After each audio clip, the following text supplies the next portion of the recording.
Good evening, everybody. Welcome to Simracersworld TV. It's Friday night, and you know what that means. Hasse, Rømer and Chaz Draycott here in the booth for the Virtual Belcar Winter Series, round 4 of this phenomenal championship. Hasse, we have had one hell of a season so far, but we're back to where it all started here on Simracersworld TV, the very first Virtual Belcar event at Zolder. It's going to be a fantastic evening once again, isn't it? It really is. We know just what to expect from this one. It's so tight, so twisty, 4 classes, and it's going to be such a hard time. 4 hours mightn't sound like that much, but it is a long time to get around here safely for everyone. So it's going to be a night of concentration for everyone involved, and I am sure it's going to be a banger to watch. It is. It's going to be a lot of fun indeed. Now, of course, we all want to look at some race cars, don't we? We all want to have a quick ganders at what's going on. Guys are just out in qualifying at the moment, and Fabrice Cornelis for Urano Esports with a little bit of damage to the front right of his car. Now, this team currently top of the pile in qualifying. They've been top of the pile in everything so far this season. They have double the points in the championship compared to their previous rivals, or their closest rivals, I should say. I'm going to have to turn that little radical down a bit. It's a very, very loud car.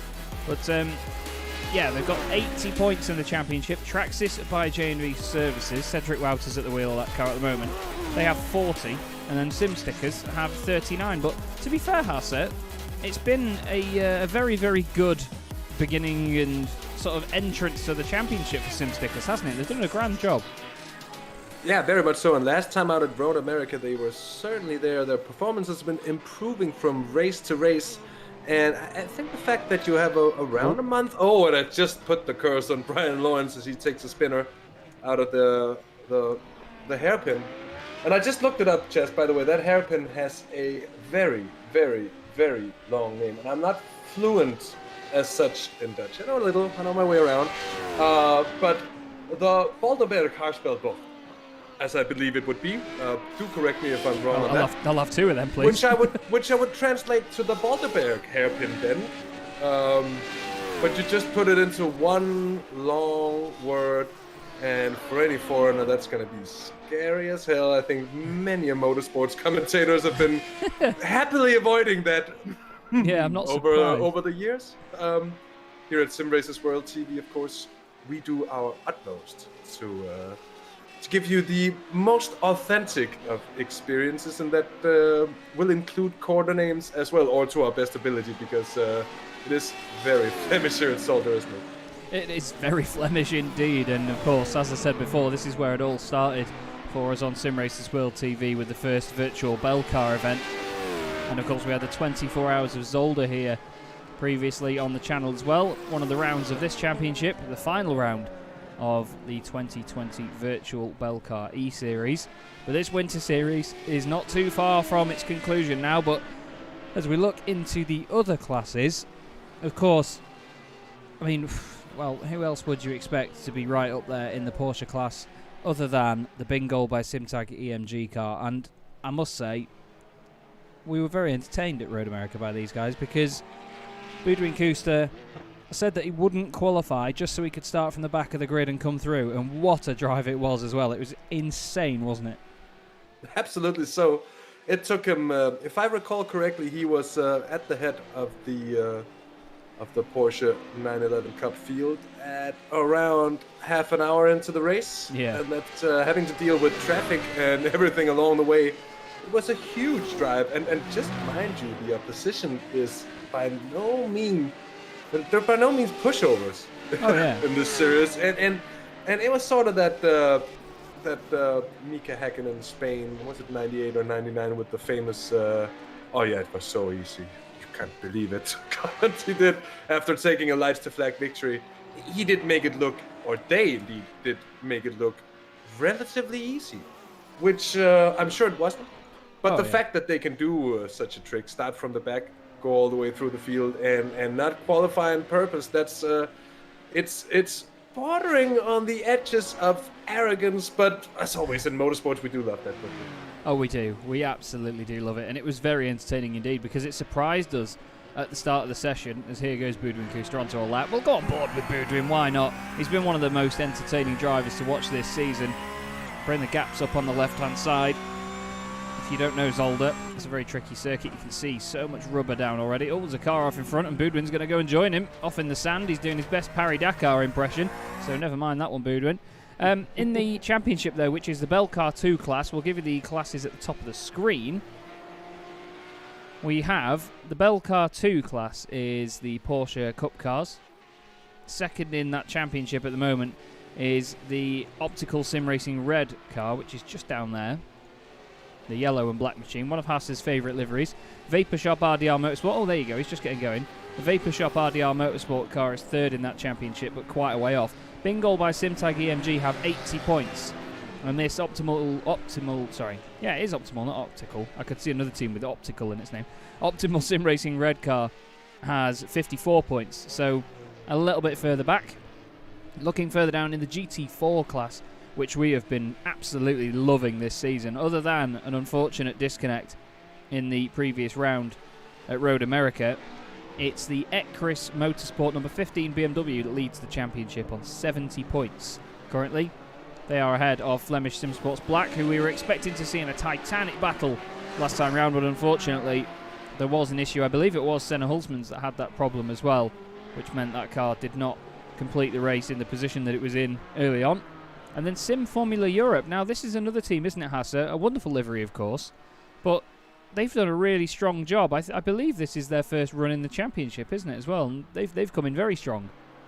Very much so. It hasn't taken them very much time at all to get accustomed to the level here, and they've gone right in with the competition, and they've done a very good job indeed.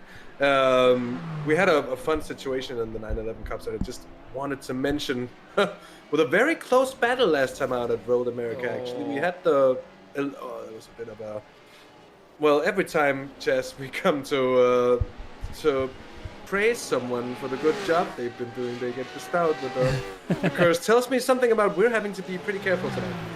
But apart from the 11 car of Bingo by Simtag EMG, we saw actually a very, very competitive Porsche Cup class, and it seemed like all the cars that had 1s and 9s in their numbers ended up being very close to one another. And that made for quite the spectacle for us, having to call it out as well. That was something that I'm hoping to hear you repeat here tonight, Chaz, because that was linguistical skills on a very high level indeed. Here's Renzo Erlenbrook in one of those aforementioned 9-numbered Porsche 911. See, I'm already messing it up here. That's just goes to show how difficult it is. Renzo Erlenbrook for GTE, but it's not GTE, it's Porsche Cups. Certainly in there, and it was some fantastic racing. I'm hoping that we're going to see more of that, and I'm very much so expecting it, because it's been the rule actually that the Porsche Cup car has been a great deliverer of action. Here's Tim Greven as well for Vapor Shop RDR. You mentioned them before as being very much in there in the points fight as well for top standings. Yeah. And it's actually funny because the Radicals might be the fastest class, but as so often in racing, the slower cars and the slower classes are most often where the close racing is really to be found. Yeah, definitely. We found a lot of fantastic racing throughout the whole field, but like you say, the lower classes have been just amazing fun to watch. We of course have the Belcar 4 class as well. Optimal Sim Racing Blue winning that championship at the moment in the TCR class. So fantastic stuff for Optimal. Flemish Simsports White second in their class and second on the grid at the moment with Keanu Reeves Beef Bourguignon. Bless him. He takes the nicknames very, very well. Ferry Monster Esports, of course, was previously the G-Drive Exemia car. Ben Thane's at the wheel of that machine, the number 17. Looks like the delivery hasn't loaded for some reason, which is a bit of a shame. We might have to give that a bit of a refresh. But yeah, it's been an interesting one in the TCRs, because every race we seem to have different standouts, don't we, in terms of who's performing and who's not.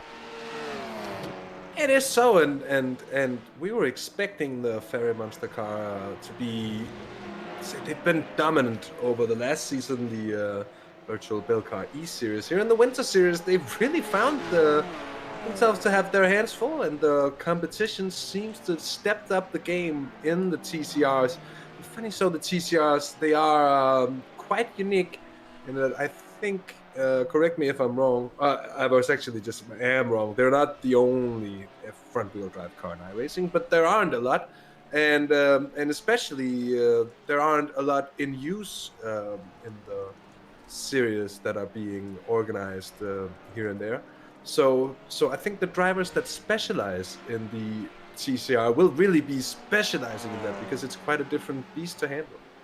Yeah, definitely. It's one of those cars where the rear can break away quite a lot. We've seen it quite often, just in slow, long, sweeping corners. The back end just starts to drift out, and if you touch the brakes, even if you touch the throttle, you know, sometimes you can straighten it up, but that car really does warble around quite a lot. I really do respect the guys that manage to race that thing so quickly, week in, week out. The amount of pressure that you have just on your patience alone when you're trying to come out of the corners is so difficult to get right. As back down to the pits goes the Ferry Monster esports driver Ben Thanes. Let's have a look at some Porsche Cup cars. One of our favourite liveries in the field, GHK E-Racing by T2 Racing. They, of course, were in the Radical class last season, and a wonderful job they did in that as well, but they just seem to be one of those teams that couldn't catch a break. We know a lot of them in championships like this, but as Hasse mentioned before, we do have a lot of Porsche 911s, or to give it its full name, the Porsche 911 991 GT3 Cup car. We have a lot of them with number 1s and 9s in their names. We've got the 111 911, and then the number 9 911, 999 the 999 911, the 99 911, the 19 911, and then the double one, the 11 Boudouin Couster. So all of them, if you haven't seen it, they were all together at Road America, and I somehow managed to get a sentence out of it, but I've only just finished unravelling my tongue from when I did it. But we do have an amazing field in that. I really can't wait to see how they get on tonight. We've got VR Racing Quick Motors as well, and now these guys, another newbie to the series this season, Hasse, and they've spent a bit of time getting used to this car. They've got a very striking livery, but they've had a bit of a difficult time so far, haven't they? Yeah, but it's a car that really takes quite a lot getting used to. The Radical, it's a very pointy machine, and once you master it, it's a machine that will do your bidding. Although it will bite if you don't treat it the right way, and I think that's what they're probably finding out here. A very nice livery for it. You said it, Chaz. I do agree, and nice to see someone not going for the sort of otherwise almost call it default red and black liveries that we're seeing. Somehow they all seem to match quite well with one another. Still sad that we're not seeing the art cars anymore. Of well, what was it even? That was it was the. What's that, Chaz? It was the Sky Limit Racing for Zolder machine, but they seem to have changed into a Porsche this time. They were in a BMW last time around, but they've got the. Oh yeah, but that's the cartoon art cars. Yeah. That's very cool indeed. That is I like that livery. That's very well done. They've got a nice message on the back as well. Is it Gene Grattan? Rest in peace, Gene Grattan. Yeah. I believe so. Yeah, it is. So a nice message on the car, which is always good to see. You know, and as much as you do see it in real life as well. The fact that people still go to the trouble of putting it in the sim as well. It does mean a lot, and it's good that you can still put out messages like that on the car in the sim. And again, it just gives us a clear representation of what sort of customization you get in these sims, and it's a touching message, which is really nice to see. So fair play to those guys. Although he is coming up as New England at the moment. The team is Sky Limit Racing for Zolder, but that's Thomas Hellemans. I'm just wondering if there we go. That'll be why. That will be why then. I've had a bit of fun recently with the overlay, not doing what I want it to, and we're there now. I'd say we're there. Hasse knows what it's like, don't you, mate? We've a lot of details and things to do. It's a powerful tool indeed, and of course a great thanks goes to the people over at SDK who do make an incredible piece of kit in terms of providing us with some very, very impressive broadcasting tools. But it's a lot of stuff to master, and you can customize pretty much everything. But that also means you can get pretty much everything wrong. Oh, yeah. So and that is where it gets hard at times, to say the least. It does take quite a bit of getting used to it, but I'm loving it by now. I really don't want to go back to anything else, to be honest. Tom Van Rompuy was blinking a bit there, I'm afraid. Yeah. Just leaving up the beak. Now, I got a really cool picture sent to me by Ian Roots, Mr. Simracersworld himself, of this car in that livery with the Simracersworld stickers competing in the 24-hour series in Dubai. That car was running for real, the Radeon Motorsport by QSR machine, and it looks just as good in real life as it does in the sim, it seems. Now, we've got drivers just finishing their laps now. The session is about to come to an end, so should have people just wrapping up their times. Sven Bollen for B-Sim Racing goes into the pits, so too does Thomas Hellemans. What does Bram Bellemans do? He goes through the final corner in the spec-mapped Gulf colours. Across the line he goes. Good to see Thomas Smets back in the chat as well. Good to see you, mate. Always an avid supporter of this championship and the channel. Here comes the BMS Esport TCR1 Belcar machine across the line. No improvement this time round, but they are top of their standings in that class. So a pole position for them. They'll be very pleased. Here's Renzo Eulenbroek across the line in GTE Racing. Stays 6th in class. Sven Janssens isn't too far off finishing a lap. And yes, Bram Bellemans, Brab, as Dave Huygen Photography has said. Brab indeed. You do have to say it properly, as if you are making the car noise. Brab! Brab!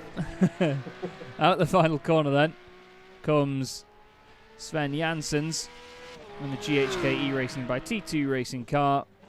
Doesn't look like he improves either. I think Dries Maas might be on a lap. No, that's just an in-lap by the look of it.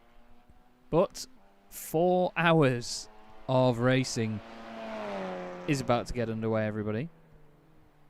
4 hours of racing here at Zolder, and we have, I think, might be wrong on this one as well, because I don't really have any data to support it, except for my shaky memory. But 48 cars, Chaz, on the grid here at Zolder. I'm not sure we've had a field this size in any of these races yet. According to Thomas, it's 10 more than we had when we had the 24 hours of Zolder. So 48 cars. It's going to be like rush hour in Brussels. It's going to be very, very, very busy indeed out there. It will. I can't wait. I'm very intrigued to see what traffic management is like. Now, around a circuit like this, you know that traffic management is oh so important around such a narrow track as well. So especially in the different classes that we've got, you know, the pace difference between a lot of them is very strong, you could say. You will see all the cars just go white for the formation lap, everybody, because we just need to refresh the paints at this end. I did say before that the livery didn't show up for the Ferry Monsters esports machine, so some of the liveries won't quite look right for a minute or so, as you can see there on the Radical. Looks very odd indeed. But as iRacing sorts all the paints out, they will come up in just a moment, because they've signed up in a different team name, which we've all done it before. But I suppose we better take a look through our grid, hadn't we? Fabrice Cornelis on pole position for Urano Esports alongside Colin Spork for Edge Esports. Then we have Traxxas by JMV Services. Alongside them is Dynamics Radical Racing. Then it's Traxxas by JWS Motorsport. Sim Stickers line up 6th ahead of VR Racing Quick Motors in 7th. The top of your Porsche Cup class is George Karakoulis in the BMS Esport GT3 Cup Belcar machine at a Vapor Shop RDR Motorsport. Then it's Gillen Pipers in the Optimal Sim Racing Red car. Dynamics Racing Optica are in 4th. Flemish Sim Sports Yellow are 5th ahead of GTE Racing, with Simtag Racing in 7th. Then it's the BMS Esport GT3 Cup 2 Belcar machine in 8th ahead of G-Drive Racing Exemia and GHK E-Racing by T2 Racing. We then have Budwin Kuster in the Bingo by Simtag EMG car. Alongside him is the Reclaim Maker BE car and the XI iRacing car of Adam McNally. Jochen Lennartz is 21st at the back of the Porsche Cup class in Dynamics Racing Blue. Then we have Olivier Van Herk for Team MRS leading the GT4 field, with Rob Tyson of Ecris Motorsport and Brab behind them, with Flemish Simsports Black just behind them. Although for some reason it looks like they've all had a bit of a swap around here actually while they're on that opening lap, so apologies. Ecris Motorsport, as you see there, ahead of PSR. Then it's Brab, Sky Limits Racing for Zolder, with B Sim Racing and Greenleaf Racing green, and 30th overall. McDonald's Racing then line up alongside JJ Motorsport. Flemish Sim Sports Red then line up alongside Desipit Racing Team. Carapils Racing and Roaring Chicken Nuggets. So some beer and some chicken. What more could you want on the same row of the grid? Ahead of the BMS Esport GT4 Belcar machine. Now you can see there that the BMS Esport TCR car is ahead of the Graphite Racing Belcar GT4 machine. That shows how quick these guys are in TCR. Then we have Flemish Sim Sports White, Optimal Sim Racing Blue, Ferry Monster Esports 42nd ahead of Optimal Sim Racing Purple, BMS Esport TCR2 Belcar, followed by Radion Motorsport by QSR. Then it is another Radion Motorsport by QSR2 machine. Then CCTS Esports Belcar and BMS Esports TCR3 Belcar at the back of the grid. Those team names are going to kill me one day, Hasse. They're long indeed. And with 48 of them, Chaz, and you're going through all of them, no wonder. That was a long one indeed. And I think it almost took us the entire warm-up lap to get that done. But, I mean, your vocal cords are going to be warm, if anything, by now. Yeah. We have the drivers heating the brakes, trying to get that little bit of heat into them that'll maybe just mitigate it into the tires. Give that a little bit of extra grip. Once we get rolling, Chaz, we are very, very close to go green here from Zolder now. We are indeed. I'm going to regret those salt and pepper chips that I just had before the broadcast. Urano Esports then and Edge Esports alongside each other. Look at the little wiggle there that Colin Spork is doing. You've got to love that. Over the broadcast, we will switch between the team names and the driver names on the left, so please do not worry about that. We'll show you the gaps as well as time goes on. But round 4 of the Virtual Belcar Winter Series is underway. The Radicals scream across the line, flying formation once again. And of course, it's Urano Esports at the front. Ross Nicholson down the inside there for Sim Stickers, looking good. George Karakoulis leads them in the Porsche Cup class now. Keep an eye on that bin goal by Simtag EMG machine. The orange one, he is coming through from the back once again, Hasse, but in GT4, looks like they're not too far behind already. No, not at all. Small gaps here between the classes, and they want to stay as compact as they can as well to avoid running into traffic on lap 2 or 3 already. Mind you, huge difference in lap time pace. Oh, and the BMS Esports TCR1 Belcar machine actually heading past the Carapils. Oh, and Sim Formula Europe. Oh, no. They were doing so well last time out, Chaz. That is not the way to start your race, but I think Hans Damiens have just about managed not to pick up any damage from that situation. Oh, and Jelle Verstraeten there picks up a bit of grass after what could have been a slide. I don't know if that was a nudge or so. It was slightly behind the tents. And here is the Sim Formula Europe car. That is not the start they wanted. The start they wanted, however, for the #1 car in first place, Urano Esports. But look at that front bumper, Chaz. They picked up a bit of dirt. They picked up a little bit of damage. Not saying that they haven't managed that before. Anton Dupin for Flemish. What has happened here? Looks like a little bit of a moment down at the chicane for Anton Dupin, unfortunately. And he looks like now he's getting swallowed up by the Radion machines. Side by side into the corner that I'm not going to try and pronounce. But he was second at the start of the lap, so he's dropped down quite considerably. George Karakoulis still leads the Porsche Cup class after their first lap. Look at them all filtering through. Love these Porsche Cup cars. Absolutely adore commentating on them. We've got, Christopher Race. The Flemish car around. He's going to do a bit of an Austin Powers here, because it says that he's got going and then stopped again and then got going and stopped again. So yeah, he's going to just do an Austin Powers, I'm afraid. That's not going to work very well for him. Ethan Dean in the chat saying, salt and pepper chips, that sounds exotic. And he said, Chaz, salt and pepper versus virgin ready salted. Now, I'm wondering whether you've got me wrong here, mate, because I think you're referring to crisps, as in Walker's crisps. But I mean as in chips like potato chips, fries, essentially. Chinese salt and pepper chicken. Salt and pepper chicken? No, you can get salt and pepper chicken, but salt and pepper chips are the one. Anyway, there's a race going on. There's radicals battling once again, but as we've seen, we get either 6 of one or half a dozen of the other sometimes, don't we, Hasse, with these radicals? Usually, they spread out a little bit, but this is not the close battle we expected, because sometimes, again, as I've said, they do spread out, but other times they stick very close together and we see some insanely close fighting. This time, not so much. I think that has to do with the dynamics of Zolder as a track, which is a lot more technical than when we were to Spa, or even at Road America with much longer straights, much more of a difference to be made from being in the slipstream of the car ahead. And if you have a setup that's going to be quicker in the corners here, well, the difference is just going to be bigger. There's Christoph Rast. Oh, 999 it says underneath that wing, and I'm quite sure the driver of the GT4 Porsche that came in there had those very same thoughts as Christoph Rast came through. He must have had it on speed dial then. He was thinking, oh heck, what's going to go on here? We've had Jorn van den Akker. Oh, that's a big one. Big one for Traxxas by JWS Motorsports. Massive accident. That's over the crest as well, through the right-hander before it. What's gone on here, boys? Oh, he's lost it. The Sim Stickers car's lost it. He's bounced off that wall. Oh, and then he's hit the Traxxas by JMV Services car as well. It was Ross Nicholson that had the initial moment. Oh, the curb, just how many times have we seen that, Hasse? That curb unsettling cars. It's every time we're here.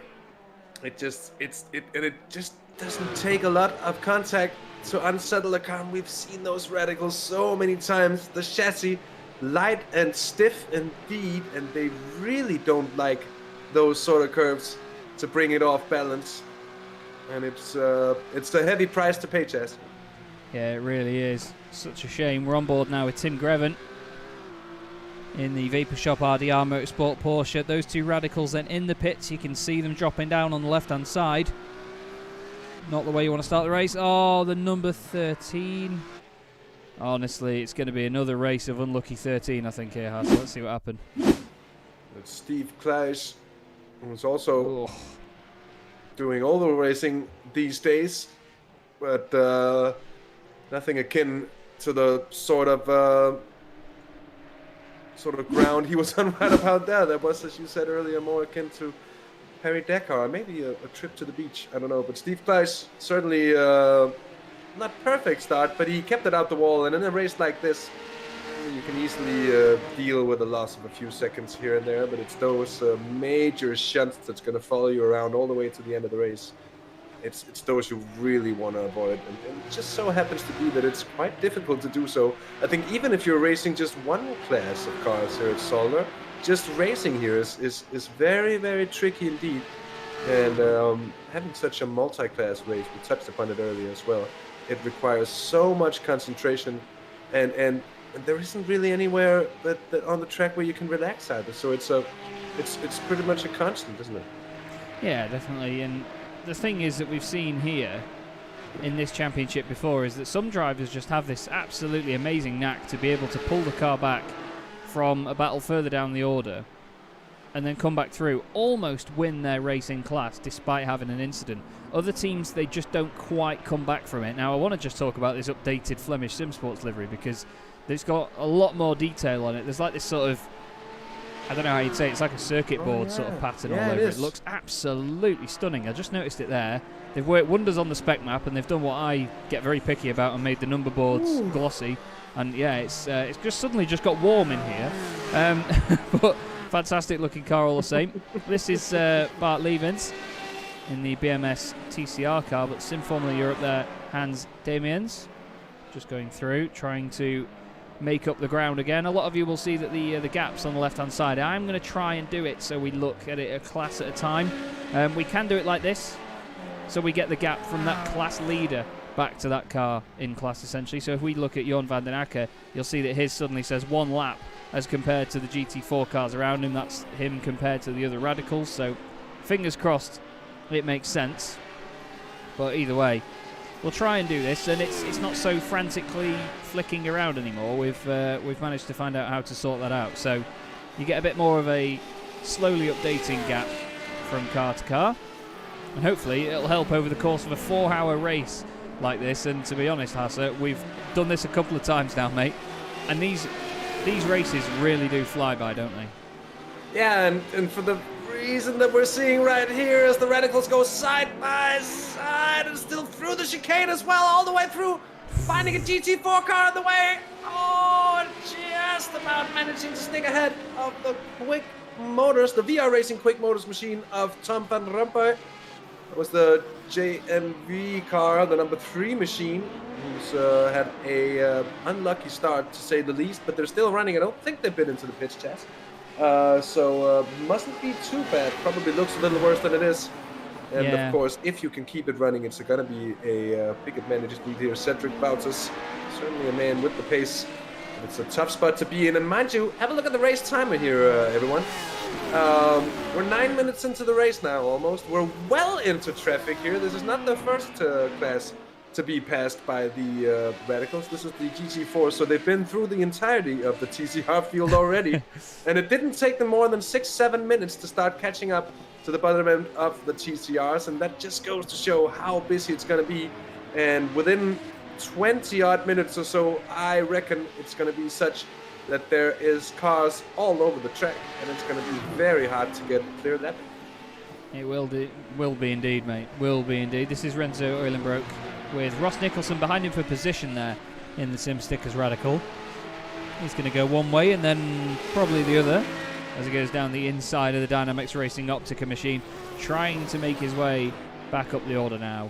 Ross Nicholson. Like I said before, though, they've had a strong start to their campaign in the Virtual Belcar E-Series, so fingers crossed they come back for later seasons. Here's Antoine Boss. Now that looks like a damaged optimal car there of Mathieu Detry, your championship leaders in TCR, and he has had a moment. Is this at the chicane?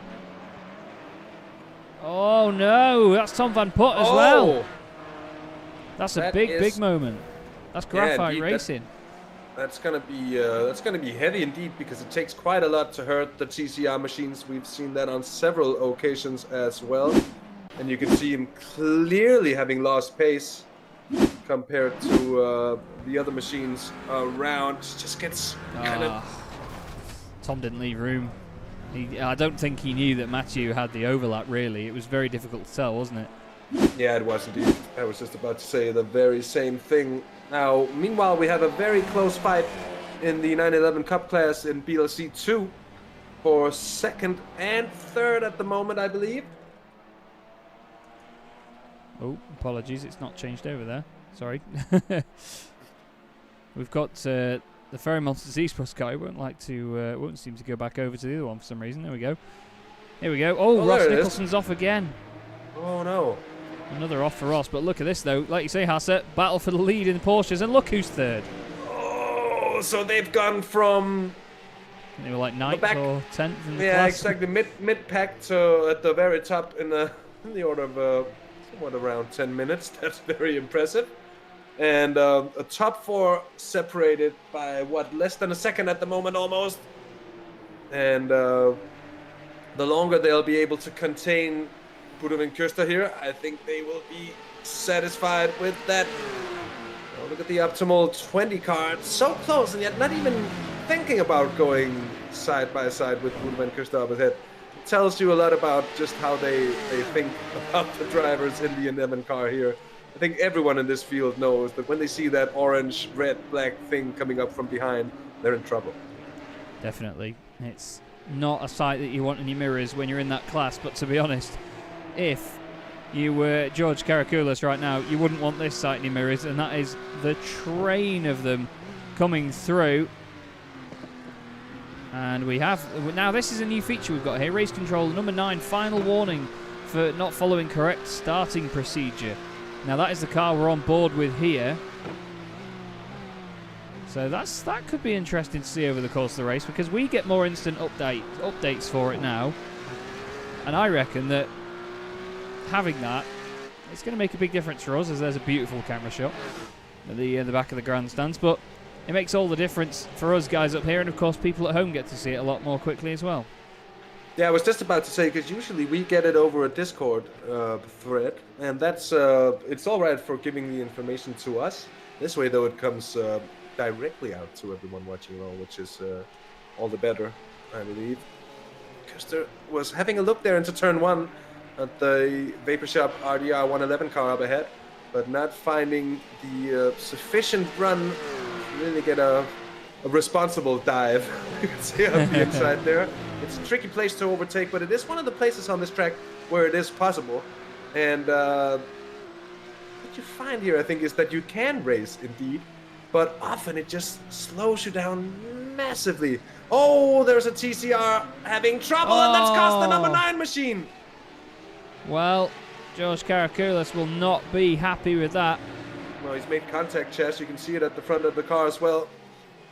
Yeah, a little bit of a dent in the bonnet. And now look at this as well from Tim Grevin and Boudwin Kuster. Boudwin's going for the class lead here. He sees the advantage, goes down the inside. Thank you very much, boys. We are 13 minutes in, and we're the class leaders once again. Oh, Karakoulis, I think. Has he gone? He's gone off. Let's have a look here. Oh, it's not a great view of what went on in front, unfortunately, but we'll try and get hold of it again. So the TCR car is out of shape.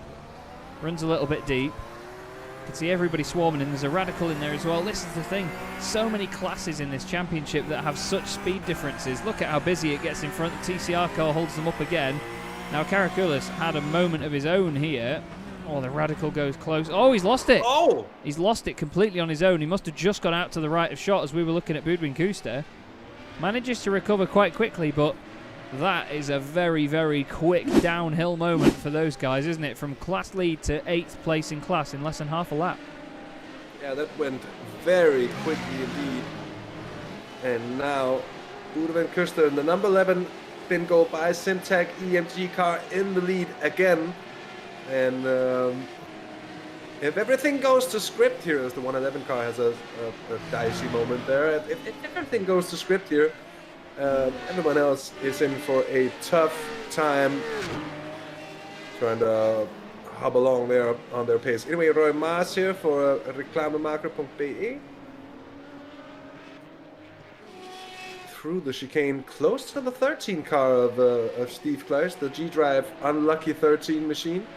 As it's, well, and I guess it's not a moniker you want to pick up on yourselves, but it really has been a thing for them. They've had the pace, they've had the performance, but they've just been so unlucky. And it's across several seasons, and, you know, the longer endurance events of the Virtual Belcar Series as well. It's just been like a general curse following that number. Yeah. And maybe they should try, I don't know if you can do this actually, but if you could, they should try doing what road cyclists do and turn that number 13 upside down, which is set to negate the bad luck. But yeah, I'm sure you know more about that than me, Chaz. Well, to be fair, I always blame that I just have a run of bad luck in sim racing. My results are never that fantastic. I've had a lot of fun in the Sunday Drivers' Cup recently, in the MX-5s, which has been fantastic, and I can't thank those guys enough for having me on. But yes, I'm not the best at this. Gulischer, has gone off, and is that the JJ? It is JJ Motorsport car. Bounces over the curb, around he goes. Does he? I don't think he hit the barrier. Renzo Uhlenbroek and Hans Damons have just had an issue as well. Oh, Janos Scheiner for Simtag Racing has just gone off when it decides to play ball. He's come back on though. He only lost a few places. Oh, Jon van den Akker's got involved with the TCR car. That's out of the hairpin as well, that is. Yeah, and he's picked up a penalty, I believe, for an unsafe track rejoin at the hairpin, which we saw before on the number 7 car there, as he gets picked up by the 111. And that's one of the optimal TCRs, having to go the long way around. Do a bit of botanizing on the infield greens there. The 99 machine just managing to see the rejoining radical there, but oh yeah, that was it's not been the best of starts from him. No, definitely not. And that's the thing, when you do start losing out early on in a race like this. It's very easy to just be driving on the back foot already.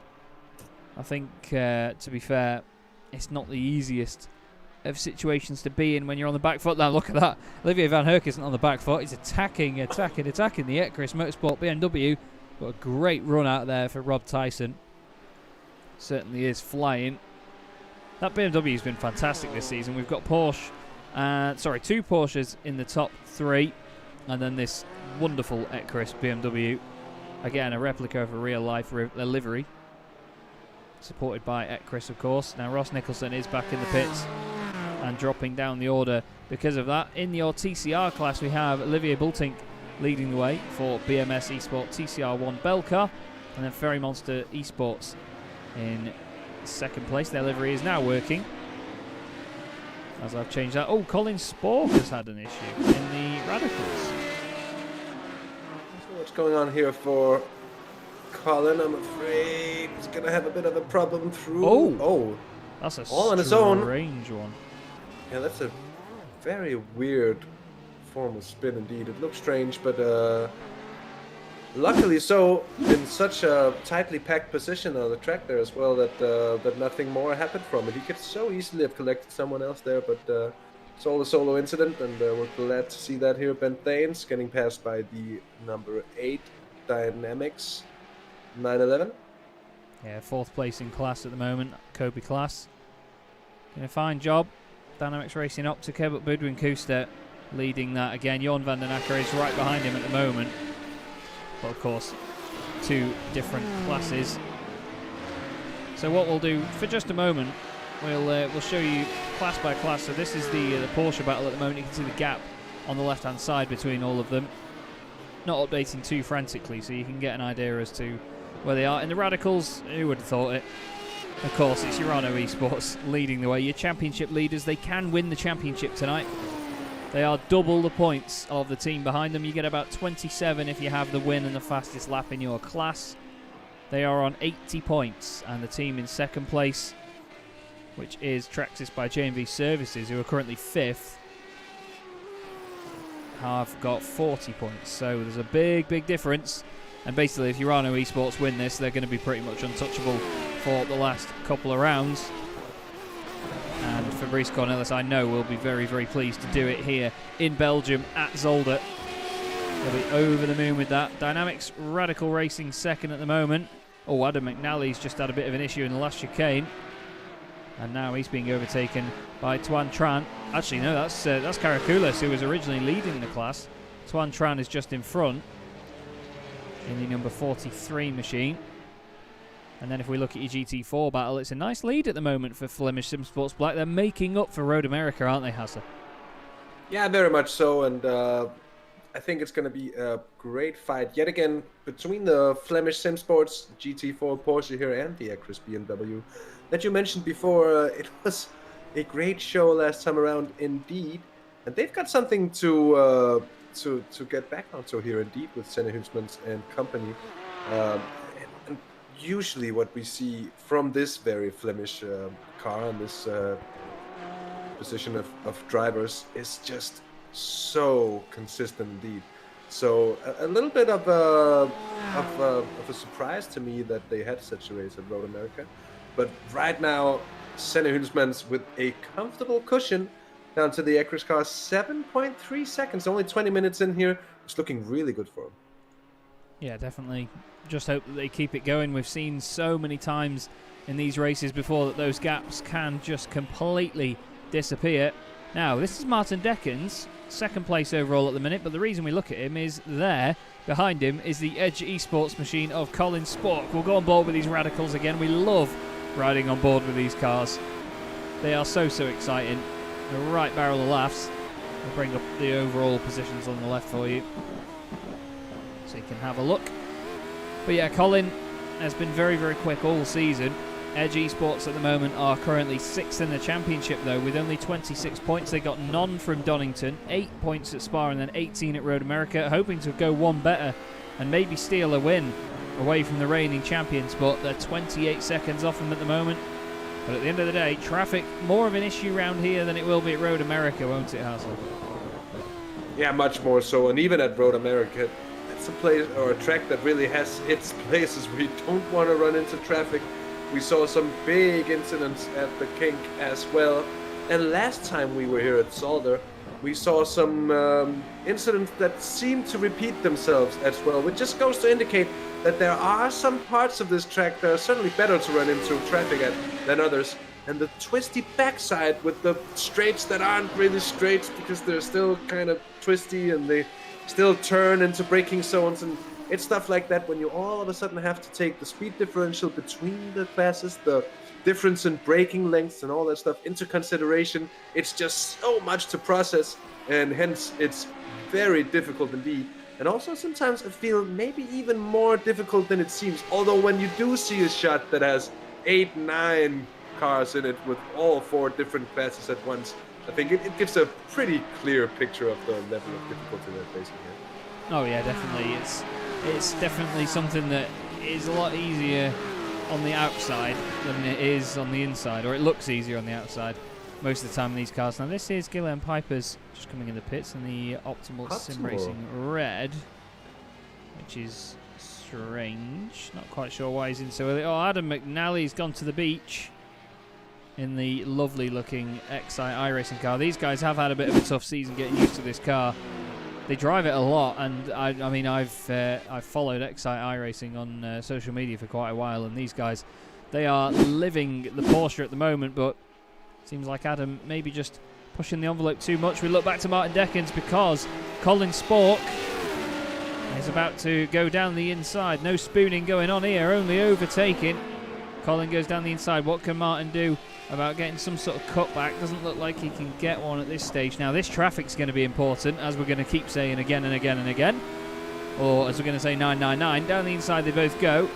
Now who is going to get held up here and who isn't? Now the thing is, you can get yourself held up by going for a potential manoeuvre that isn't actually going to put a lap on anybody. Oh, Adam McNally's gone off again. He's gone off at the chicane. He's not happy, is he? He's not happy with it, I can imagine. In his best Brummie accent. Not Brummie, sorry, apologies Adam. He's a Geordie. Just be, usually whenever you interview him he just says the word aye again and again and again. But, oh! Hello. Oh! That was one of the Radeon Motorsport cars, QSR2. That is Jens Goosens. And the number 3 car has a stop-and-go penalty for 30 seconds, avoidable contact. Thank you very much, Ronald Moons, and the guys in the background for that. That's Traxxas by JV Services. I think that's why the number 20 is in as well, Chad. We saw it before. I think I just caught it out my eye that the number 20 car got a penalty as well, and I believe it was for avoidable contact as well. So that does make sense to them coming into the pits, then being still without any huge damage to the car. Christoph Raas getting the squeeze. I was going to say one of them's GHK car. Oh my word. One of them's in camo and the other one isn't. You would have thought it'd be the one that's in camo that isn't seen, but yeah, it really didn't look like the GHK car of Sven Janssens could see Christoph Raas there. That was such a scary moment, wasn't it? Very much so indeed, and a bit of flashing there to... I was going to say we can't go back to it all the way, apologies. But yeah, very scary stuff. Now in the middle of the pack, behind the trees, we've got a radical, of course, of Ross Nicholson coming back through the GT4 order, but Jürgen Gullischer is literally that far ahead of Kevin van der Wielen, and then Robin de Becker for Roaring Chicken Nuggets is in the foreground there in the BMW M4. So it's still nice and close between those guys. Janos Jein has had another issue. What has gone on here for the Simtag machine? One of the prettiest cars in the field, although looks a bit grumpy at the moment with the damage. Is it a lock up on the brakes? Yes. Oh, rearward brake bias will do that to you, won't it?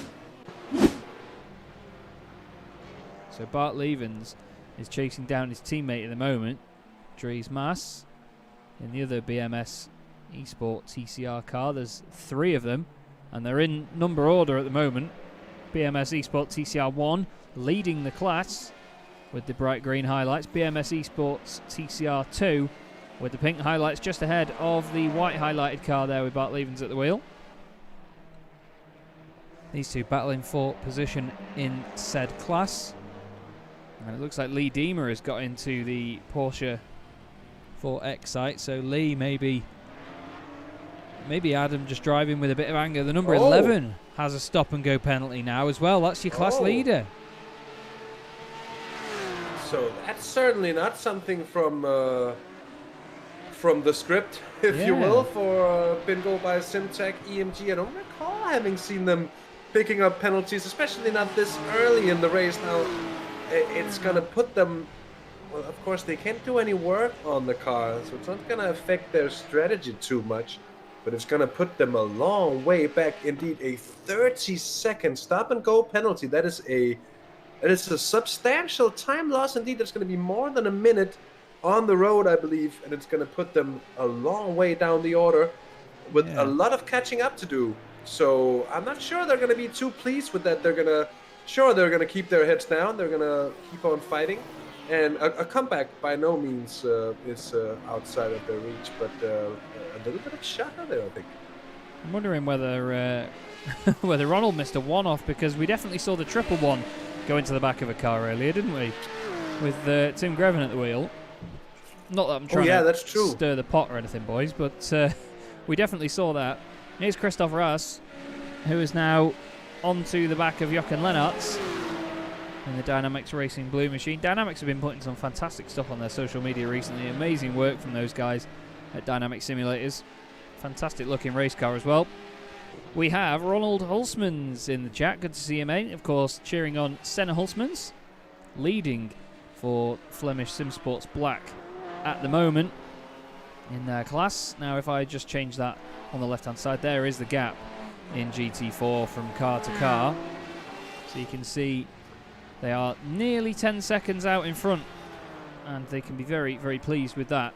It's not easy to get a gap like that. Here's Kenny Herremans, just letting through Ross Nicholson of Sim Stickers. And that gap will, of course, open up. Anton Dupin of Flemish Sim Sports White in the TCR machine. There is one of the many Flemish cars in this championship. These guys have been a real staple on Simracersworld TV, haven't they? They've been in so many championships. They've been in the TCR series, the Formula 3 series, GT leagues as well, and now the Virtual Belcar Winter Series, and of course the Virtual Belcar E Series that we had last year. It's great to see these guys back in it, but they're doing well as well. That's the thing. I mean, Senna at the moment flying at the front of the GT4 field, and they've been a force to be reckoned with in TCR, haven't they? Yeah, they seem to always be trusted to deliver the Flemish cars, and they are indeed everywhere. NASCAR, GTs. I think you covered all of it as well, just by going through the list of more or less every series that we have on display here on the channel. Oh, Kenny Herremans, we saw him before of a PSR. That is a huge incident, and I'm afraid for that. I think that was a BMS 911. I think Could that have been the number 9 car there, Chaz? Yeah, I think it was, mate. Let's have a look. Yep, it is. That's just maybe a bit of net code involved, but need to be careful with making aggressive moves across like that. And bang into the wall. Sorry, I was reading Hans' message at the same time where he says they're going to take over the world. Janos Jain has gone off, and unfortunately Lee Diemer has also had issues, so it's not going well for Excite iRacing this evening. They may spend a lot of time in the Porsche, but they're going to spend a lot of it stationary here. Now look at that avoidance by the Dynamics car. That was beautiful. Good stuff by Janos to get it off the circuit. But what's happened to Lee Diemer? Is it going to be a loss on the brakes? Chaz, this isn't a fresh car, mind you. They've spent the fast repair. He goes around. Full 180-degree pirouette. Another one. Oh, the Acris BMW doing a heck of a job in not collecting Lee Diemer in the 36 Excite iRacing machine. Oh my word. That was enough to get my pulse up there for a minute. I was going to say, I don't really think that was on Lee, to be fair. I think the Ecris car maybe ran a little bit wide into him, although he's gone back off track as Lee. Apologies, that's the wrong one. So he's back. Oh, they're just having a nightmare, aren't they? Absolute nightmare in that Porsche at the moment. And so are they. So's Janos Jain. It's not an easy car to drive in the slightest, though, is it? It's probably one of the most difficult cars on the surface because it's so floaty everywhere. It wants to slide on the power, it wants to slide on the brakes, wants to break away mid-corner. Gives you even more respect for the guys that do it in the Porsche Esports Super Cup, doesn't it? Indeed. And it's a car that once you get a grip of it, it seems to get a lot more intuitive to control, but it is very, very difficult. It doesn't like coasting, so you sort of always have to stay. It's very much a Porsche 911 in classic terms, that always have to stay a little on the power for it to sort of be stable, and it's such a thin line to walk, because you don't need to give it a lot, especially on the exits where you do have a lot of traction from those big fat rear tires, but it's easy to brake it as well. Mind you, no traction control, no ABS on that car as well, and in that sense the purest, alongside the radicals of course, of driving machines, at least here in this series. But a tricky machine indeed, and it seems to, I think I've said it before, but it's really one that divides the waters of iRacing. Yeah, definitely. It's to coin a phrase, it separates the men from the boys sometimes when you're racing, and I find it so exciting to watch because it's one of those cars that does dance around. You know, it's like one of the Aussie supercars. It's got a very soft sort of bounce to it. You know, the suspension always seems like it's not really too stiff. You see the car bouncing around and wobbling over curbs, getting a bit of a slide on. Just like that. Josef Kovacs having a moment. There you go, right on cue. Josef's like, oh, you want to see a slide? Watch this. Unfortunately, a little bit too much there, but another team that's struggling with the car at the moment, and I'm going to risk this because I haven't tried this yet for a bit, but I'm going to try and bring up the weather on the right hand side, and yes, we do have it coloured right, but it's not even that hot at the moment. Track temperature is 25 degrees. Now, I was racing on a track in iRacing the other day that got to 45 degrees Celsius, and it was hideous. It was unbelievably difficult to drive on, but 25 degrees isn't too bad, really. I don't think that they're going to have that much of an issue with it. No, but track temp is only one thing, and there are other factors to monitor when figure out how grippy a track is, and it could be that they're running without a lot of rubber put into the track as they started the session. It makes sense that it's still not really coming alive. We could see the track heating up, and as such, it wouldn't really be getting faster necessarily as the race goes on, but it's hard to say here. Josef Kovacs comes in again in the 19 car, certainly not enjoying this one. They are at the moment. And JJ Motorsports, Jürgen Görlicher, it's been a dramatic race, I want to say, so far for them as well. 9th in class, but we see the big gaps opening up in GT4 this time around. Maybe not between all the cars, but that Flemish machine up front is doing a very, very good job as another Flemish car comes through, and mind you, there's another one right behind as well. They are here, there, and everywhere, and if you'd think this was a representation of what's actually going on out there, you wouldn't believe Flemish are actually taking over the world. It would be a cool thing to see, indeed. I'd love myself better beer, better fries, and more love for cycling. Well, it certainly is an entertaining championship we have here in this series, and we never have any moments of boredom. Look at that.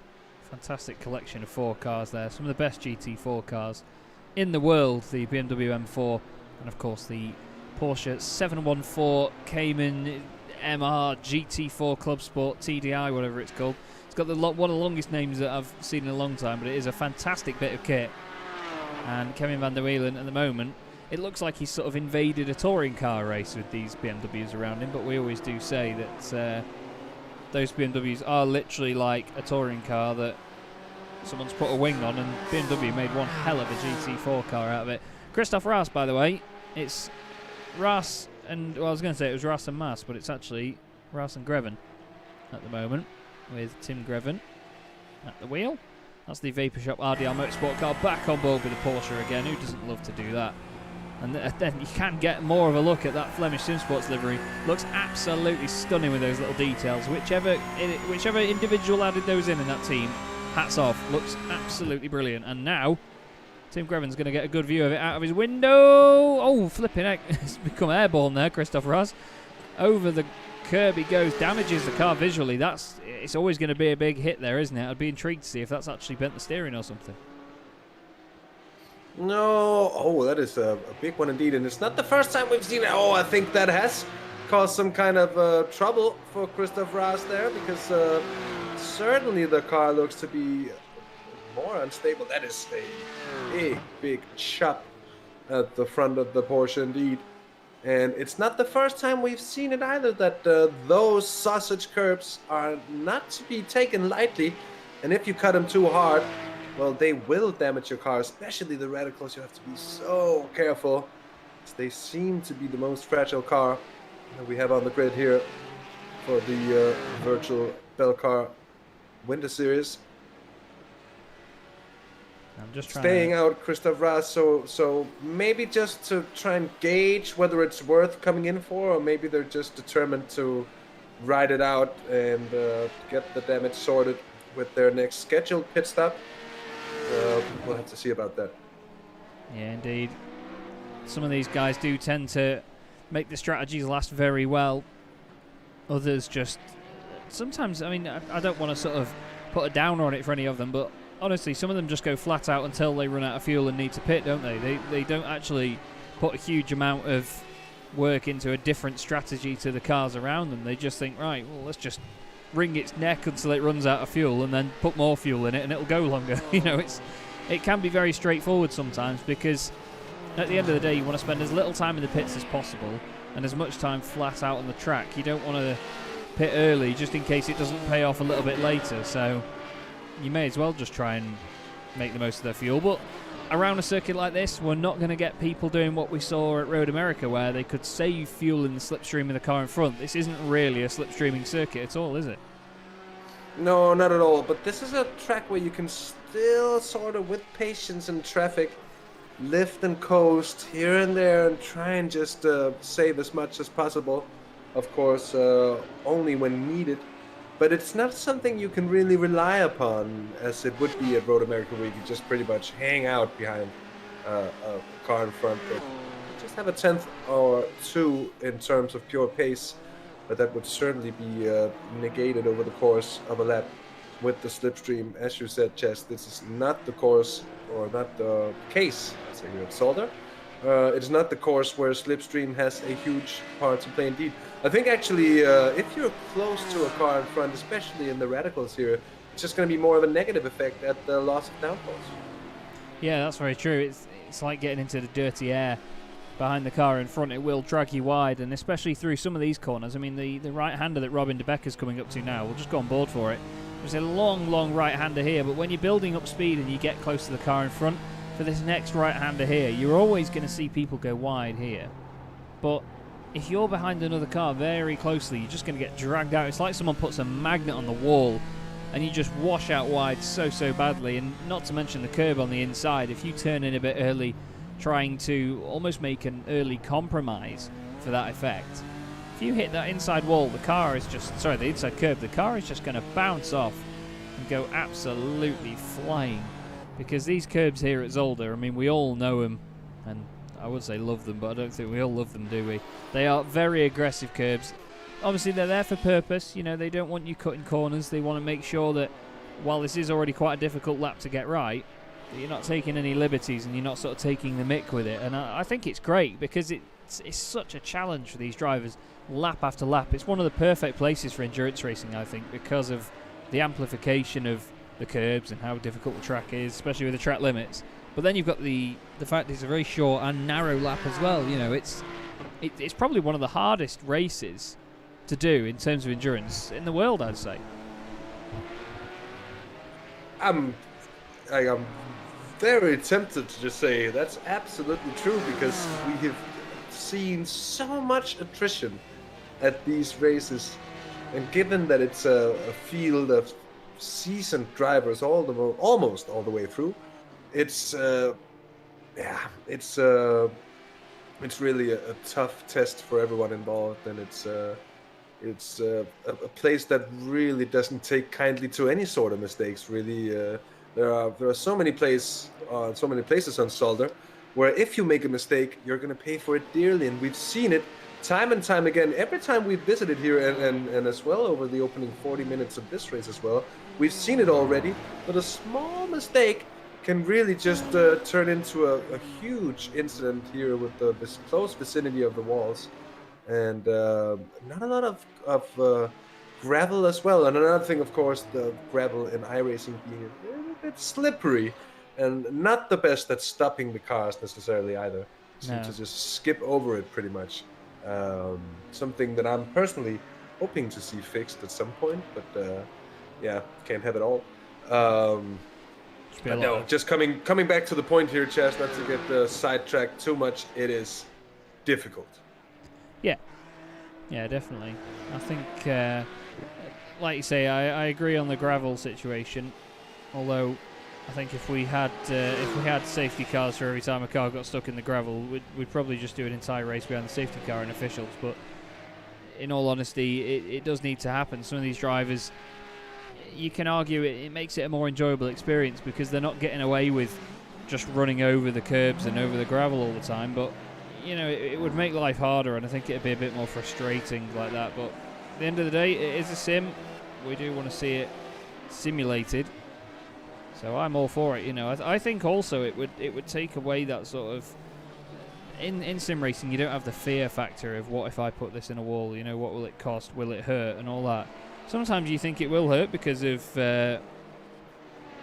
obviously direct drive wheels and things like that. They can hurt you, but at the same time, I think it would calm people down. It'd make drivers more aware of not binning it, really, not putting it in the gravel. And I think that some of the brave moves that we see would probably be negated by that, to be honest. But yeah, that's it's an in-depth discussion that can certainly be had. But either way, we're looking at the moment at the BMS Esport TCR2 Belcar machine, number 45, currently 53 seconds off their class leader and teammate Olivier Bultink. And this is another strong performance by them at the moment, isn't it? 7 seconds up front. Yeah, very much so. Very much so. And we've seen him really come to the front end of things this season. It's got why so serious on the rear spoiler, but it's evident to me that to some degree at least, taking this seriously. Otherwise, they wouldn't be where they are at the moment and on such pace.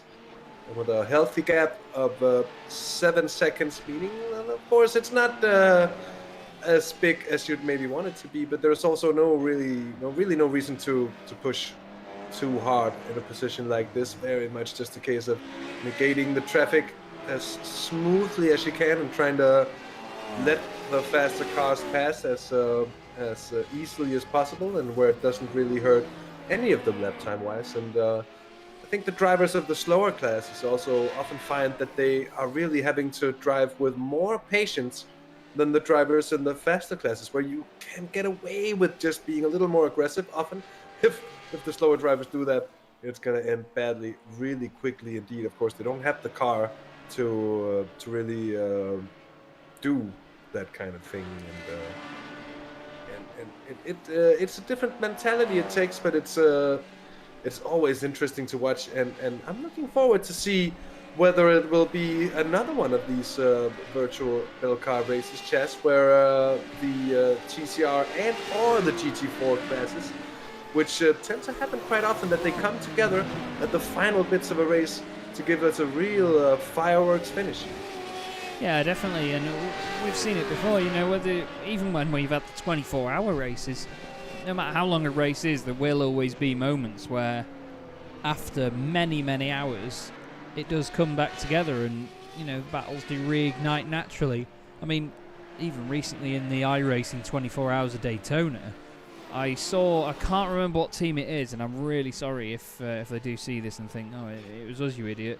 But there was a team that I believe won the Daytona 24 Hours by 600ths of a second. They had a photo finish across the line with a team that they'd been racing with for the whole race. They got a really good slipstream out of the bus stop on the final corner of the race and ended up winning it by 600ths of a second. It's just, after 24 hours of racing, to only be separated by such a tiny amount. I mean, you'd be gutted if you were the team that finished second, but I imagine there was a lot of laughs had. That must have been fantastic. And we get that here as well. You know, we've had races here before where they have been almost decided at the very last corner after 4 and even 6 hours of racing. It's a hell of a series, and it's so competitive. I mean, we always do say look at the I ratings involved, and so many of them are over 3,000-4,000. I mean, in the TCR class, Matthew Detry, Optimal Sim Racing Blue, 6,315 I rating. Other end of the scale, no disrespect to him, of course, he's doing a wonderful job. Bart Levens is 773 I rating. And then shooting straight back up to the top, Fabrice Cornelis, 7,439 I rating. And, you know, the figures that some of these drivers had, or have, it just shows you that, I mean, I always say that I rating isn't everything. You know, if you want to compete in the World Championships and go for all the official stuff, then yeah, of course, it is the main thing. It's your one-way ticket to the top, really, to have good I rating. But at the same time, in leagues like this, when it's all organised behind the scenes, it doesn't mean that much, in all honesty. No disrespect to either scale of the either end of the scale, I should say. But yeah, I think it's interesting like that. Stephen DeWolf, by the way, has said that we finished 0.6 seconds behind the car ahead at the last day, turn 24. That's absolutely bonkers. I'm gutted that you finished behind them, Stephen, but of course we hope you had a good race out of it. Now, Fabrice Cornelis, Hasse, has always been quick round here. At the end of the day, it's a Belgian driver, Belgian circuit.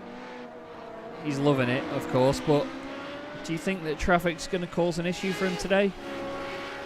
Well, it certainly really hasn't before. He's shown to be the master of just that, and he's mentioned as well in the interviews that we've had, and we've had plenty of chances to interview Fabrice by now, I believe. But he's talked about it himself, that his real-life multi-class racing experience is certainly something that he can draw upon in races like this. And he knows exactly where to put the car, and he seems to have a sort of a sixth sense of just when and where to do stuff and when to hold back. And he's so good at always gauging the speeds and distances and coming into corners. Oh, will I make this? And he's gonna brake here and there, and it's just like and it's really a complicated thing. There's a lot of things to take in and process along the way.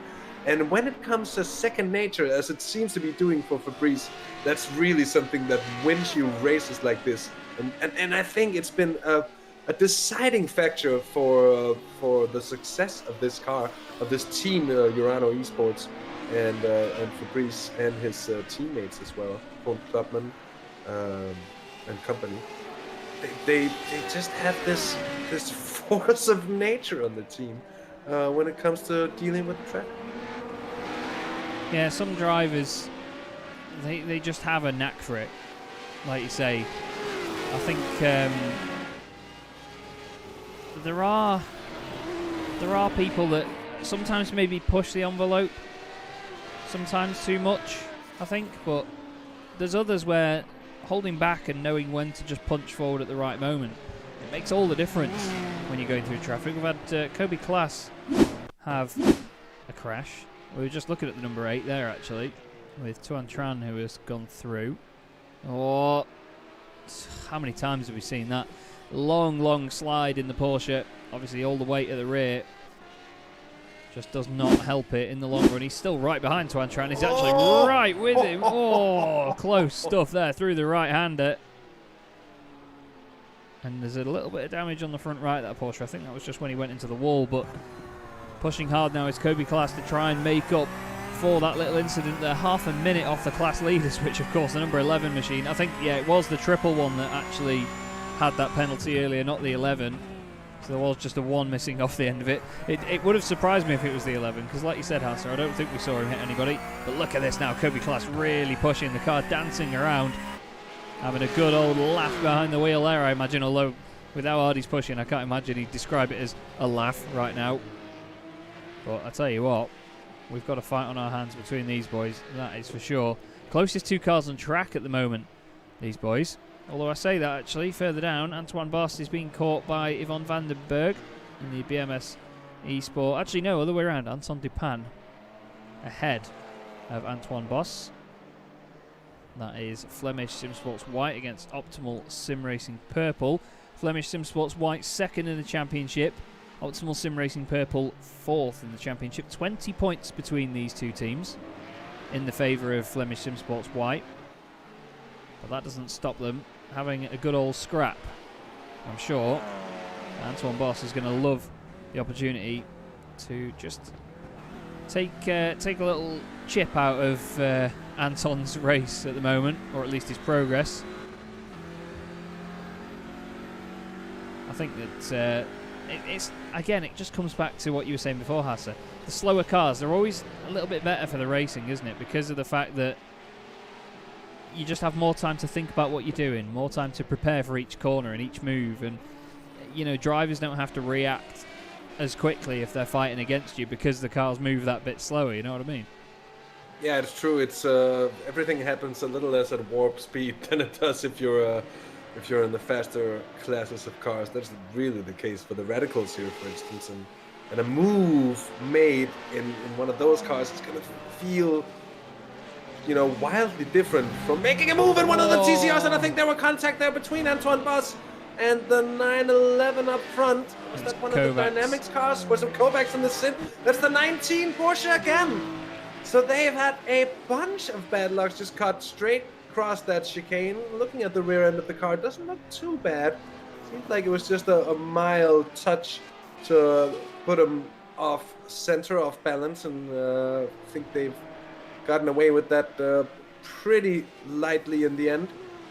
But it just seems to be that you also sometimes just lose a little less, perhaps, when you're in the slower classes, going side by side and stuff like that, of course. The slower classes will also be hampered less by dirty air when close, and there are multiple contributing factors to this. That's Antoine Boss losing it. And the MRS car, Van Herk, from third place. Is it? From third place in class here. Oh, such a shame for Olivier. That was a big, big moment there. Antoine Boss. Oh, actually, if anything, I'd say Olivier maybe came across in front of him on the brakes, Let's have a look back for when Kovacs went off. Maybe that was a bit far, actually, Chaz.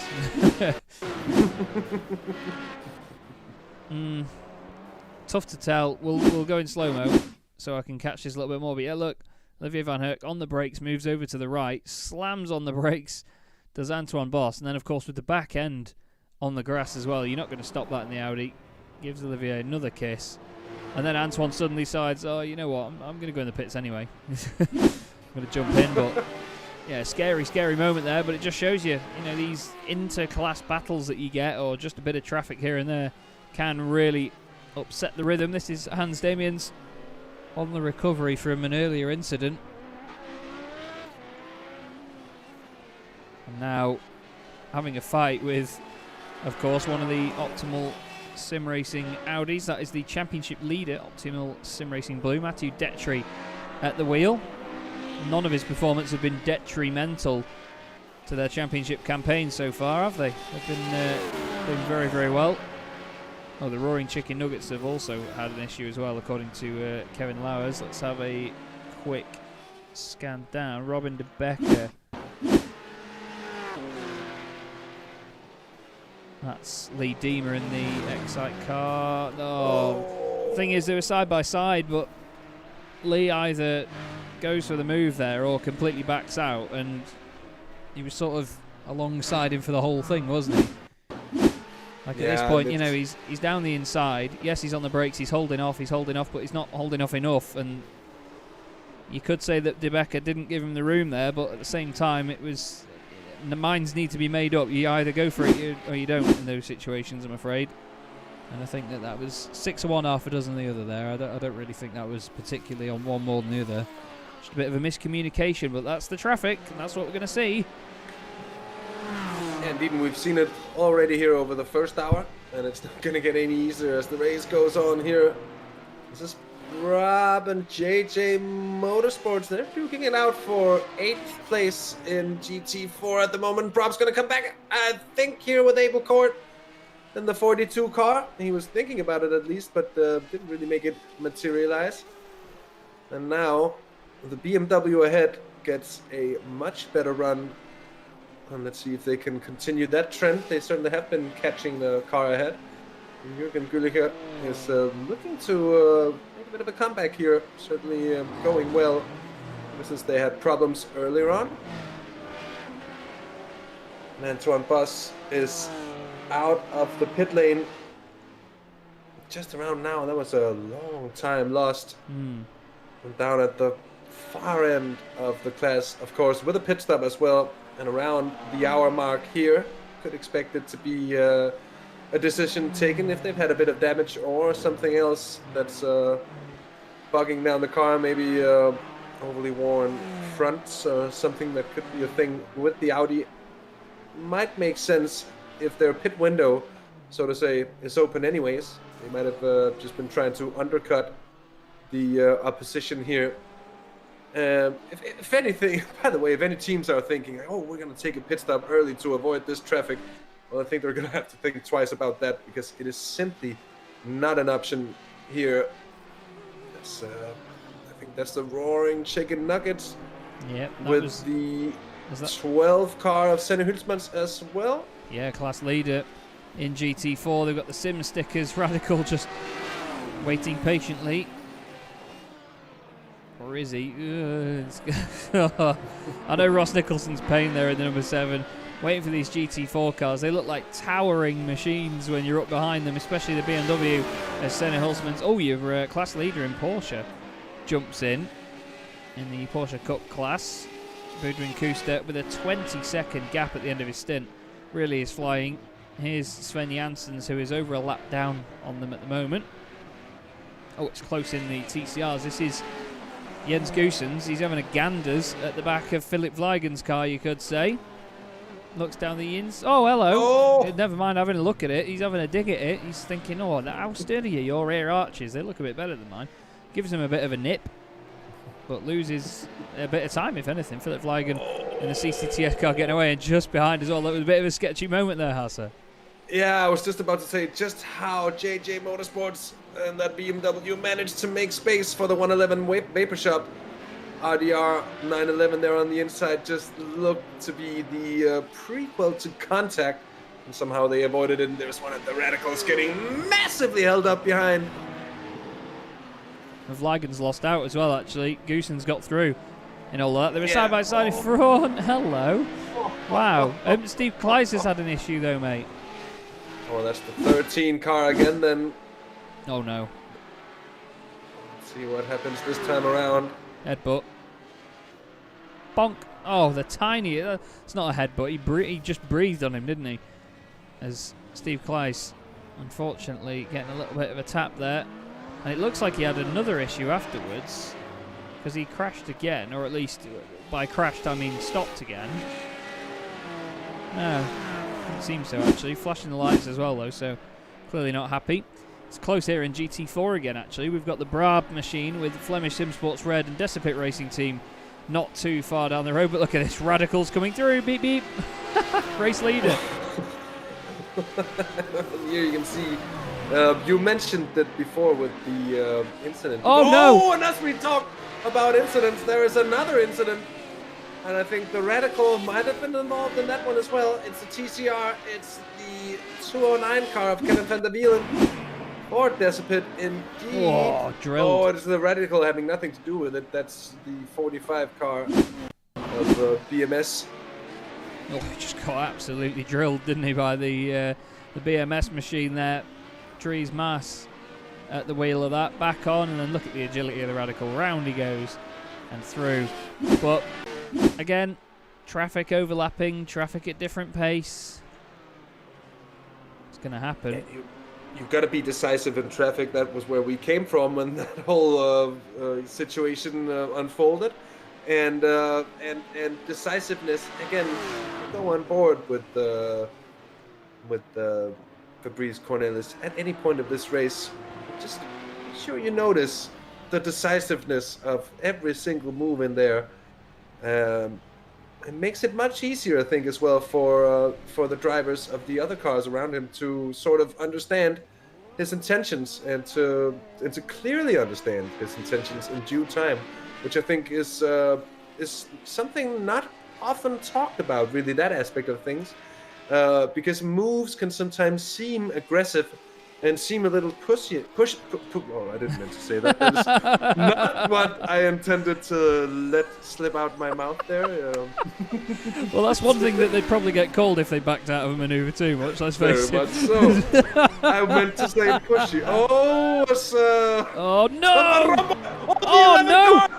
Wow! Oh, my word! And the serious face is back on chat that Vince Peters just having come into the car here. He has had a calamitous start to this, and that's major damage to the front end of the car. They had a bit of it already. Onboard shot here from Vince's car.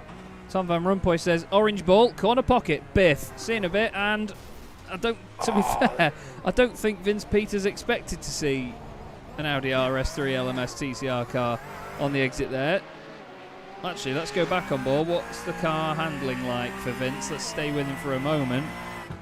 It was a great shot by Tom Van Rompuy. I know that my favourite commentator of all time, Charlie Cox, would have just shouted, "It's a goal," but not a bing goal, unfortunately.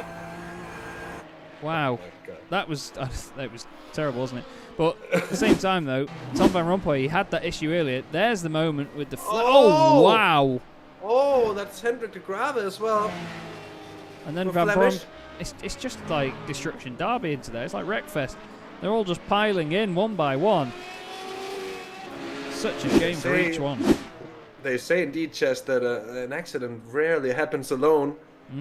And you can certainly say this was true for that situation. We've now passed the hour mark, by the way, so we're just about a quarter of the way through this race. It's flown by. Really has. For the first hour, Chaz, and it's certainly nothing new. It's something we're perfectly akin to by now with this series. Colin Spork is coming in for his first pit stop for HE Sports. They're probably going to be changing the driver as well. So it's VR Racing Quick Motors done, and it's Robbie the Bee coming in for them. Christoph Raas going to take another stint for Flemish. The 45 seconds down. They haven't done any major repairs. Doesn't seem like they've used their fast repair yet as well, Chaz. And that's saying quite a lot as well, because if it was a race where you'd maybe expect to be able to come through without getting any, say, damage that was any worse than what they've already picked up here, you might already have used that fast repair to just get the car back into mint condition immediately. But they've chosen not to, and that could actually turn out to be a wise decision indeed in the long run. Yeah, Hans Polman saying, car handles fine, it's a Porsche. Really? I think, to be honest, if it's not affecting them, then yeah, you wouldn't really bother taking the fast repair. If you can still get the most out of it, then why not? Save that fast repair just in case something worse happens later. We've all seen it before. There is a rear wing there. It's like watching a tail at the airport behind a building, trying to figure out what it is. Jochen Lennart's in the pits then for Dynamics Racing Blue.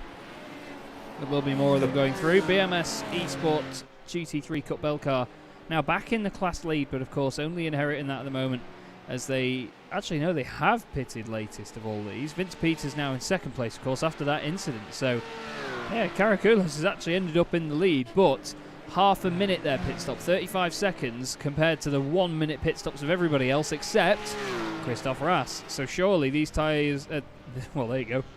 I was going to say these guys are double stinting tyres. These tires are double stinting, guys. Yeah. It's like the good old Murray and stop the start watch. Yeah, indeed. Oh, I'll tell you this live, just in case anybody else knows of this and would like to watch it.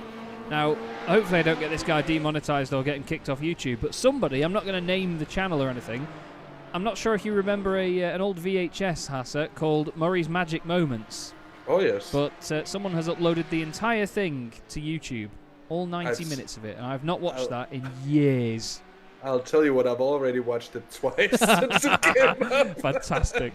Because I know it used to be in parts on YouTube, but it was only like the beginning 10 minutes and the last 10 minutes. And yeah, anybody that is a fan of Murray Walker, our absolute hero, then there you go. The number 88 car has a penalty for an unsafe rejoin. This is for position. Robbie the Bee. Yeah. Interesting. Oh, spinner. That is Spinner Robbie the Bee again. Robbie the Bee, and with the penalty now, a spin as well. That's certainly not been a perfect start to his stint here. And it's we mentioned upon it, Chaz, they are newcomers to the series, and it's something else getting used to the Radical. Such a difficult beast to handle, and it requires a setup that is very dialed as they go 3 wide with the traffic here, and is it for position? It is. Dynamics. Joseph Kovacs as well. How can he be anywhere near the Dynamics car there? Oh. Jochen Lennart's have been in a perfect stint. No contact made there. He just about blocked them. But now the 99 is coming through. It's gone the outside of the Dynamics machine into the chicane, braking quite a bit earlier, taking that position at least on track. Because I've actually seen if they actually went through. Yeah, GTE Racing actually putting a lap on these guys there. That's how far ahead they are in that class. So if I show you this now in terms of position, there you go. That is each of those cars in that class, although one of them showing up red, which is nice and handy at the moment. But that is Senna Lansons, for some reason showing it red on the map, but at least we know which one he is. But yeah, very interesting indeed to see that, because I wouldn't have thought they'd all be lapping each other yet in that class anyway. I would have thought it'd be different classes lapping one another, but still. Good performance once again. Nice bit of sideways driving there. But Senna Lansons and the GTE Racing team, we do poke fun every time we say the name. The car's not in the best of nick, and it's definitely not a GTE car. But these guys, not only with that wonderful livery, they've had wonderful pace and wonderful consistency this season. Just look at that Radical screaming. It's just... it's brilliant. I'm still not used to it. After almost 2 full seasons of commentating on this, I'm still not used to that. It's amazing, isn't it? It really is, Chaz, and I've done a lot of multi-class commentary over the years as well, and it's something very different to even seeing an LMP1 coming up on the GTE or something. The pace difference in the corners. Oh, I think the BMW of Flemish up ahead had a big moment, and it's a big trip to the gravel trap there for Hendrik de Graeve again. Finding this place to be a bad one as he gets the squeeze there from the 99, I'm afraid. Takes evasive action, takes him onto the grass on the braking. Nothing he can do except for trying to minimize the damage, which he in turn actually does very, very well indeed. Keeps it going, keeps it out the wall. And again, one of those situations where you just think that could have been a lot worse. Could have been indeed. They'll be calling him Hendrik de Gravel now. Here comes the Porsche, you can hear it. Moves over on the brakes. Oh, there is a bit of a closing speed. I tell you what, he does an absolutely wonderful job to keep it out of that right-hand wall, in all fairness. That is a mega bit of driving by Hendrik de Graeve. Yes, he's gone off. Yes, he's not on the circuit for a bit, but I think they'd rather him do that than hit the Porsche, ruin someone else's race, or at least be part of the incident. But yeah, good stuff there from Hendrik de Graeve. Good avoidance, and to be fair, the car doesn't look too damaged, if damaged at all, to be fair. Maybe a little bit of a dent on the front right arch, but not really a lot. In all honesty, Porsche Sport enjoying the puns. Welcome, boys. The pun show will begin. But Vince Peters has gone back to the top of this class here at this point, Hasse, and to be honest, it was a matter of time with this number 11, 911, as he passes number 9, 911. Yeah, and the line that the 9 car was taking, BMS there, just made it look like they weren't even gonna try to fight it, really. That's sure cool. Is, but it doesn't, like, it just looks like it's a little bit intentional to let him through, which I'm not quite sure why. Would perhaps make better sense to try and hold them up for as long as possible. But by doing so, of course, George Karakoulis could be looking at putting himself into the claws of everyone else, basically. And now with a 20-second advantage on everyone else, they might just try to keep their gunpowder dry for a later time in the race and see if they can maybe just hang on to the rear end of that 11 car, given the damage and everything. It's maybe not, I think it's unrealistic though. Let's see here. They had very good pace in qualifying as well, so they should be confident. It's going to be an interesting one. It's certainly the closest we've seen anyone be to the bingo car at any point, really, in these last couple of races. Yeah, indeed. It's a real shame to have that, but George just needs to keep his carrot cool at the moment and just try and just follow, because at the end of the day, if you can match that bingo by Simtag EMG car for pace, then you'll be a very, very happy bunny. But we do have the number 9 and 11 at 911s together, with the 99 in third place. Dynamics Racing Optica ruining the meme in 4th place, but they care not for memes at the moment. There's actually... okay. Yeah, that makes sense. I was going to say, yeah, I wondered. I did wonder why that had changed, and the Flemish car was suddenly a lap down on the class leaders. So Andrea Rømer will be getting their class changed in just a moment. So do bear with me, everybody. We do have a yellow machine, but obviously orange is the colour for that. Wrong class, but these things change. This happens. And I do have them down as BMS GT4 Belcar, but of course they're not in that class. Even still.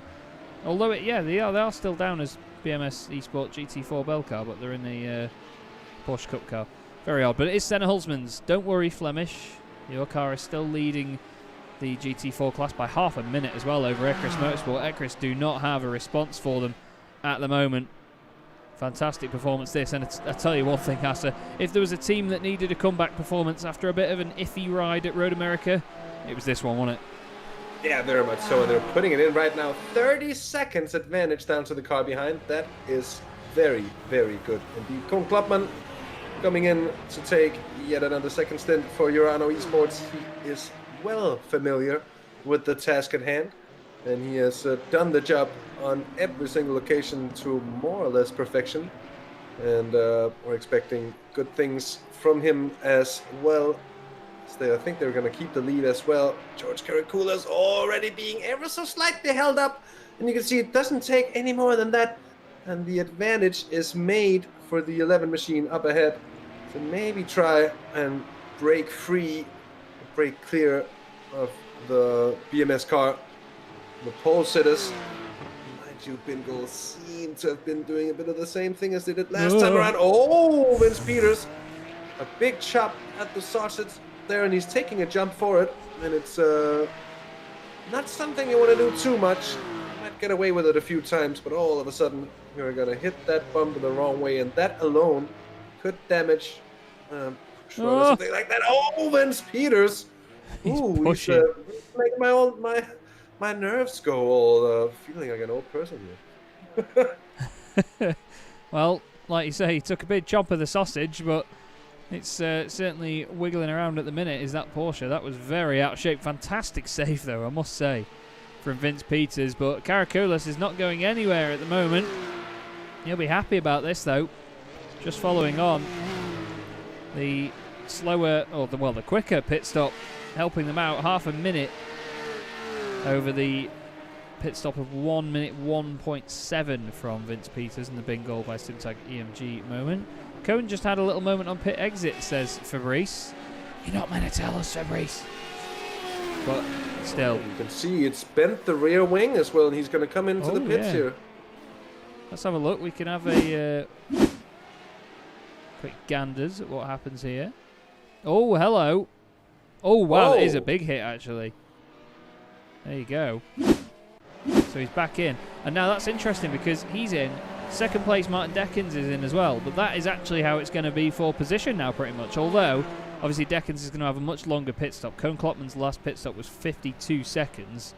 It's just going to be a fast repair this time and then back out, I'm sure. Yeah, but that also means that they're taking their fast repair. They're not going to have it in store for anywhere later in the race. Which, it's a luxury that they've had before. And it's a luxury that actually saved them as well in earlier times. When they had an engine breakdown at a relatively late stage of the race, they managed to lose very, very little time compared to how much time you could lose on such a problem indeed if you don't have a fast repair. So for them, while it's maybe something that's not going to cost them right now, really, it could come back to haunt them in the long run. It could indeed. Intriguing to see how these guys all manage their own races. Davy Suffley is at the Sky Limit Racing for Zolder Porsche. And we've got Kenny Herriman's just in front in the PSR car. There's a Radical going by. There it is. Race leader. Suffley is 6th place at the moment in class. Very pleased with that, I'm sure. They've been quite close together all race, to be fair, these guys. We've had a question, what happened to SimStickers? They are 2 minutes down on the guys ahead now. Or, well, 2 minutes down on the race leader. No, it is actually 2 minutes down on the car ahead, apologies. But they just had very poor luck early on, in all honesty, Bart. They had a penalty for, I believe it was them that had a penalty for an unsafe rejoin. But they just had a handful of incidents very early on in the race that has put them on the back foot very quickly. We're hoping to see them come back through. But you know how difficult it is to do in a race like this. That gap, by the way, that we were just looking at, Davy Suffley has opened up now to about a second. Kenny Herriman's has started to open that one up, but again, we know how quickly that can close back down. Olivier Bultink still leading the way in BMS Esport TCR1 Belcar. Flying at the moment. I mean, it doesn't look like it, does it, Hasse? But he's on fantastic pace.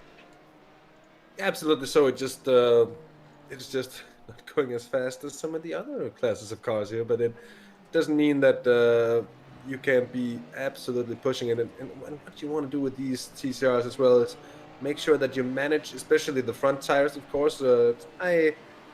It's my idea, at least, that this is one of those cars where you can actually make the rears last for several stints, indeed. But tire management and just, again, being patient and concentrated and all these things that you'd want to see in an endurance driver. This is just, now is the time to bring out those elements of the race and let those things come to the shine. And Olivia Bultink doing a very good job of that. Still 7.2 seconds, as you said, down to Ferry Monster, and then optimal 15 seconds down. So it's the top three still having a bit of a battle between each other, although it's not within complete eyesight. And then the rest of the bunch are falling behind.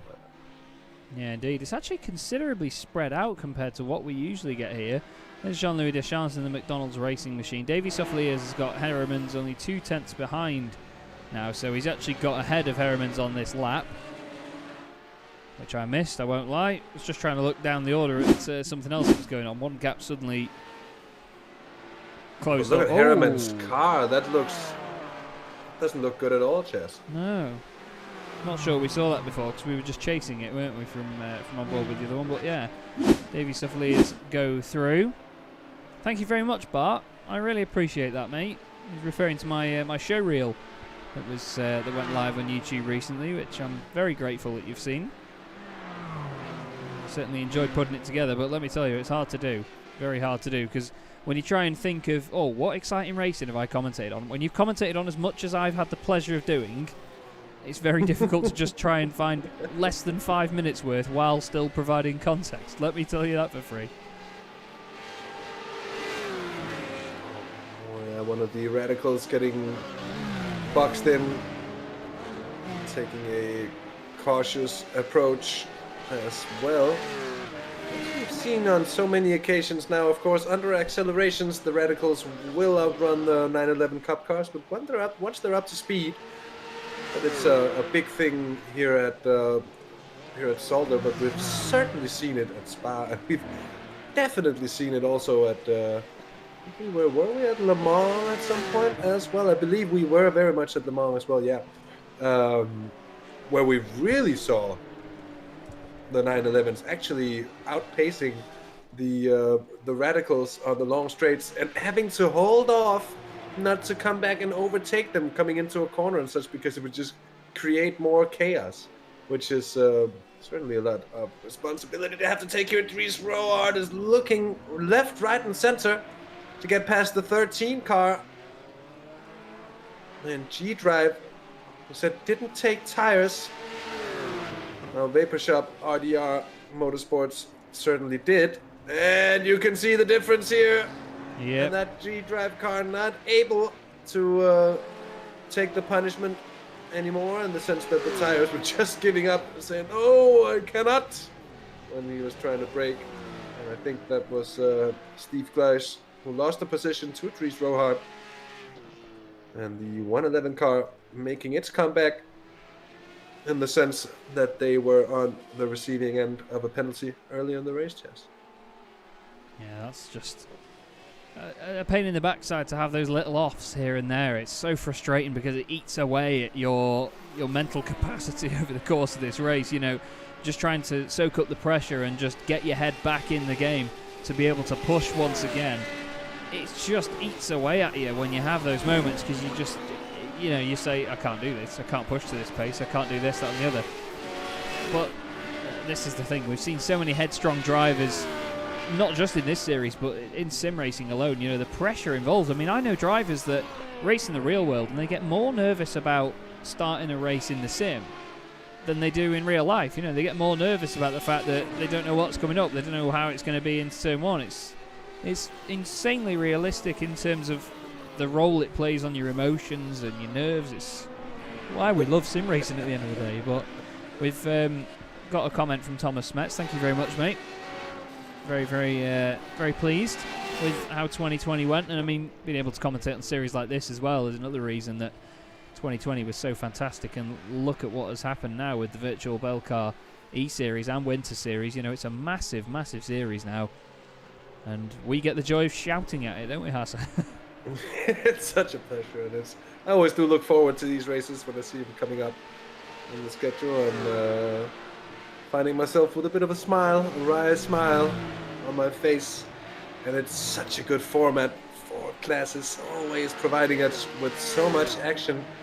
And always also with a touch of unpredictability. Because so much can happen with so much traffic. We're seeing it today here, 48 cars on track here. It's certainly demanding of the drivers here. I think that's Christoph Raas in the Flemish 911, catching up to Dynamics Racing Optica in the number 8 car, which is certainly a battle for position. It's a well-known name here on the Simracersworld, at least Jeremy Hessels, who's up ahead. You can see Christoph Raas gets a really good exit, or thinks he's got a good exit, and finds himself with a bit of a slide on. I think it negated it for a bit, but Jeremy Hessels with his mirrors full at the moment. Yeah, indeed. Hessels will, I was going to say, be looking in his mirrors. He'll be definitely looking forwards after that one. He'll have his eyes wide open.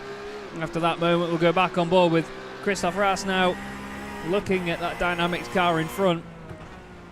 And now we've got the CCTS Audi now. They inadvertently got in the way before. They didn't mean to. As none of the traffic means to, of course. Now, what can Christoph do here? He's looking down the inside, but no such move yet. On Jeremy Hessels, there's contact and Jeremy's off. Well, that was a time to change camera. I nearly fell off my chair. As back in front. That was the GHKE Racing by TT Racing car. I tell you what, it's a good thing he's camouflaged because I don't think that Hessels would have wanted to see him flying up behind him in the mirrors there. But that's such a shame. Just looked like Jeremy went a little bit too hot. What do you reckon? Oh, it's the curb, wasn't it? Oh, both of them. Yeah, it's the curb, and he gets a little bit of a nudge from the Flemish car as well, I think, but there's nothing Christoph Raas could have done to avoid it in that situation. I'm afraid it is a fault of Jeremy's own in that situation. Not to be harsh, but mistakes happen. It's a costly one indeed. We've mentioned it before. Take those flyers. Now the Porsches, the 911s, not really. It has a sturdy floor, and it doesn't take too much floor damage. It doesn't react too much to getting a hit to the floor as well. Porsche Sport with the most original joke I've ever heard. We can't see a car.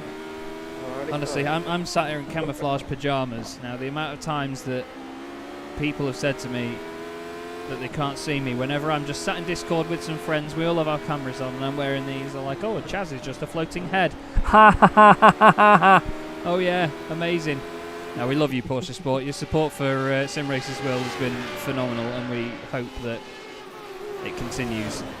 You guys are on every single stream I'm on as well, actually. I do enjoy seeing you guys pop up in the comments. But Colin Spork, who we're looking at the moment, Hasse, I look at them with intent, because until about half a lap ago, they got within 2 seconds of Urano Esports. There's Urano there, and there is Colin there. So he could literally poke him with a spork from here if he wanted to. He's that close to the back of him. And this is, like you said before, obviously, you know, no offence, Cohen, but it's your fault. He had that moment before, and it's thrown this back up in the air again.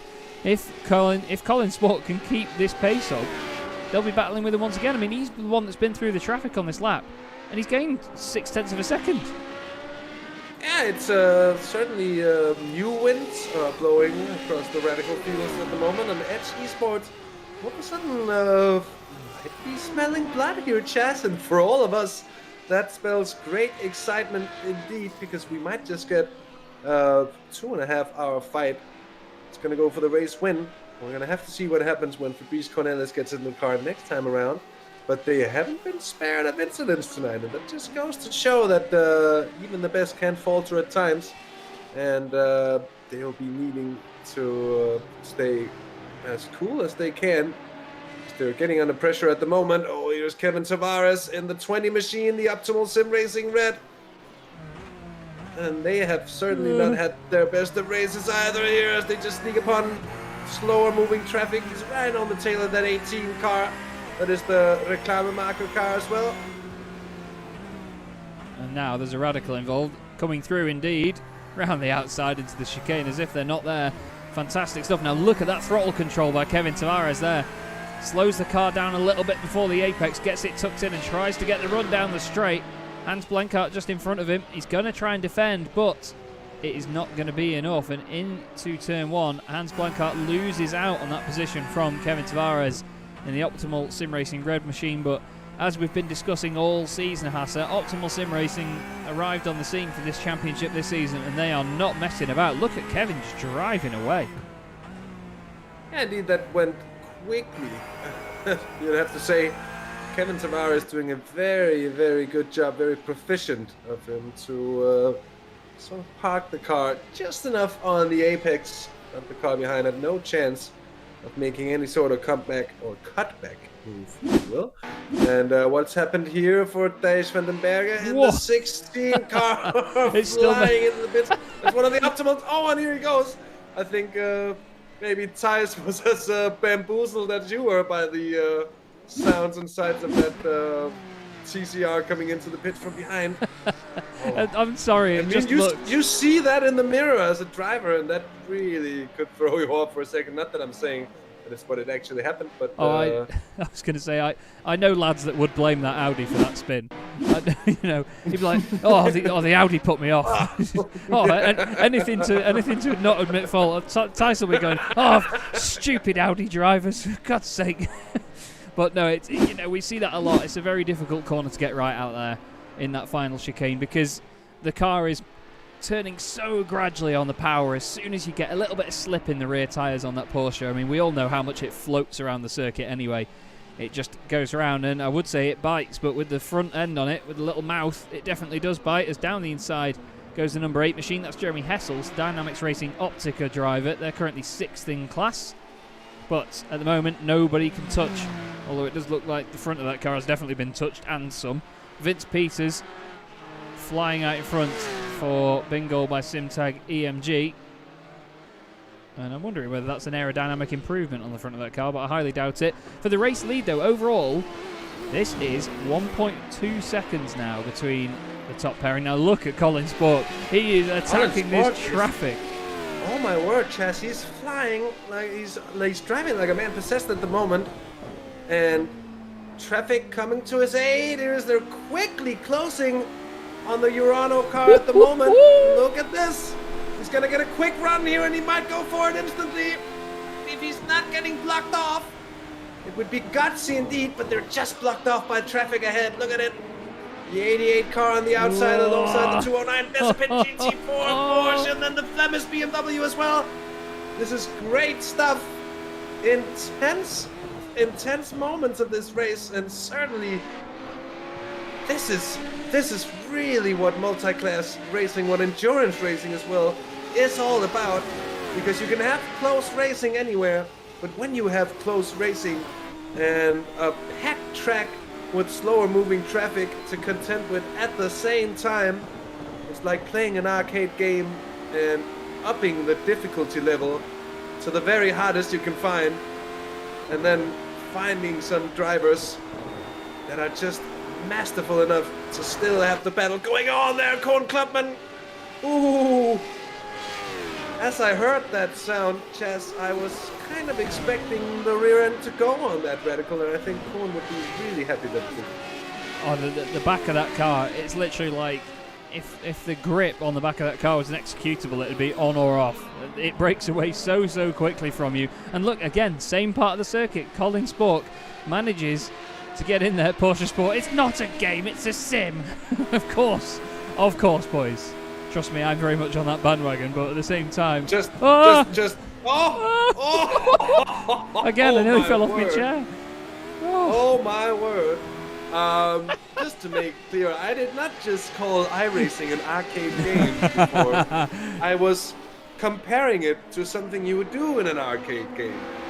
After all, two different things. Just to make clear before I get a storm coming towards my head. Look at this, he's pushing the Urano car. This is unheard of in the Virtual Belcar E-Series and Winter Series. Oh no, as the Dynamics cars just spun behind them. But Colin Spork, he said a man possessed, mate. He is absolutely a man possessed at the moment. And Cohen Klopman will be thinking, who's this clown here? And why has he got 400 brake horsepower more than us? He's trying to Ricardo Zonta him. Doesn't work. Unbelievable stuff. This is fantastic. But again, it just shows you how frantic these radicals are at the front of the field. You have to love this. A great commitment by both of these two at the moment, really showing how it is done. If you want to manage traffic, if you're one of the P2 drivers that races IMSA officials, watch this. This is how you're meant to get through traffic. But, oh, never mind. Oh, no. Oh, it's the Titanic. Did he just beep? I'm sure I heard a horn then. Yeah, he almost came into contact with an iceberg of a TCR car there for a second. The CCTS not able to move any faster than he did. Not able to get out of the way as well. Colin Sport just finding it. Just as you said, Chaz, it comes at great risk when you're dealing with traffic in this way. And an hour and a half into this one, we're moving in on the 50% marker for this race, and it's certainly flown by. Usually, Chaz, 4 minutes ago, we'd be having a break usually at the 1.5 hour mark, and it doesn't really seem like it's happening today because we just missed it. And that tells you something about the racing we're witnessing along. It's really, really good, and certainly, even with quite a few virtual Belcar races under our belts, virtual by Belcar. now. Sorry, that was poor. It's still, this is certainly one of the better ones. And now, with the gap just 1.2 seconds, which also shows that even though he lost a great deal of time, not even a lap ago, Colin Sport is flying right up to the rear end of that Urano car. And I think he's more than smelling blood. And I think Colin Sport is beginning to see that he can clearly challenge Corn Clubman for the lead here. He can indeed. It's just one of those very, very interesting moments that we don't often see. Unfortunately, though, Hasse and I are going to nip for a quick break, as we have missed our usual slot to be doing that. But we're going to give you the on-board view from Colin Spork for 5 minutes, and you'll get to witness this chase, unfortunately without Hasse and I. But give it 5 minutes, guys, and we'll be right back with you.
Welcome back, everybody.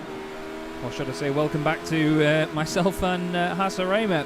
Chaz Draycott here on Simracersworld TV, as mentioned, with Hasse Rømer in the commentary box with me for the Virtual Belcar Winter Series, 4 hours of Zolder, round 4 of the championship. And we have this immensely enticing battle at the front of the pack here, Hasse. And we've never seen anything like this before in the history of this championship. Somebody being able to challenge the Urano Esports boys this closely. Colin Spork, just 16 years old, is flying. Yeah, and he... Heck, you know what, saying that 16 years old, I very much remember, actually. We talked about that last time. Oh, having a look for the lead there. And almost finding it. But, you know, we're looking at some serious talent here at Chaz, because having this kind of skill at that age is certainly nothing you come easily by.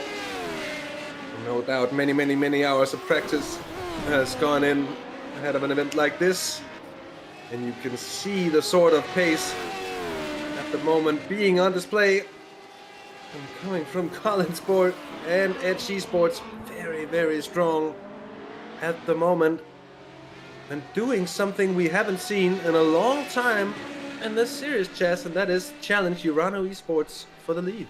It's incredible. It really is incredible. Now, I know I joked about Colin's surname and wondered if he was the man that invented the spork, but obviously at the age of 16, not really possible. But at the moment, he's inventing the rule book on how to challenge the likes of Koen Klopman, Thomas Stockmans, and of course Fabrice Cornelis. An untouchable pace from him at the minute though. What a fantastic stint. It's almost like as soon as they saw that little moment by Koen Klopman when they came out of the pits and he damaged the wing and had to go back in again, it's like they saw that as their opportunity to just go, right, we're back in this now. We've got a free pass to just chase them down again. You know, it's a level playing field. Let's hit the reset button and crack on. We have had a few issues, unfortunately, while we're away. We are going to look at them. Josef Kovacs, Steph Del News had an issue first off in the 66 Porsche. Just a little off there. Andrea Ayman went off big time. Oh, that's a clip from Josef Kovacs, who had also gone off just beforehand. That's the 43 Porsche Cup car. Hans Blankart also having an issue. Oh no. Oh no, actually this looks like a... Oh, there's Kovacs in the background. Oh my word. Oh, Blankart's just rotated up the hairpin. Andrea Ayman came back on not long after that. Josef Kovacs went off again. Oh no, this was just as he recovered. Bram Bellemans having an issue in the GT4 car. Oh, that's going to go in. Oh, that's a big hit into the wall, actually. Very big hit. Out of the chicane. Brian Loynes was the next one to go off. I think Bram Bellemans had another one, actually. Oh, big lock-up by Brian. Let's have a look at what happened to Bellemans. Oh, this is after recovering from the incident. They've lost the bonnet on that car. They get back going again. Didier Dexter's also... Oh, just getting attacked by the GHK Cup car. The acceleration difference out of that chicane as well is what makes the difference there. Well, a few moments while we were away. But to be fair, nothing too major at the moment. But this battle for the front still going on. Indeed it is, and it's not going anywhere at the moment. And that's the man above that. That is very close indeed, and it's been around half a second for laps on laps now, and it's it's the old saying here, Chaz, that catching up is one thing, passing is quite another. Koen Klopman is certainly using the traffic to sort of fend off the HC sports car at the moment. Oh, that's a touch of grass there. That might just open the door here as they're coming down towards the final chicane there. It's Colin Spork on the outside. He's got a slight bit ahead. Oh, and he's passing it, I think. They're side by side still coming out. This is absolutely epic. Start-finish straight it is, and let's see, coming down into turn one, I think Colin Spork's got the run here, but they're going to be fighting it out. Oh, well, Klopman goes for the inside. Spork's done it. Whoa! Yes. Oh, no! No! Chaz, you should not have said that. Oh, no, word. man. And it's heartbreak for Colin Spork. Takes a bit of a punch there to the rear, and now he's Why it's not going anywhere? stationary. Yeah, stationary, and the wheels just turned all the way to the left. It looks a little strange for me. Does anybody know if Colin Spork's on a direct drive wheel, mate? Oh, it looked like he had to reset the wheel or something there. Yeah. Because I know that when people are on direct drive wheels, they do have a button that you can just hit, and the wheel will turn off if you get a sudden hit or if you think you're going to have an incident. But then you have to wait for it to come back on. He just loses it. There was no way that Koen Klopman could react in time to that. But you'll see, look, suddenly it's fine, and then does it very... Yeah, bang, there. It's like it doesn't go into gear, Chaz. You can hear him revving, but it sounds like the car's in neutral or something. I just mean the wheel. Like, look at the direction of the wheel here. As he gets going again, it is in neutral, like you say. Doesn't want to go in gear. And then he turns it off. Look there. It just suddenly goes full lock to the left. And he resets it, waits for the wheel to come back on. And then it'll suddenly go straight again, and he'll be able to grab first and go. Yeah. Wheel is off. Laurent Kirschmacher says no force feedback anymore, unfortunately, for Colin Spork. Now that's going to change the race completely. When you're trying to at least race to the best of your ability and you've not got force feedback, it just kills any sense of immersion, and anything that the car is doing, he's going to have a very tough time with that. You could argue that, yes, it's easier to turn the wheel because it's not as heavy now, but you need to feel what the car's doing, don't you, mate? Yeah, it's near on impossible to drive without any sense of what's coming through, and I wouldn't recommend it to anyone. I think it's it could be race ending, in the sense that all of a sudden Edge Esports are finding themselves. I think that's going to be a long way. What's the gap now? 25 seconds, as far as I can see. It's going to appear on the timing tower before long, I'm afraid. And it's not going to be good reading for, well, for anyone who'd like to see a good battle. Here's Tony Faveshaft, by the way, in the Ferry Monster Esports car, the number 17 machine. The former G-Drive X-Senior car. At least it's parts of that team having... been carried on, you could say, to Ferry Monster Esports, and they are pushing at the moment, and they are doing very well indeed. This is actually the battle for the TCR lead, Chaz, and it's less than a second in it. Tony Faveshaft doing a very good job of running down, not running down, of running in Stephen Kalbrecht ahead. Running down. I was going to say, that's not what you want to do. Hopefully, it doesn't run him down. That would be a bit of an extreme way of going about it. But you're definitely right, mate. There is a very good chase going on here. Stefan Kalbrecht just in front, the class leaders. Now, they did have quite the gap earlier, but that's obviously come down considerably since then. And I think that the thing is with Weisshaft, he's just one of those drivers that can just chip away at these gaps. A lot of them. I've seen drivers in the past in series and races like this where if they're not taking like a second out of somebody every single lap, then they sort of get a little bit downhearted, and their progress on making that gap smaller just diminishes over time. But Weisshaft, we've seen it before, he can just chip away at these things and keep his head. It's very important to do that in a race like this, and especially in the TCR car, because as I said earlier, it is such a car that requires massive patience, isn't it? Waiting to get on the power all the time, being smooth on the brakes, waiting to turn it in, and of course trying not to overwork those front tyres that are doing all of the important work. Yeah, very much so. Hello. That radical screwed him over, to say the least. Yeah, I think this could be the move done. The Fairy Monster car gets a very good run now into the final chicane. If you can hold on, that's not even holding on, that's outbraking Stefan Kalbrek completely and taking over the race lead. Oh, they got to be careful in behind here as well. Collinsborg into the pits here. At an hour and 50, I'm afraid, Chaz, that's going to cost him an extra pit stop at the end of things here. Yeah, that's not a planned stop. I don't think that's to do with the incident they had before, surely. Maybe just trying to get him switched around and just see if they've taken a fast repair as well. But yeah, he's out of the car. Hopefully just getting his wheel fixed maybe and getting it reset back up. Stefan Rouault getting it back in, or Stefan Rouault.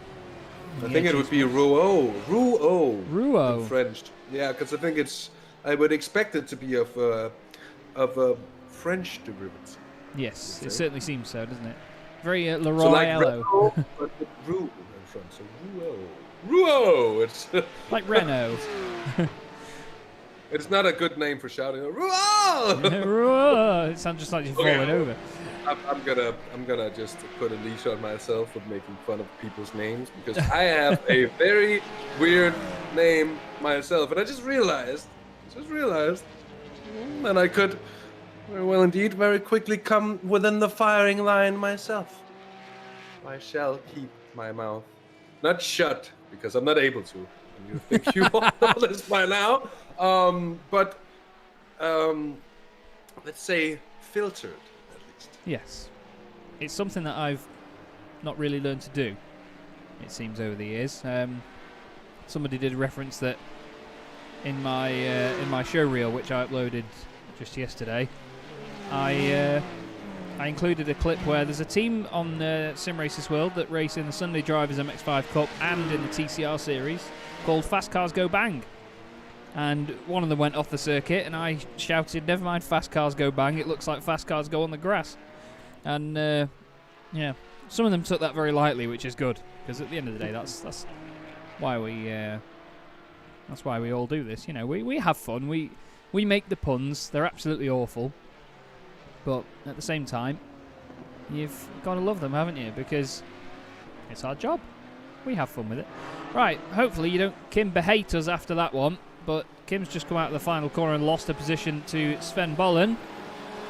It looks like, knowing Kim, he's going to try and get it straight back again.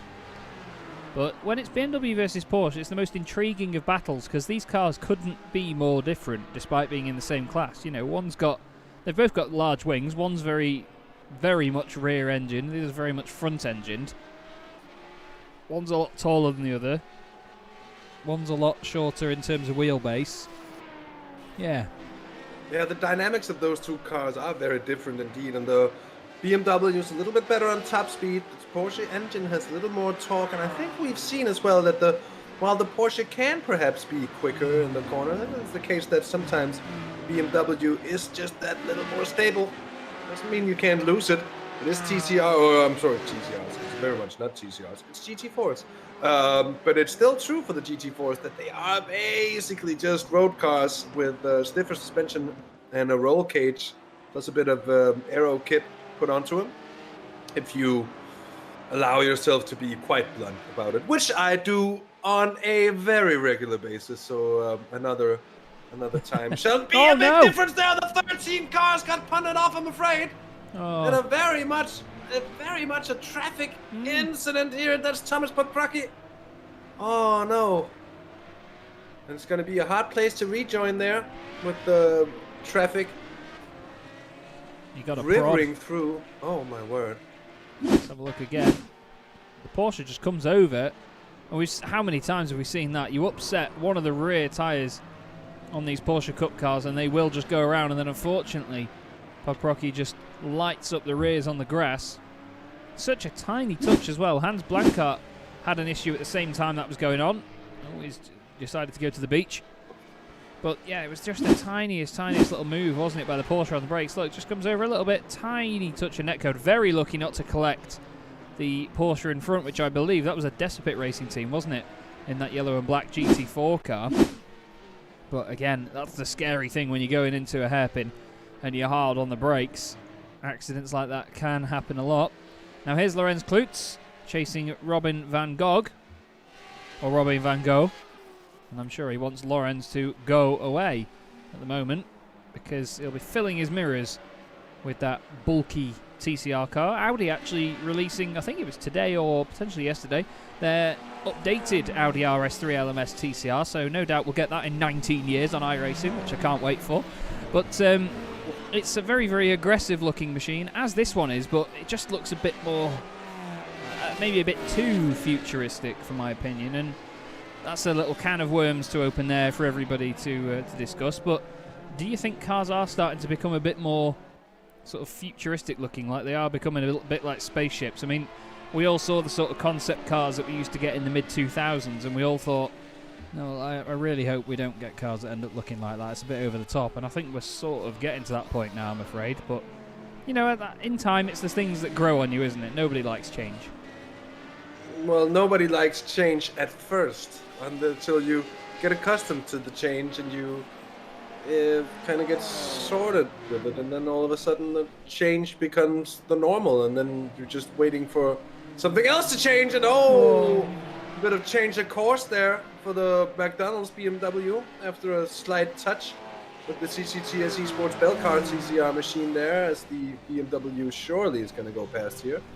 And also at the 9.9.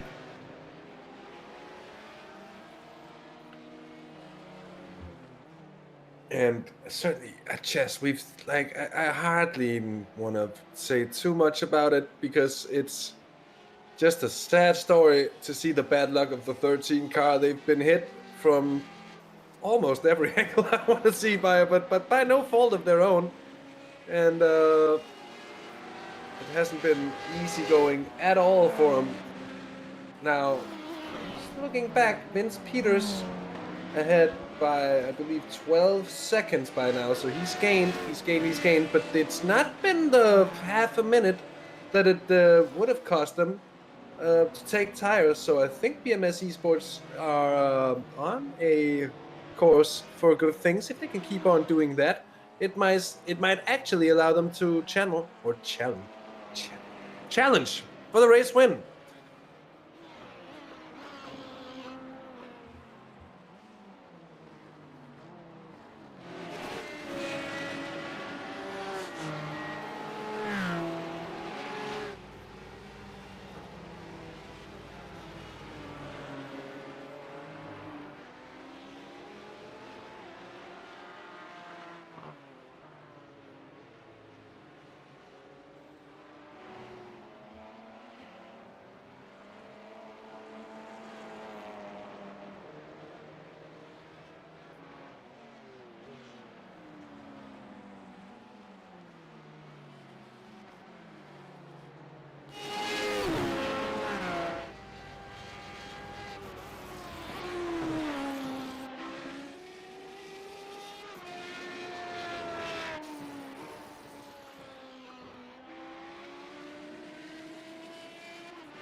Ames, I think.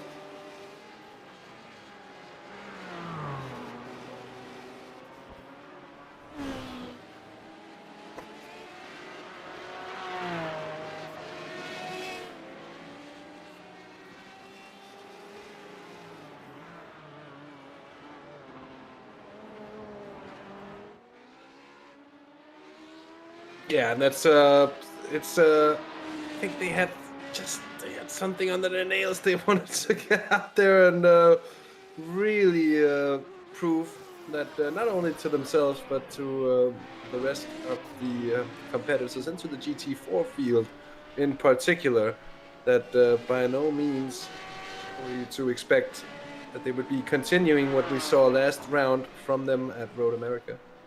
I must apologise as well. Me and my trusty Stream Deck that I always say that I love so much whenever I mute myself and then do something else and take my hand away from it, I forget that I've muted myself, even though I've got the whole thing to light up red when I'm muted, so it shows you how much attention I pay. I blame my lazy eye. I was actually just explaining the situation of trying to troll Porsche Sport, but getting done over. Diego Hames, at the moment, is flying at the front of this GT4 pack. Really is doing well. Oh no, Thies van den Berg has had an issue. Another one that's showing up red in the... oh no, that's because he's off track, never mind. But another spin, and Thijs has had a very, very tough season in this car. And that number 16, I mean, we saw them at Donington Park. They spun a lot. There's no two ways about it. But the thing is, they're coming back round after round, and they're still pushing, and they're still trying. And that's what you love to see. The spirit of the teams in this championship is fantastic, isn't it? Very much so. They're not the only ones to have treated this series in the very same way. And we've seen some of the teams coming in maybe over the first few rounds. They might struggle a bit, but I think also we see that that most of the teams are very quickly picking up their pace and realizing what kind of job is having to be put in, and they certainly put in a lot of practice, I'm sure, in order to be as competitive as can be.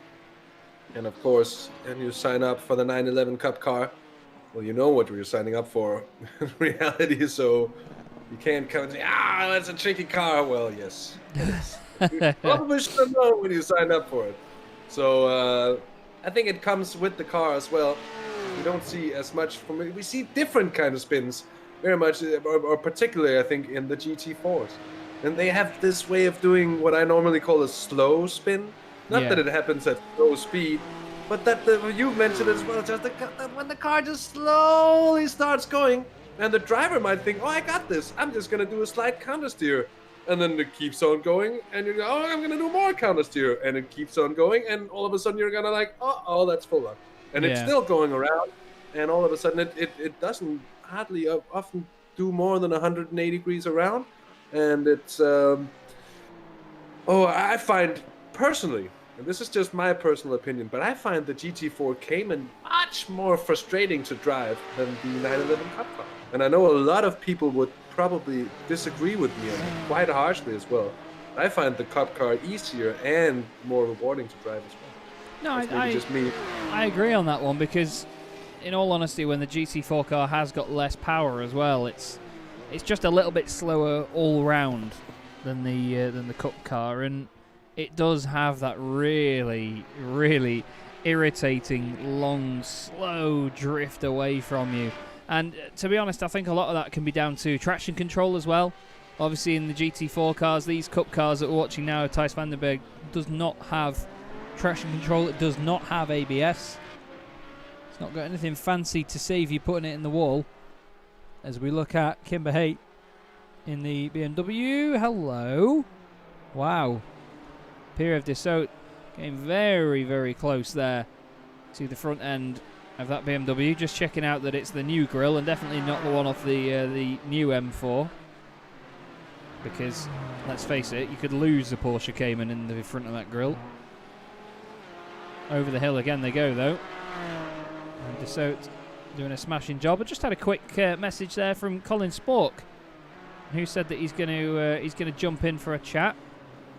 Although he's not jumped into the Discord yet. He is. It does say he's typing at the moment, so I imagine. Right, okay. He's just talking about the incident with his team, and he will come and have a chat with us about it in just a minute. So it'll be good to speak to Colin and get his thoughts on that. Here goes Flemish. Yep. The inside of that's a pit, mate. Yeah, nice BMW-shaped hole up the inside of the Porsche there. But it looks... Oh, I thought there was going to be a very sudden bit of contact there, but obviously Dissot knows more than we do about whether there's still an overlap or not. But still, this little Porsche, he's going to be poking fun at the back of that BMW and trying to get through. We're over halfway through the race already here, Hasse, and I still can't believe how quickly 2 hours of racing can fly by here, especially at Zolder as well, when they get so many laps in the books. Honestly, it's incredible in the end. It's incredible just how quickly time flies when you're having fun, and fun we're having.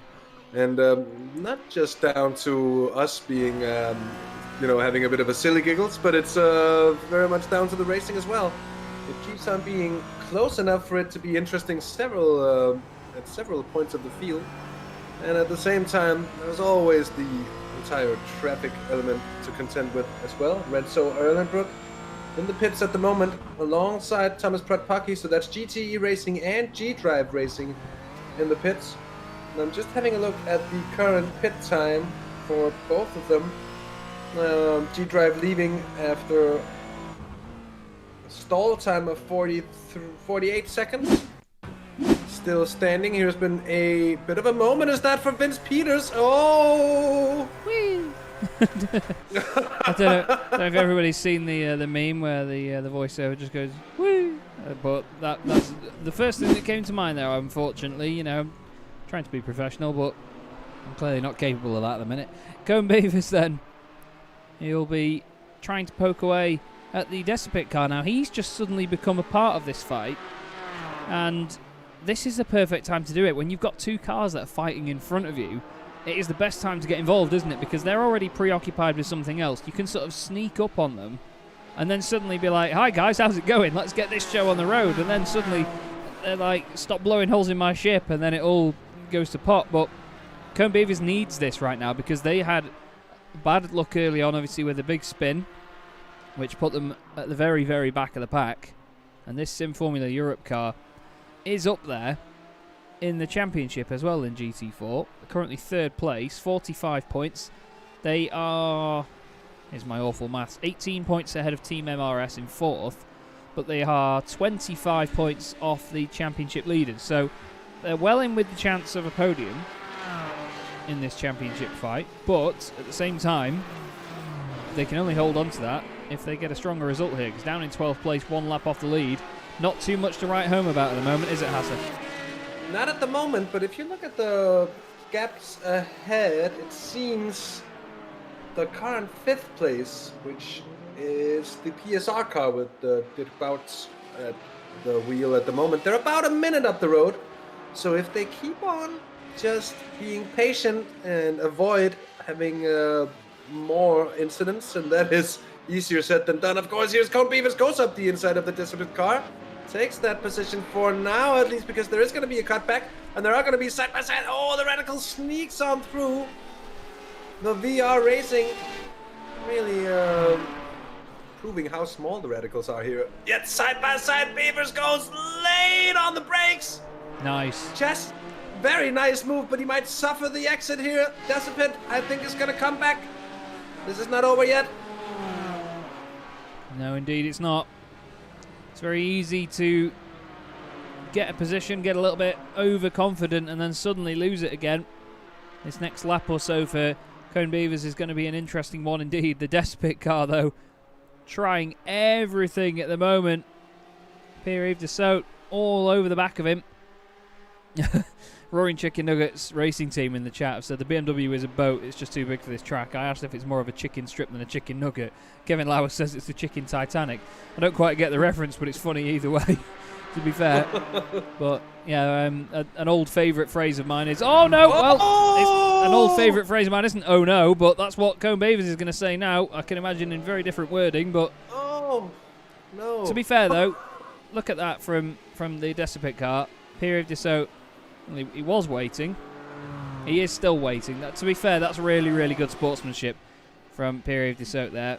Flashing the lights, obviously, but, you know, whether that's a get out of my way or what are you doing or thank you, it's hard to know. I was talking to Edward May about this when we were commentating on some LMP2 racing.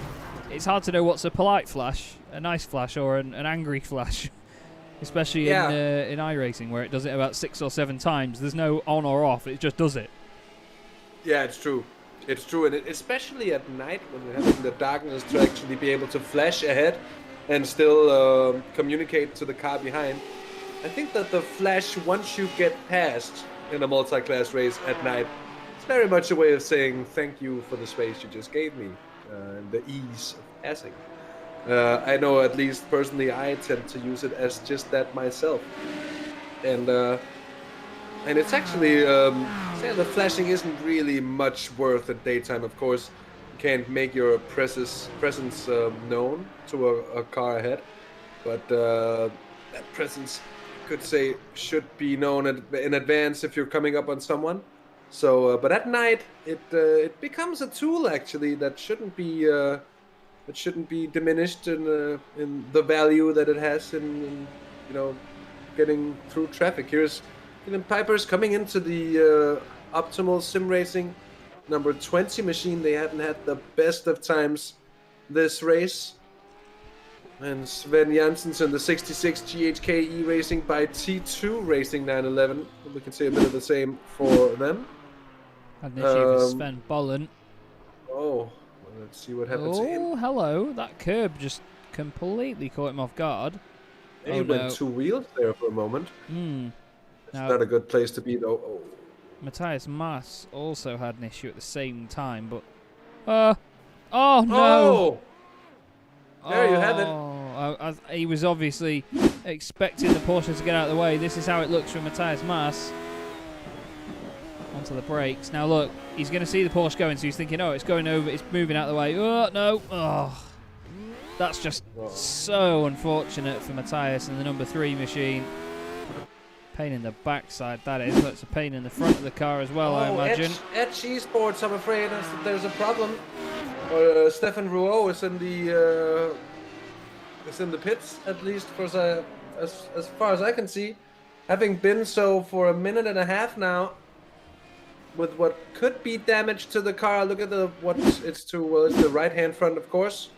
Leaving up the beak has just had a bit of a punt as well.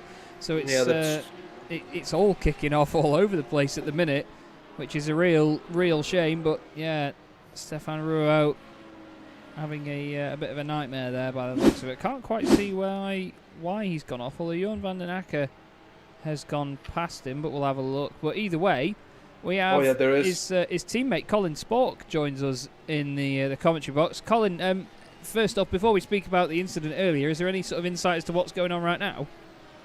No, I'm not sure. I mean, it was just a fantastic battle. My heartbeat was going quite crazy, but I mean, it was fun. It was fun, and my young buddy can luckily take it. Well, that was it. I mean, we were talking earlier about the fact that you're only 16 years old and you're as fast as you are. I mean, when you're going up against drivers like Koen Klopman and, I mean, Fabrice Cornelis, who's been hailed as one of the best Belgian racers in iRacing, do you feel an immense amount of pressure from that, or is it all just sort of level-headed playing field from you? Of course, they are great drivers. They really are great drivers, especially in iRacing.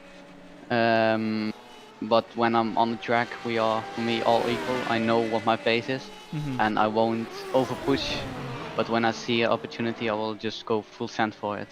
Well, I don't blame you. The Radical is certainly a car that you can send as well. I mean, when you're making it through the traffic, I mean, we've spoken to a number of different drivers about obviously getting through traffic in that car, the sort of pace difference from that compared to like the TCRs. How do you find it when you have to try and navigate through the traffic?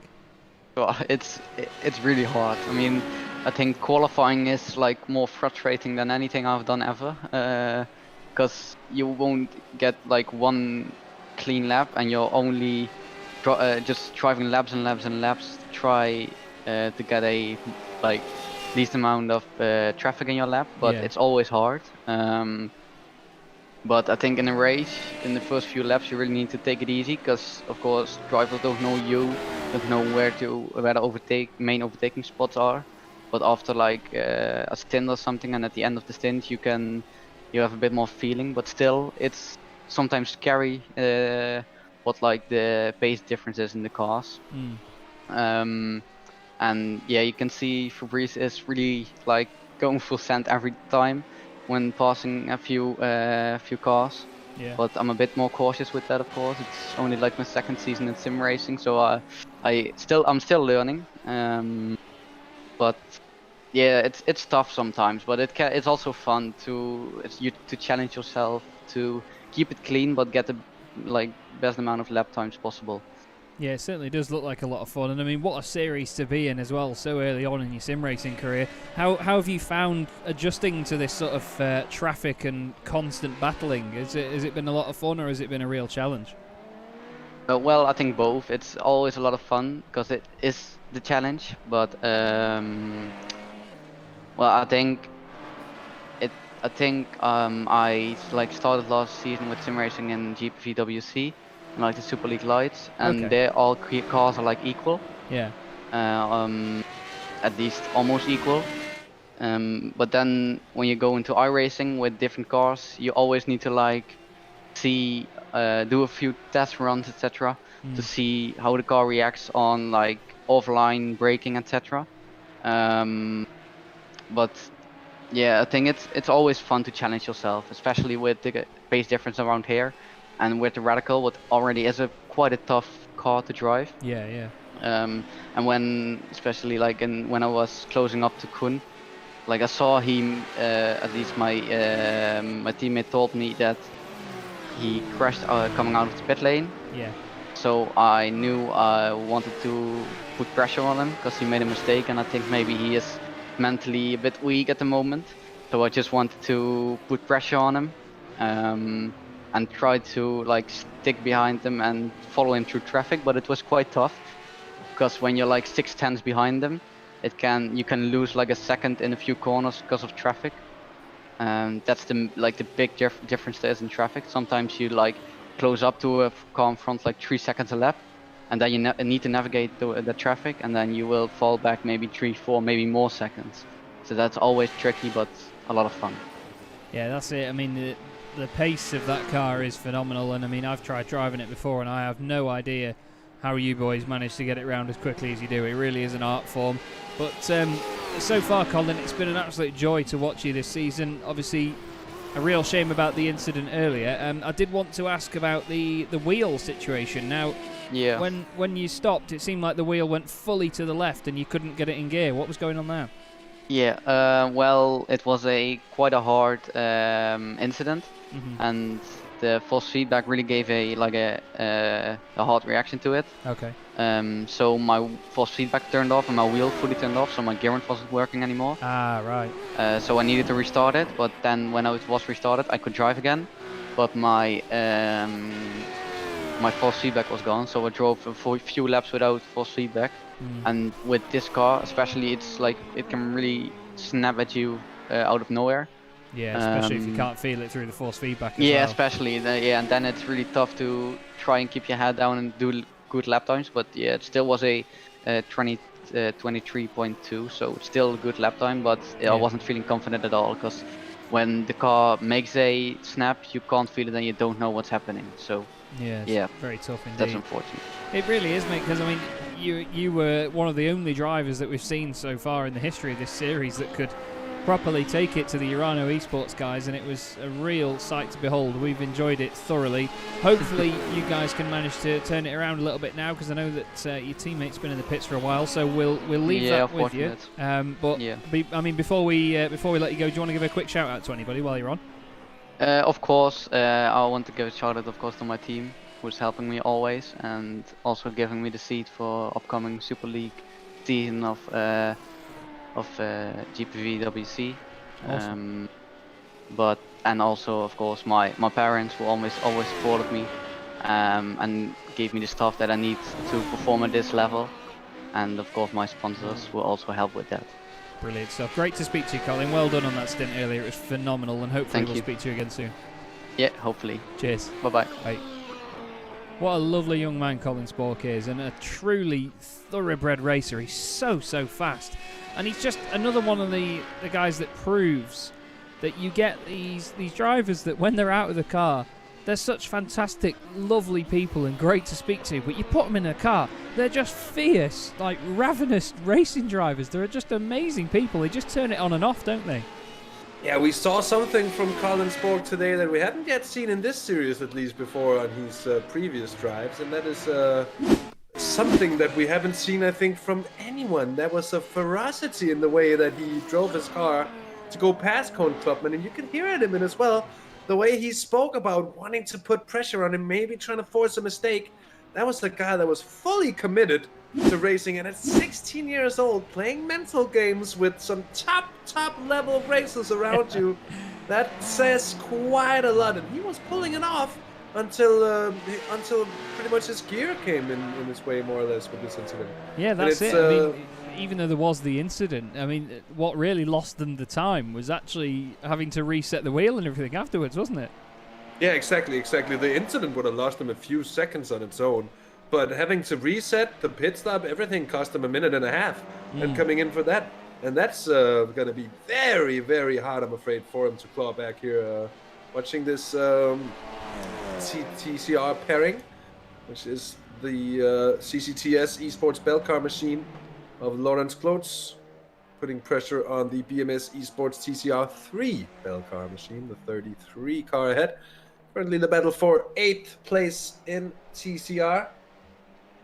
And while this race has been going for a fair bit of time now, 2 hours, 20 minutes on the clock, which means just over an hour and a half left here, we also have the field spreading out here, and I think that could also be coming into the final pit window at around the 3 hour mark, from where on it should at least be pretty much straightforward. I was just about to say straightforward running until the line. Nothing is straightforward with 4 classes and 48 machines on the track here at Zolder.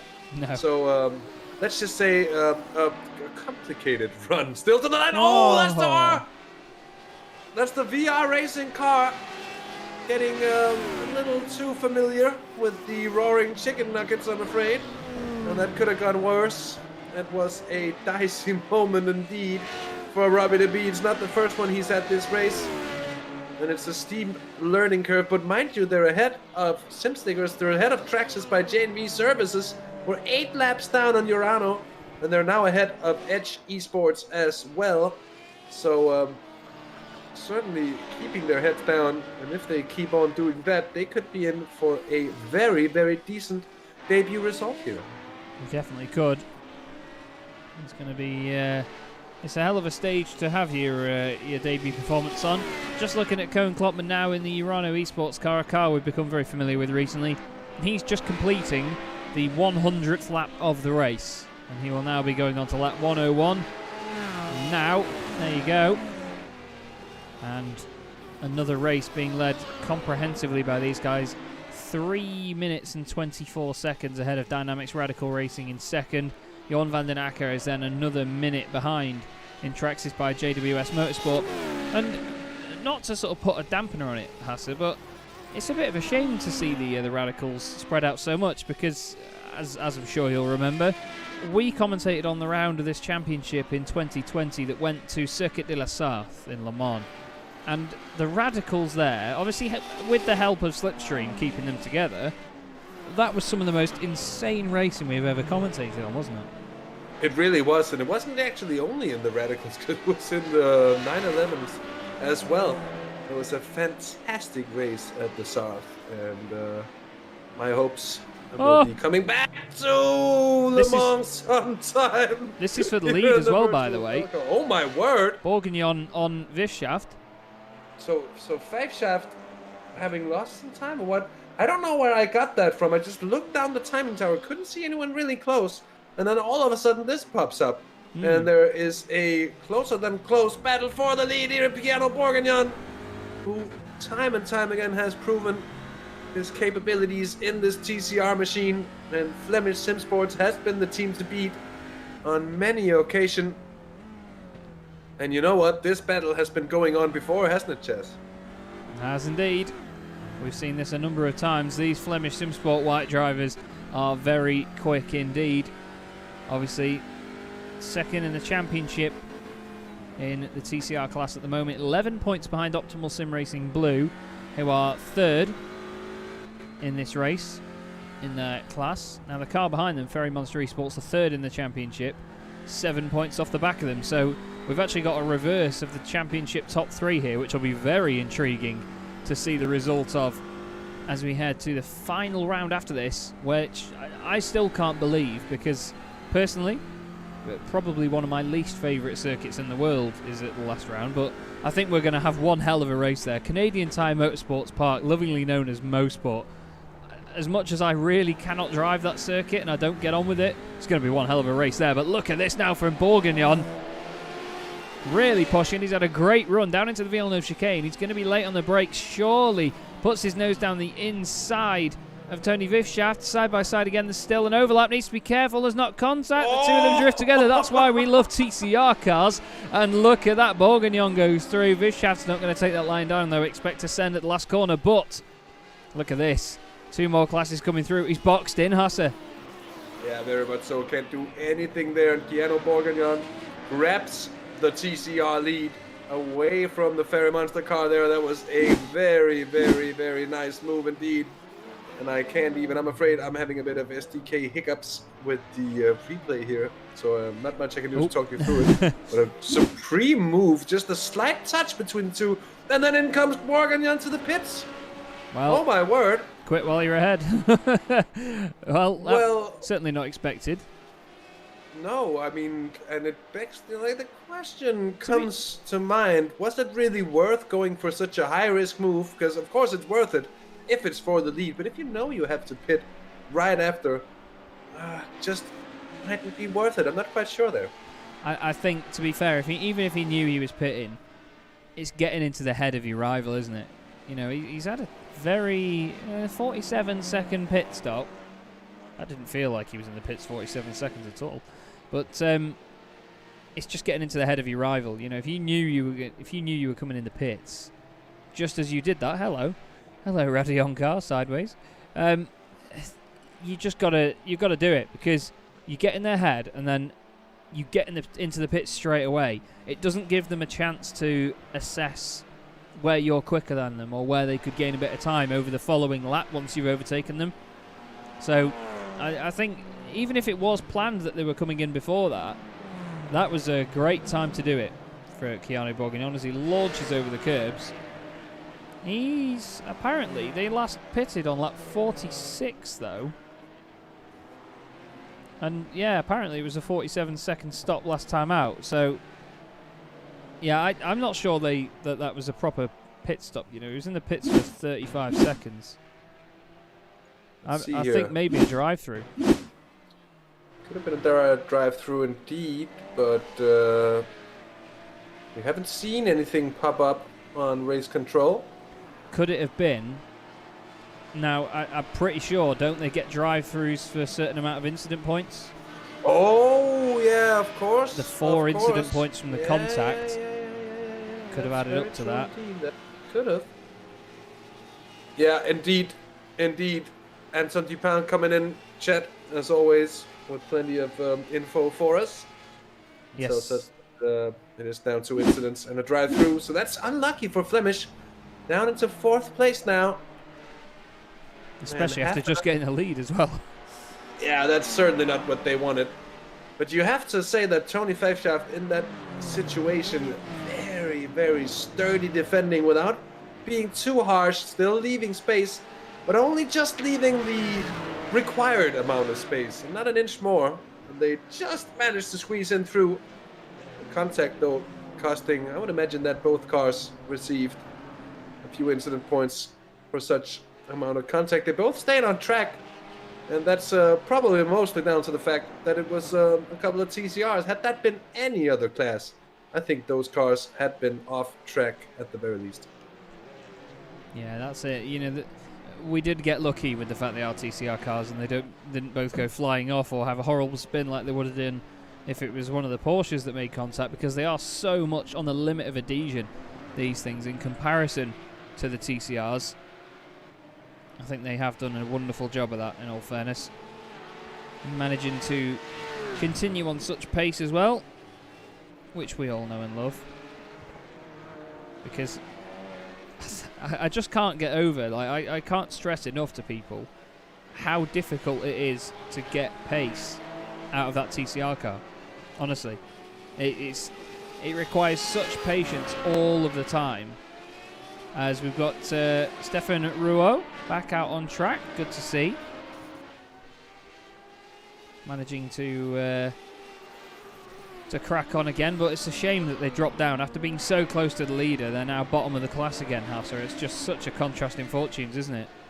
Yeah, it really is. It's from top to bottom, and they actually, mind you, they actually got into the lead. They took the lead, and just as they did, it all came crashing down around their ears, and quickly indeed.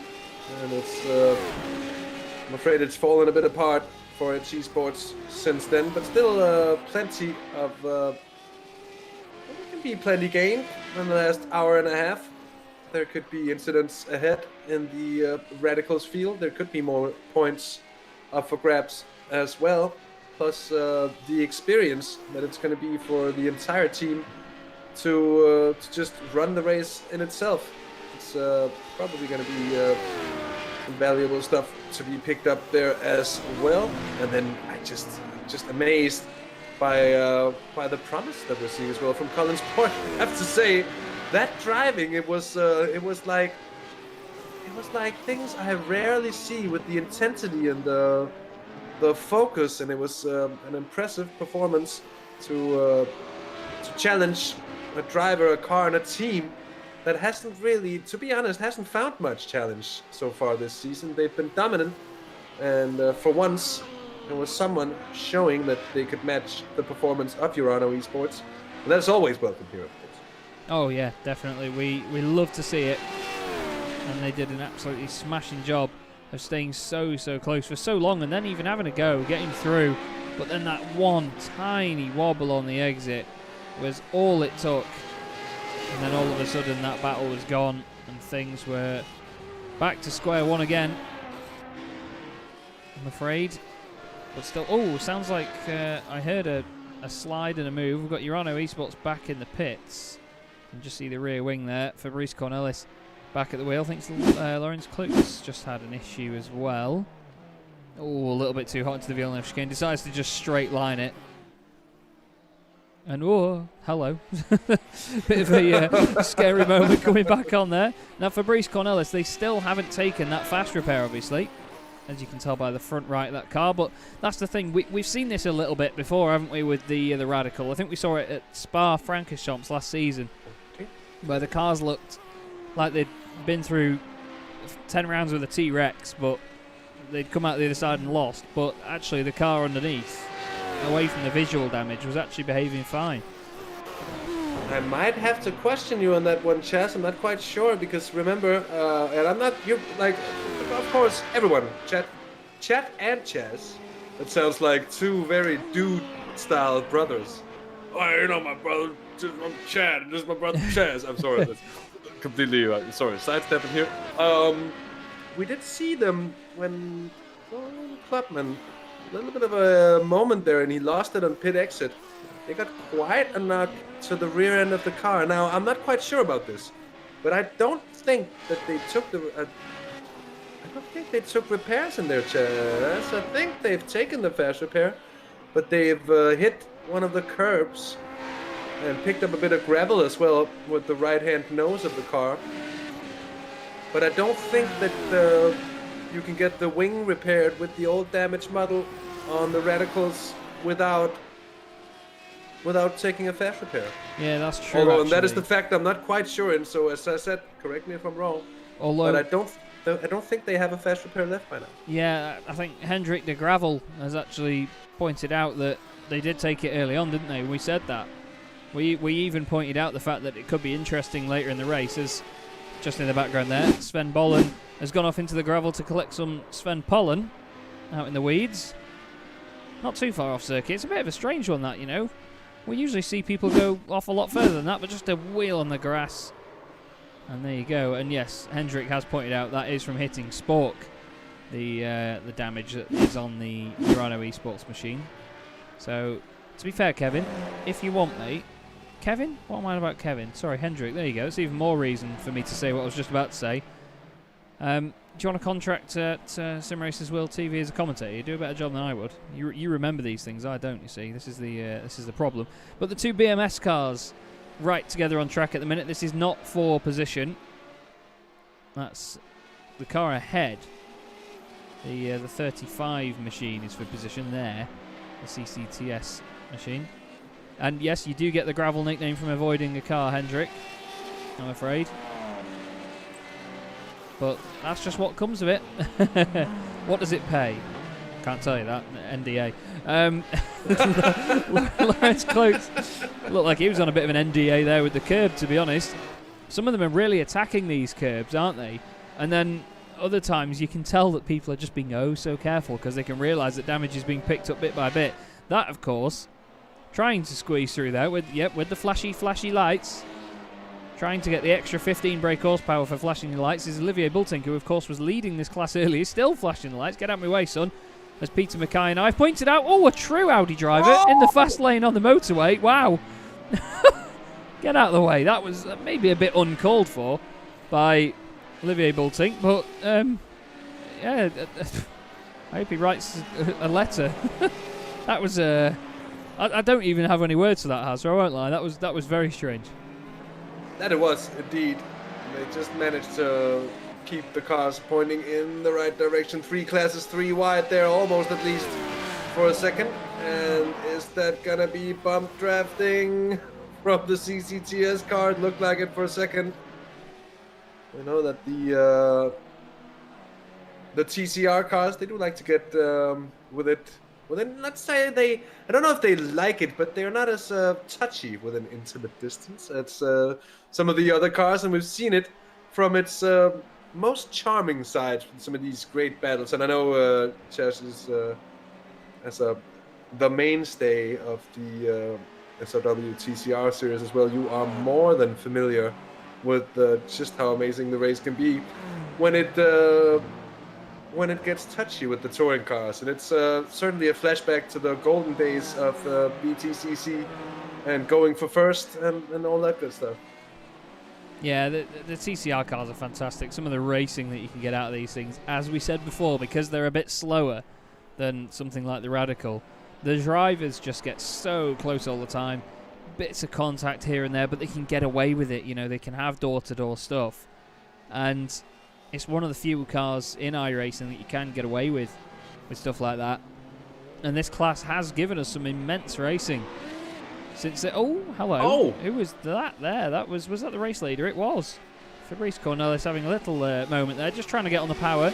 Maybe he just held off the power more than normal, waiting for the GT4 cars.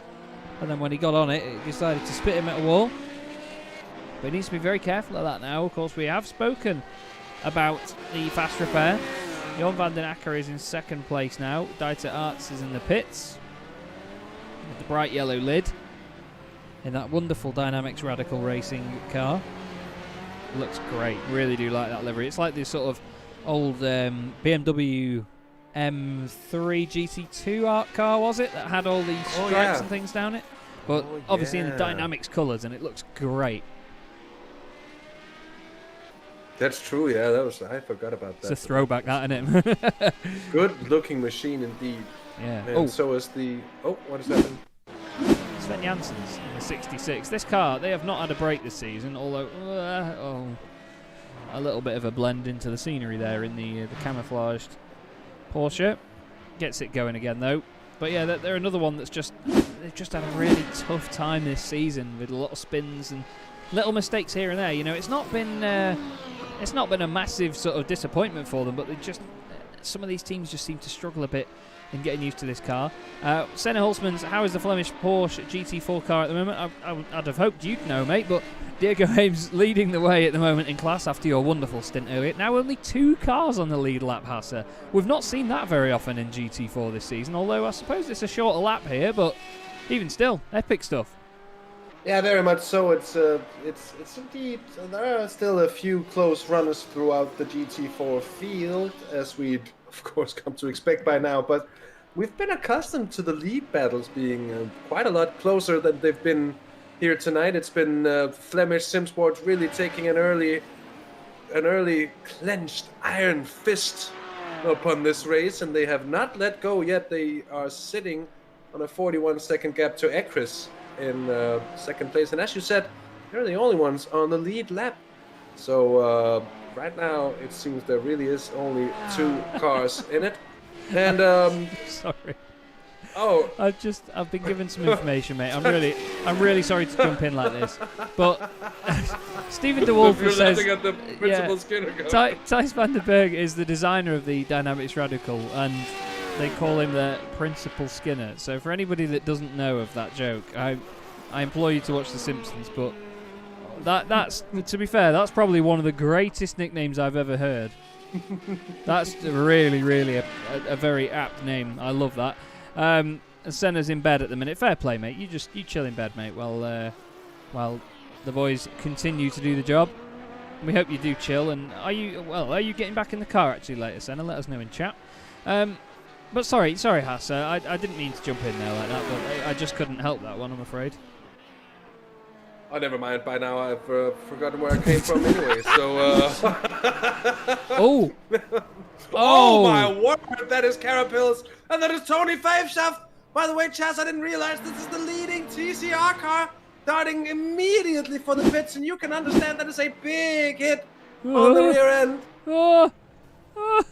That's another similar incident. Robin Van Gogh, imagine being in this Porsche. Oh my word! Flipping heck, boys. Oh my word! Ready? Oh. Don't drink and drive, kids. Ready? Heads? Oh, that is a heavy hit. Humongous accident. Just the thing is, you need to consider that it's still a chicane. You can sort of excuse it as much as you want. I like the fact the gear stick still moves when it goes in reverse. I noticed that when I went out in one, that they do still have the gear stick. Watch the shifter in the middle of the dashboard, everybody, when he just flicks it into reverse. Ready? There you go. But yeah, I like to defend drivers sometimes when a mistake's been made, and you can say, well, in all fairness, this happened or this happened, but it's still a chicane. You've still got a chicane there, no matter what. If you're coming into the pits, you need to compensate for the fact that the car in front of you is going to go a lot slower. And there was just none of that there, I'm afraid, at that point by Van Oosthuis. Indeed, Chaz, but isn't this also why they removed the old bust-up chicane at Spa that had a double chicane, and when you had the pit lane just flying into it from the right, there's Dirk Bouts and PSR receiving a bit of a nudge. Oh my word, almost collecting another car there. He got into his own bout there, you could say, did Dirk. But yeah, and you were right. That the exact reason, because of that bust-up chicane, that Giancarlo Fisichella in the 1998 Belgian Grand Prix had a colossal accident there when he went into the back of one of the Minardis, didn't he? Or was it I think it was a Minardi. I don't remember. I remember the incident, but not which car he hit. I'm too much of a nerd, aren't I? But to be fair, let's face it, that race had a lot of cars hitting each other. The number 40, can we have a close-up of that livery, asked Porsche Sport. Normally I'd tell you to go away and say this isn't BBC Radio 2, but that livery does have the two drivers from that team drinking Carapils beer on the side of it. Apparently it's a very cheap and apparently awful beer that you can get. Now obviously the opinions shared by those guys are not the opinions of Simracersworld TV, Chaz, Draycott or Hasse Rømer, but Carapils, of course, adorning that car. They did ask me to paint that thing gold for them, and I still haven't got around to it. I'm sorry, boys. It was Nakano's Minardi. Thank you, Hendrik. Honestly, Hendrik, you are a fountain of knowledge. I love you. I have to say it out loud. Yes, it was Shinji Nakano's Minardi, because I think for the rest of the season, his teammate in 1998 was one of my favourite drivers ever, simply because of his name, because he had a fantastic name, Esteban Tuero. Do you remember him? Yes, what a fantastic name that is, Esteban Tuero. And he was rubbish. Jonathan. Was he just in a rubbish car? Oh, he was rubbish. Oh, yeah. Well, to be fair, all Minardis were pretty, and that includes the 2000 Minardi. Before you say anything, the Telefonica neon green and dark blue machine. All Minardis were pretty. That looked fantastic. It was. They turned That's up. That's an iconic livery, mate. What are you talking about? Oh, I know so many people that say it's awful. Slow cars in F1 that looked really good. Oh, yeah. Was that 1994 or I think it was the 1995 footwork that was kind of white with kind of blue and red. Yes. squares or I think artsy it squares. was. I think it was 1995. Yeah. That was 95, right? That was pretty indeed. And that livery continued to race on in a lot of different series all over the world as well. I know a lot of teams still sort of inherited that livery and started racing it. We've had a few penalties coming, by the way. Number 15 getting a stop and go as well, which is in the Porsche Cup classes. No, sorry, second place at Chris Motorsports. Oh my word! Tim So Bow. that's major. That's really gonna give Flemish Simsports Black and the number 12 car, the current GT4 leaders. That's gonna give them a healthy cushion. And I'm wondering whether Ekris is even gonna be able to hold on to second place. Yeah, where is... Because you know what? McDonald's Racing, Chaz. McDonald's Racing. Seeing them a podium place. This has got to be their best run so far in terms of position. They're dealing very, very well with the attrition that we've seen in GT4. It's been a rather hard race for everyone, and I think the gaps throughout the field, they reflect that, and they've done well so far. They haven't been involved in anything huge. And at the moment, it's Pierre Vautrin in the car on the 24 machine. We're so happy to see the McDonald's car back, just for, well, first of all, for the punch you can throw at it, but also for the fact that it's just great. And the livery looks good as well. Hello. Whoa. Beautiful liveries. That's the McDonald's graphical identity that was put into place around the 2010 FIFA World Cups in South Africa, Vuvuzela World Cups, if anyone remembers. I think most of people have happily forgot about the sound of those. But they exist. Why? I actually watched, there was a clip the other day that I found on YouTube, and it was during the World Cup. It was an old episode of Top Gear where the Stig did an entire lap with just the sound of Vuvuzelas playing through this area of the car. Yeah, that's true. It was just horrific.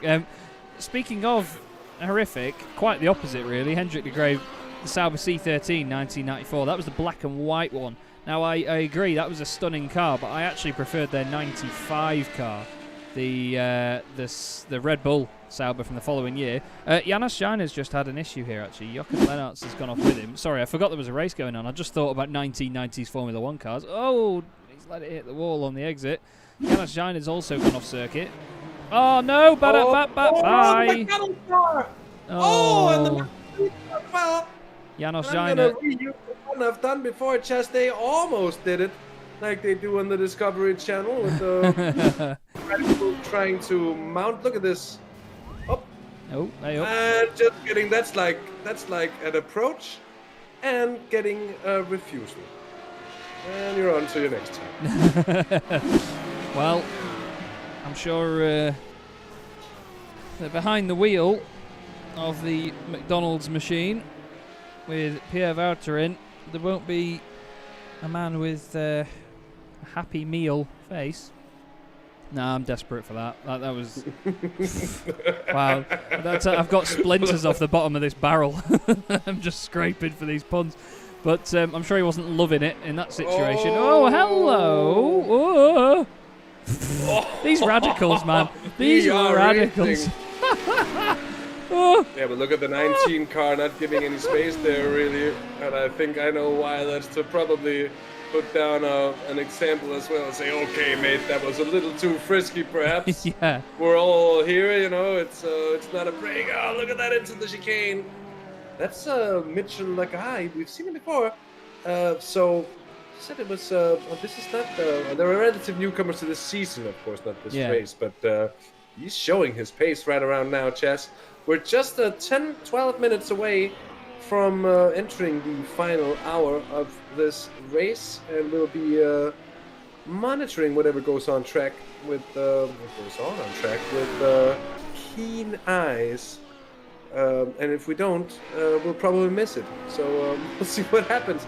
But Mitchell Lagarde currently 5th, 6 laps down though, and it shows the attrition in the radicals, Chaz, here at Zolder.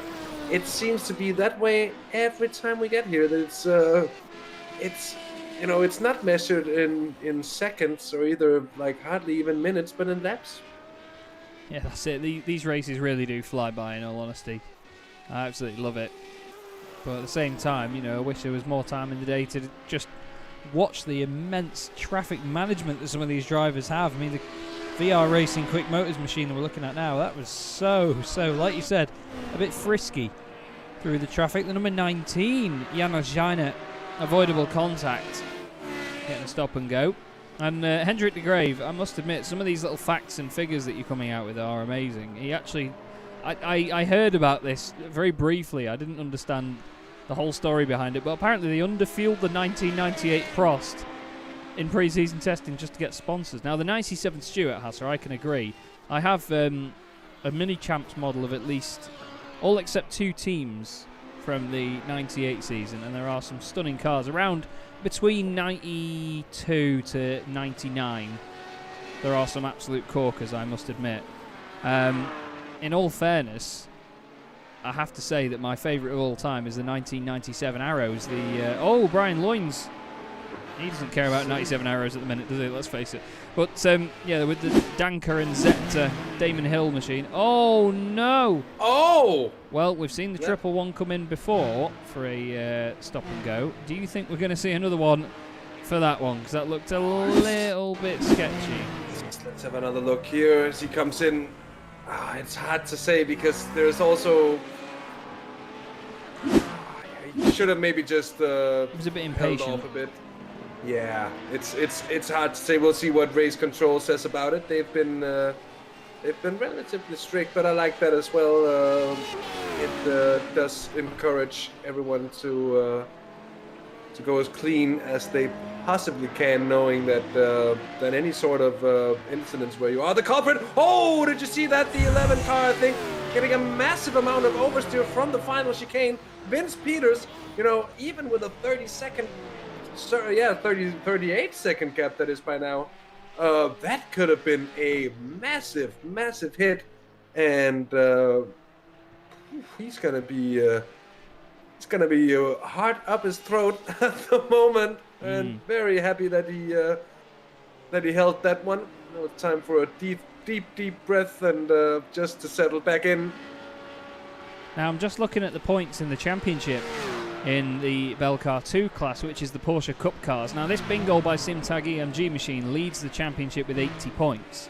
Optimal Sim Racing Red, who you see here, with Gilhem Pipers at the wheel, they're 9th at the moment in class, 2nd in the championship, but 26 points off the championship leaders. So if they finished on equal points, then Bingo would be champion unless they got no points at Mosport and Optimal Sim Racing Red won their class with fastest lap. So as things stand at the moment, with Bingo outscoring them, they will be crowned champions this evening, if that stays how it is. Ecris Motorsports and Flemish Sim Sports Black in GT4, they're going to continue that fight. Sim Formula Europe as well, hoping to do the same. Optimal Sim Racing Blue cannot win the TCR class this evening either. Of course, Urano Esports, all they have to do really is make sure that they outscore Traxxas by J&V Services, who are 6th in class at the moment, and then they have won the championship as well. So, in all honesty, Hasse, we've not seen too much dominance from certain teams in the GT4 and in the TCR classes, but in the Radicals and in the Porsche Cup cars, we have seen that dominance, and it's starting to shine through now, and we may crown 2 champions this evening. Yeah, and it's been a continuation of what we've seen over the course of the Virtual Belcar E-Series that came before this. Very much the same 2 teams in the Radicals and the 911 Cup classes that has come to the top, really, and they say the cream floats above, and it's certainly what it's done here. You can say that it's been... Whenever that happens, there's short blink, you're like... Under the radar, that's what it is. It's the sonar. It's just the sonar system. But anyway, they have been dominant, both of them. And if they are to pick up each of their respective championships tonight, it's going to be fully deserved. You can only say because the efforts that's been put in have been absolutely amazing. Oh, that's sorry. I can't help making noises like that. Oh, I know the feeling all too well myself, so I don't want to be thrown off by that. I'm just thinking, it's Fabrice Cornelis. He knows what he's doing. If anyone is knowing what he's doing, then it's Fabrice here, and he's showing just that, holding off mid-corner, timing everything perfectly, and even the curse doesn't seem to strike Fabrice. He's that good. You can just sit here and go, he's doing really well, isn't he? Yeah, but he's got spell immunity, man. Must be why. I can't see anything else. It's a rare trait to have in drivers these days, but it will come about. I've just had another message of Colin Spoke, by the way. He's just thanked us for a good broadcast, and thanks for having him. So you're very welcome, Colin. But he's just, I obviously said, it's a shame to see what happened as the race leader comes in the pits. I said it's a shame to see about the incident and what happens, and such a mature way he said it is and always will be racing. Things go how they go. He says we'll be back stronger and push them to the edge next time and make it a fun one. So even if they don't have a chance at winning the championship after this round because Urano Esports just doing what they do, they're still going to push and just make it fun in that last race. And I can't wait to see what they come back and do, because admittedly their performance today surely would have been a massive confidence boost. Oh yeah, very much so, and I think that goes for several of the teams that we've seen out there. Edge Esports, the McDonald's team, we've seen several teams really up their game, and they begin to up their pace as compared to what we've seen over the last few rounds, and I think that's going to be very nice to take in to the final round coming. Oh, Robin van der Hoek! Oh. And the BMS Esports TCR2 machine. That is one big shunt, and we're going to have another look at it here.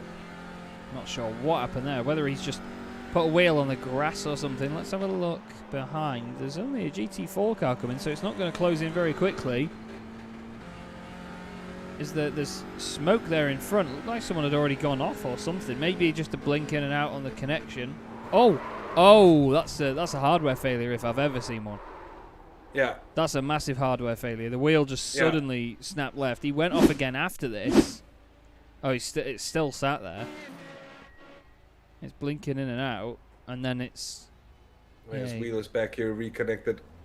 That was a huge off, though. It's already happened at that point. So it doesn't look like I can get anything further back from that, I'm afraid, everybody. But wow. Obviously, I hope he's okay, obviously. With the force feedback and a sudden failure like that, if it does rip to the left, it can hurt, even on belt-driven wheels, not even direct drive stuff. So, he's still pushing on, though, but that Audi has got a severe dent in the front of it now. I'll tell you what, Chaz, that can hurt even on my puny G29. Oh, Robin van der Hoek needs to be careful here and bring it in for whatever repairs. Oh, that happens again, Robin! Yeah, that's... And I'm afraid someone... And that is not looking good at all. With hardware repeatedly failing like this, coming into the braking zone. Oh. Yeah, it's an issue with the brakes, isn't it? It's like the diagnosis on that is whenever he touches the brakes or has some sort of double input going in, it just breaks it. He's got going again. Yeah, that's horrible. He needs to slowly come into the pits. See if he can maybe just lift off early and use the engine brake. You can see he's moving it around. He's testing what's going on with it. He's carrying on, though. He's braver than I am, I'll tell you that. I would not continue with that. I mean, at the end of the day, it's his own risk that he's taking with the team as well, of course. But, yeah, you'd have to think... I'm nervous every time he touches the brakes, but it seems like... Obviously, we've only seen it happen twice, but... Even then, you can develop a theme from that, can't you, of when something happens. It's a reoccurring thing. He's going to come back down to the chicane. I know there's probably other stuff going on at the moment. Cedric Wouters has gone off. Oh. in the Traxxas by J&V Services car. We're going to have a look at that in just a moment, but we'll have to see what he can do into the chicane, can Robin van Gogh. Here we go again. Seems fine now. Very intriguing, that is. Renzo Oilenbroek went off as well, only briefly, so maybe just a little excursion across the gravel. Yep, only a tiny one there for Renzo. Manages to crack on again, but what happened to Cedric Wouters? And the Traxxas by J&V Services, obviously the only car at the moment that can stop Urano Esports in the championship. What a drift. I thought it was going to spit him the other way, but that car already has quite a lot of damage on the front of it, Hasse, so that thing will not be behaving itself, will it? Not at all. It's going to be probably one of those moments where you find the car unable to really bite on corner entrance with the front. So you have it understeering until all of a sudden there isn't enough traction on the rears and it just goes all of a sudden. As he found it there. But indeed, it's been a tough showing for the number 3 car as well tonight. One of the many cars that's really had a tough time in general. Renzo Oilenbroek here in the 99 machine, they're doing a really good job. And if the standings hold true for an hour's time, they're going to be in for what I think is going to be their first Belcar or Virtual Belcar. Well, I'm just thinking back, and I'm thinking to the point where my head is probably squeaking a bit when I saw if it makes an annoying noise. But I was just trying to come back and see. Has it happened again? It has indeed. Oh yeah. My word. You're Robin van Gogh. You've got to just pull it in the pits, because either that or he's just trying to be Ken Block. But I doubt in this sort of scenario that he'd be trying that. In all honesty, he's had another one. Oh, apparently he came back on track, then went off again. But that's just because obviously he's blinked in and out very quickly there. But that's such a shame, because that team, you know, they've been really improving over this. I won't lie, when we first saw some of the BMS TCR cars come into the championship, they seemed a little bit wayward in some of their driving. You know, they were involved in quite a few incidents here and there. We saw them at Spa especially getting caught up in quite a few, but you know, they've improved massively. Their pace has been fantastic. Their teammates have even been leading the class. Olivier Bultink was doing a great job earlier on, but yeah, in all honesty, it's a shame to see that for BMS. They've got a number of different teams in this championship, so they've become a real staple of it. And Roaring Chicken Nuggets Racing Team says, next round, another car, same livery, and our love for Chaz. From Robin. Thank you very much, mate. Thank you very much. In all fairness, though, as much as you may love me, I'm going to go away for a minute, and so is Hasse. We're just going to have a quick 5-minute break here on Simracersworld TV. We're now into the final hour of the 4th round of the championship here in the Virtual Belcar Winter Series. We're going to go on board. Well, I was going to say we'll go on board with Vince Peters. They're actually in a pit stop at the moment. They are changing over to Boudwin Kuster, so I'd say perfect time to go on board with your nearly crowned champion in the Porsche Cup class. Hasse and I will be back with you in 5 minutes.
Welcome back, everybody, to Simracersworld TV. Here we are for the Virtual Belcar Winter Series. Round 4 of the championship in this 5-round series here. And we were just riding on board there with Budwin Kuster.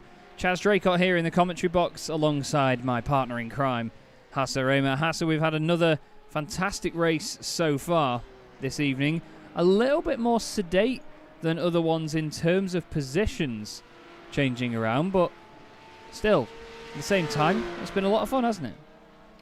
Oh yeah, it has. It has, definitely. And we've seen some really, really great action along the way. We've seen some dramatic moments indeed. We've seen cheerful stuff, and we've seen heartbreak, just like we wanted. An emotional roller coaster as it should be to watch an endurance race, and so it has been here. Matthew Detry for Optimal Sim Racing Blue has taken over the TCR lead, but I think it's only going to be until they make what should be their final scheduled stop at least. Let me just see, before I speak, I should have checked this out actually. It's all good, man. Actually, Chad. Just call you Chad. Oh, it's because Roaring Chicken Nuggets called you Chad. Everybody and I was just thinking about the name Chad, I guess. That's a poor excuse. Everyone calls me a Chad at the minute, to be fair. But would we be expecting them to make more than 2 pit stops? I don't think so. So actually, it could be that Matthew Detry is 10 seconds clear, and in the actual lead, not just virtually, you could say, but actually leading the race now. We'll have to see how that unfolds over the next 50-some minutes here. That's it. Less than an hour to go in the race, and we've seen things change in a much shorter time period before. We've had so many races on this channel that have been under an hour long, and there's been 1,000,001 things that have happened. So there you go. Kevin saying, clear it for us. Is it Chad or Chaz? Well, it is Chaz Draycott, my friend. I was going to say I'll just comment so you can see my name, but I'm on the Simracersworld account. Oh my God! You mean it's not Chad Draycott? I could put my website link in there, but that would be too much of a shameless plug, to be fair. I'm sorry about that as well. Quinn van Hooydonk is currently in the pits for BMS Esport GT3 Cup Belcar. And Budwin Kuster has just done the fastest lap for that team, 131.34. Fastest lap in that class as well, over Tim Greven, who did a 131.4. But there goes Budwin Kuster, number 25, getting a stop and go for 30 seconds for avoidable contact. So another little dent in the side there for the BMS machine. They were leading that class earlier, but that's a real shame to see for those guys. Wonder what Robin Van Gogh's up to at this point. Yeah, it looks like he's out of the race, I'm afraid. Real shame. You can see there all the cars that we have lost from the overall order. BMS Esport 2, TCR, Ferry Monster Esports out of the race. That must have been after that. They could just be taking repairs after that. It could be a long set of repairs, or they could have dropped out altogether. I'm actually not sure about that, Chaz. Yeah, I think they have dropped out completely. You know, there's nothing picking up on the software. That has been a disconnect from the session. Kenny Herrimans as well. PSR out of the race. BMS have lost their GT4 machine as well. XI iRacing, we know they had issues earlier on.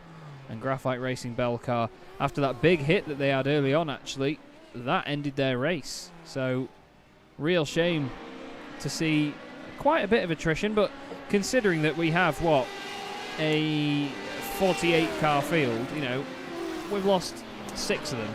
That's not bad going, really, is it? Let's face it.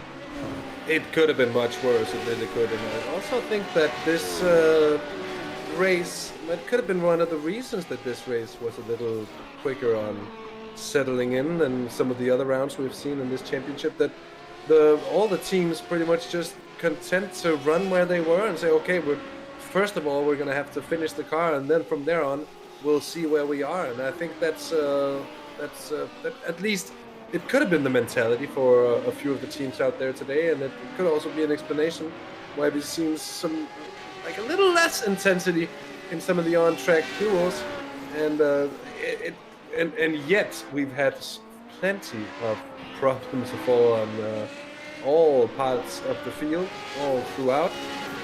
One van den Akker here, you can see the rear end of that car, certainly not looking in mint condition anyway, and they're 3 laps down on Urano in the lead. They are on the same lap, however, as Dynamic Radical Racing up ahead, albeit they're 40 seconds behind here, so that's certainly not out of the question yet at all. But it just goes to show that even with a car like that, who certainly have been into something along the way, you can still be in for a podium place, so keep your head down and see where you get at the end of it.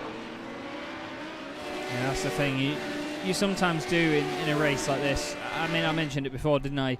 You can easily just think, right, we need a good strategy. We need to think when we're going to double stint the tyres maybe, or at what point in the race we're going to just single stint them. The thing is, with a field as bunched up as this, on such a short track like this, you can't plan for where you're going to be in traffic, who you're going to battle with, who you're going to get stuck up behind, any incidents. In all honesty, I have so much respect for these teams that can adapt a strategy and develop a strategy for a race and know exactly where they're going to be and when, and you know, the time that it takes in the pit lane to like the nearest tenth of a second, things like that. In my mind, you just go for it. Stay flat out as long as you can. As soon as you have to come in the pits, that's when you do it, dependent on whether that's because of damage or an incident or fuel. Only pit when you have to. You know, don't think, oh, we'll pit a few laps early or a few late. These races for me are about making a fuel tank last as long as possible. Even if the tyres are shot at the end, just nurse it home. It's for me, it's I still don't understand how strategies work. Even I know that sounds really stupid to say as a commentator. Stupid isn't a word I'd use lightly, but it does sound a bit stupid to say that. You know, I still don't understand how people can see that as an advantage. But then again, that's why I'm up here in the commentary box and not racing, eh, Hasse?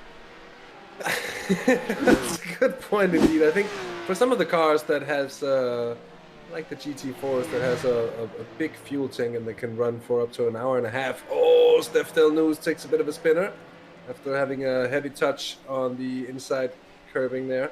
But anyway, it's I think it can sometimes be an advantage to just say, okay, we're gonna pit at the best time within our window, and whatever that be, that can be up to discussion along the way, you know. And I think that what a lot of teams do if they have a window or an opening, which often you don't. Often you're in a situation where you just sort of have to stretch it as far as possible, and even it could be race deciding if you're able to stretch your pit stops or not.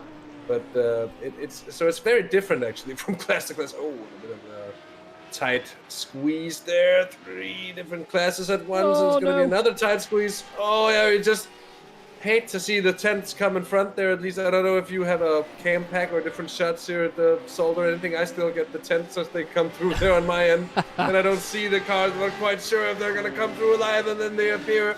Oh, and they're still side by side and all well and good, and I can breathe a sigh of relief. Yeah, indeed. You nearly, well, I was going to say you nearly made mincemeat of that there, but obviously it's only chicken that you would have been making contact with. I wonder if we should call him. It's ironic that he's named Robin, to be fair, in a bird-themed car, but I'm wondering whether we call him Robin de Pecker instead of Robin de Becker as we get around to the end of the season. I like the little quote on the back. Are you talking to me? On the back of the car. That's pretty cool. And you know, this is talking to me. Are you talking to me? This is one of the things. To me? I love this championship and this community for stuff like this. You know, some of the jokes that these cars have, they're just the little hints. You know, I mean, in the Simracersworld TCR series, you can see it, and you'll get a good view of it here. Look at the tow hook on the back of this car, the big red tow hook. Jessica Myers of Fiercely Forward races with a picture of a corgi on the back of the car and uses that red tow hook as the tongue. And very recently, good friend of ours here at Simracersworld in the Sim Stickers team, Daniele Giudici, recently put a I think it was a hog or something he put on the back of it. I can't remember. He did message me about it, and I'll find it. But yeah, he did put something else on the back of the car. I think it was like a pig or something like that. I'm trying to find the message. There it is. Yeah, it was a boar. It was a boar on the back of it, basically, with its tongue sticking out. And it started to become a bit of a theme that on the Audi, that people do put animals on the back of it just because of that road tow hook. And it's just things like that. You know, it's great. It's really great. I do enjoy it a lot. Now this, hello. We've got the McDonald's racing machine trying to go for a podium here. Jean-Louis Deschamps chasing down Rob Tyson in the BMW. BMW's 3rd and 4th in GT4 at the moment.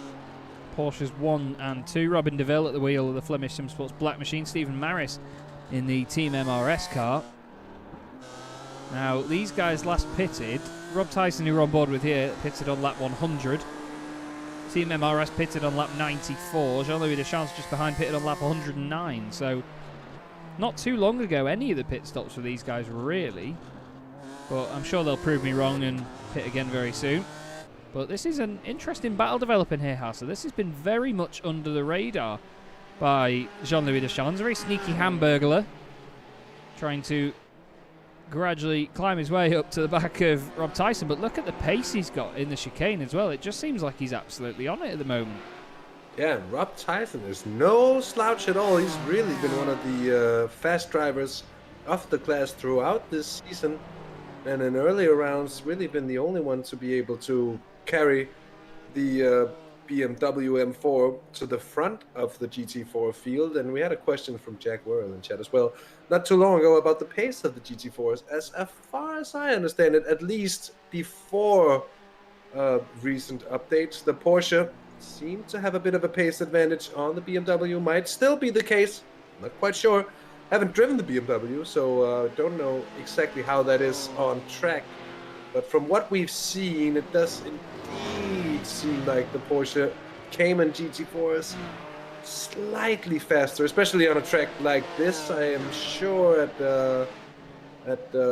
some of the high-speed tracks around the world, the BMW would probably come into its own right a little more. But interesting to see how the McDonald's racing team is really able to take the fight to Ecris Racing this, or Ecris Motorsports as it is, although motorsports and racing is all two sides of the same thing in the end. We shall be correct where it is due. But McDonald's, and that is the point, doing a very, very good job of being up there today. Yeah, they will. They'll be very, very pleased if they can get onto that podium, but as we know, the Ecris Motorsport guys, they need it. You know, they need the points. They're up there for the championship fight. The McDonald's racing team, at the moment, in the GT4 category, are 9th in the championship. Only 10 points. They got, 11 points. They got none from Road America, 1 point at the first round at Donington, and they got 10 at Spa. That was their best result. I believe they were 5th in class by the look of it. Yes, they were 5th in class there. So this'll be, that's one of the Dynamics cars a little bit out of shape. Getting unlapped by the BMW there, but of course he's going to go back through. There's another Cup car down the inside. It's the 111 Vapor Shop RDR Motorsport machine. But yeah, these BMWs have been very exciting to watch. It's actually been my first championship commentating on the BMWs, this one. So I've been very, very pleased to have my eyes opened as to how good that car is. It wasn't something I found particularly exciting when it came to iRacing, but it's just such a good-looking car, especially when you see the current one. Look at this now, Ecris and Rob Tyson feeling the need to defend. Kevin Lauer's in the chat saying the McDonald's car also a nice livery. Yes, definitely. It's a gorgeous livery. They have a fantastic spec map on their TCR car as well, where that gold isn't just sort of semi-metallic. It's pretty much chrome all over the car. And the green as well. It looks absolutely incredible. Just occurred to me that they've done the same thing a bit with as the Flemish car, with the sort of circuit board thing through underneath in the livery, in the paint job. Very, very nice. I have a question from Stephen the Wolf asking me to tell you about Jochen Lennartz and the Godfather picture on the rear of his NASCAR machine, which is very true indeed. They do call Jochen Lennartz, by the way, is the big boss at dynamics, and he races in the NASCAR series that we arrange here on Simracersworld. And he has this wonderful little picture of himself and the Godfather logo around it. And I wanted to mention it earlier, but I never really found the time to stick it in there. I was about to say. He was just someone else was doing exactly that, so came just ahead of me there. Kobe class did so. A teammate of Young Mellers. They've been doing very well today. I think this is one of their best races so far as well in this series. A top 5 finish is looking to be for him. Oh, I believe Chaz, the BMS car is off track there, I'm afraid, and it's red on the timing table. GT's got into second place, and just what has happened? I'm trying to Is that find Jan it. Eijkmans? Jan Eijkmans, I'm afraid, has had an issue.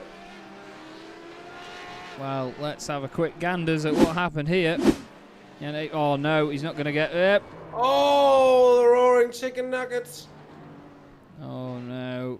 Oh, and he tries to flick it around as well, but it's got no front grip on the gravel. Doesn't quite rotate the car how he wanted.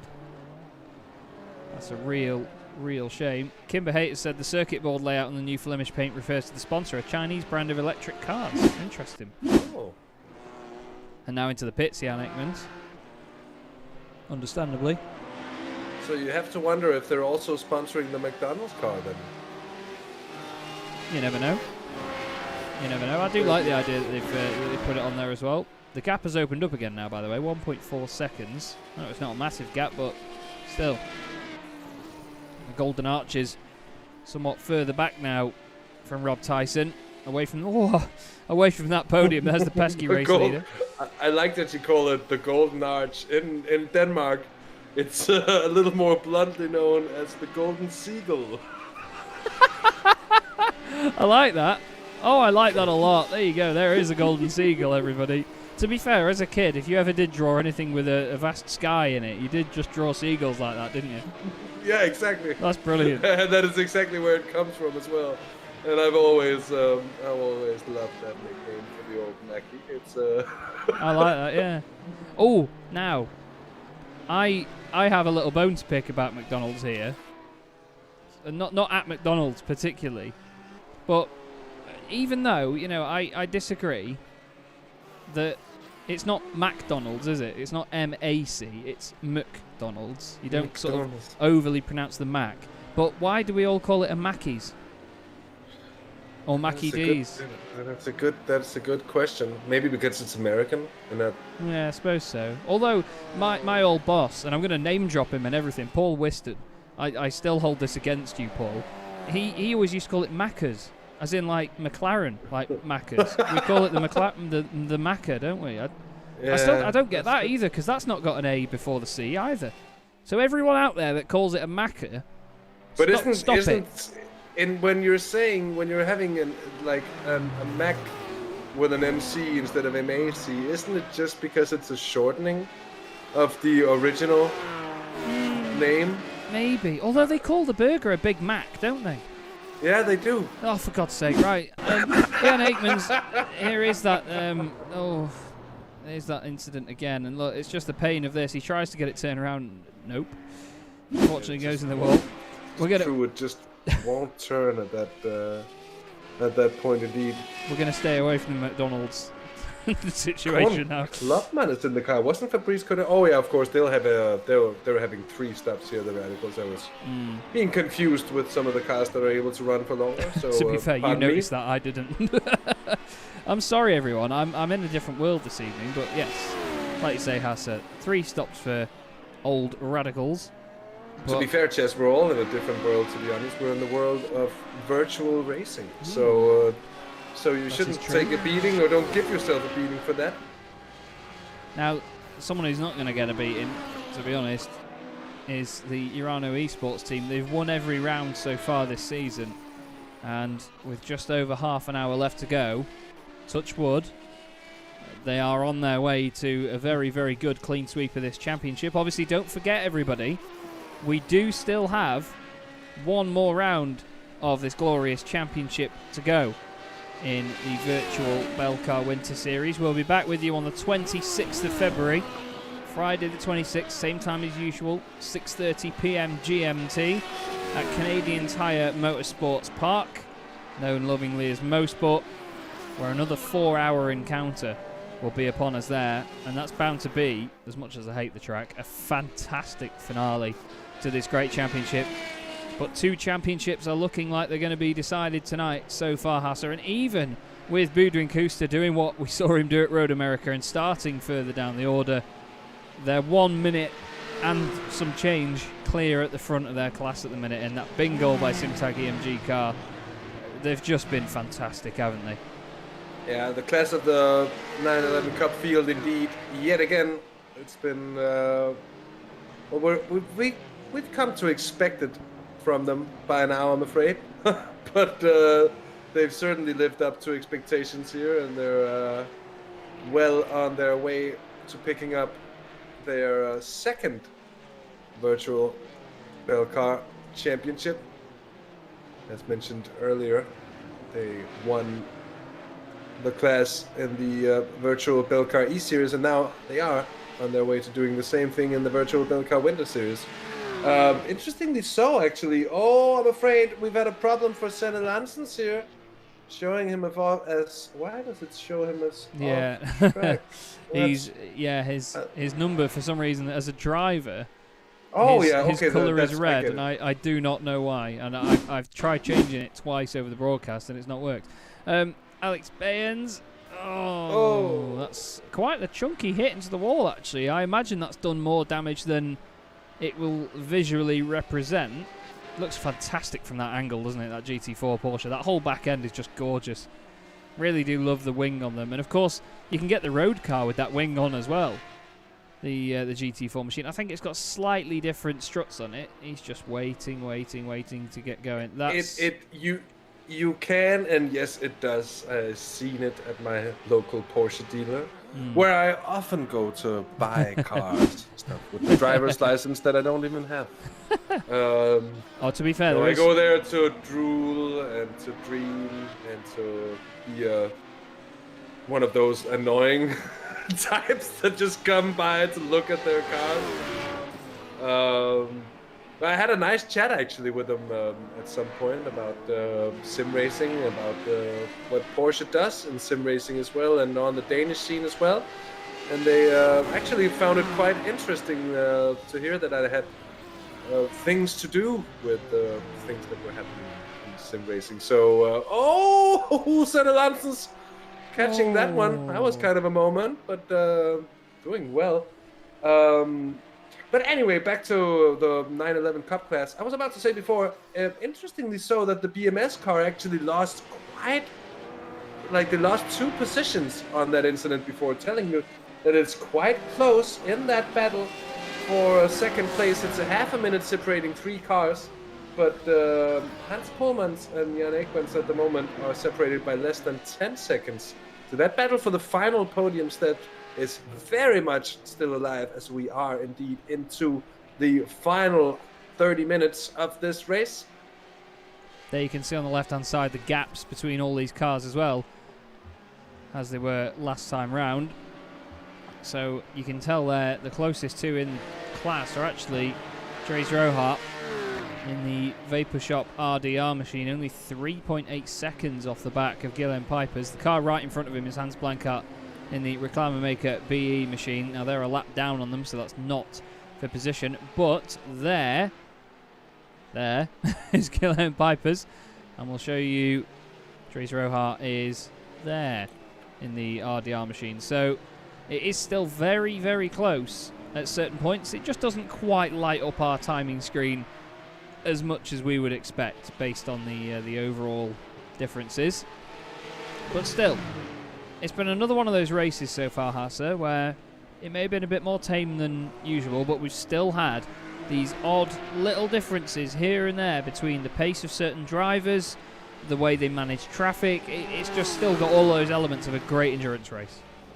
Yeah, exactly. And as I said before, there are still several places when looking down across the the timing graphics that could still very much be up for grabs here within the final 30 minutes. So so still stuff could really kick off at several places. And this gap, however, let's come back in the favor of Anton Dupin.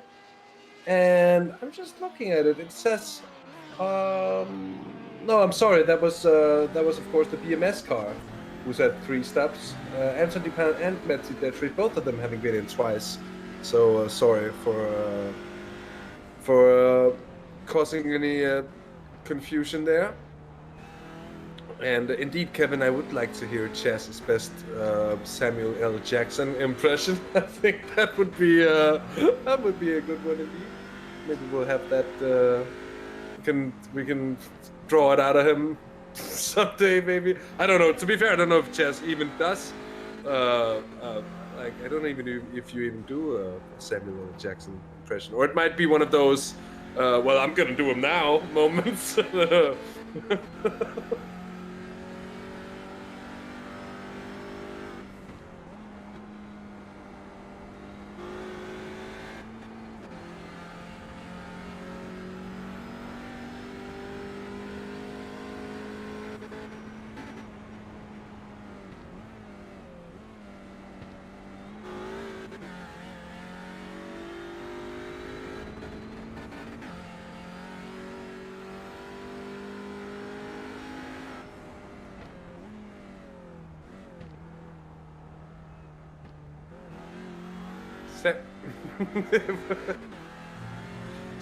But it is true actually. If you try to say Samuel L. Jackson, it's like you're trying to call it Samuel D. Jackson in Spanish or something. I've just realised. Sorry, Kevin has just pointed out that I'm searching for it. That's why they can't hear him. No, you can't hear me, Kevin, because I'm an idiot and I muted myself on my stream deck again. And didn't realise that I'd done it. So I was it's just me talking to myself about Samuel L. Jackson while we're commentating a race here, 25 minutes to go and stuff. Sorry. Sorry, I was just going to say, I'll recap for you, Kevin, just so you know. I've never done that. I don't know how he says it in the film, and I'm sorry, and I hope you don't hate me for it, but I was just pointing out that my partner says it's difficult to say Samuel L. Jackson because of the L in the middle. She just says Samuel Jackson, just to make it easier, which I'm not sure whether I agree with or not, but there you go. The Mew, great to see you back in chat, mate. And of course, yes, you're right, the problem with doing Samuel L. Jackson impressions is that every sentence has certain words in it that we cannot broadcast. No, we cannot broadcast unless you're Actral Vision and you jump into a team's comms room with me and Tom Brooks, and I suddenly tell him how much I've messed up turn 1. Oh, hello, Boudwin Cooster. That was definitely an entrance for the World Drifting Championship there in that bingo Porsche. Very sideways. Indeed. But yes, I'm sorry. I really shouldn't touch that stream deck, but with the amount that I'm trying to drink at the moment, not all alcoholic, I'm splitting it between some ciders and some Coke. I probably shouldn't. Yeah, I'm burping a lot. I'm not going to lie. There you go. The glamour of the broadcast has gone out the window. I just mute on the stream deck so you don't hear it, but when I suddenly come back in very quickly, I don't unmute. And therefore, Kevin, as I explained earlier, I am an idiot. Can't even say it properly. Cone Klopman still leads this race, Hasse. 3 laps to the good. And it's... I'm not getting bored of it yet, but we're used to this now, aren't we? Yeah, we really are, but it's been great to see that at least for some time Edge Esports were really able to bring the fight to Murano, and whether they will be able to at Mosport, we'll have to see. Colin Spork certainly with great promise about him. Dieter Ertz at the moment for Dynamics Radical Racing sitting second, and Jorn van den Akker for Traxxas by JWS Motorsports in third. Then in the 911 Cups, it's the aforementioned Ruben Kuster leading Senne Lansens for GTE Racing and Hans Pullmans for Flemish SimSports Yellow in the 999 car that's come from, well, pretty much out of nowhere into a podium place as the BMS Esport GT3 Cup Belcar machine, that's a long team name, yes, has seen bad luck here at this late stage of the race. And by the way, there it is actually. 6.5 seconds separating those two. So that's one of those battles that I mentioned 5 minutes or so ago that might very well come alive at the end of the race. We've got Robin DeVille leading for Flemish Simsports Black in GT4, and doing so with a dominant touch about it. And they have been making it look very easy all the way through, and I do hope they're going to pick up on my Mika Häkkinen Spain 1998 reference that I shall throw at them when we get to the interviewing part of things. Nobody's yet to do so, and every time there's a lights to flag victory, I throw it out there just waiting for someone to pick it up, and in over 2 years, no one has done so yet. So hopefully it's gonna happen someday. I'm a taken man, but if I wasn't, there would be a ring on a finger coming up there, mate.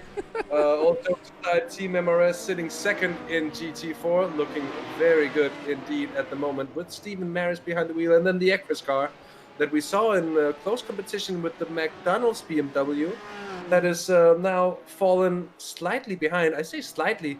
They're half a minute down, Chaz, and I wonder just what happened there.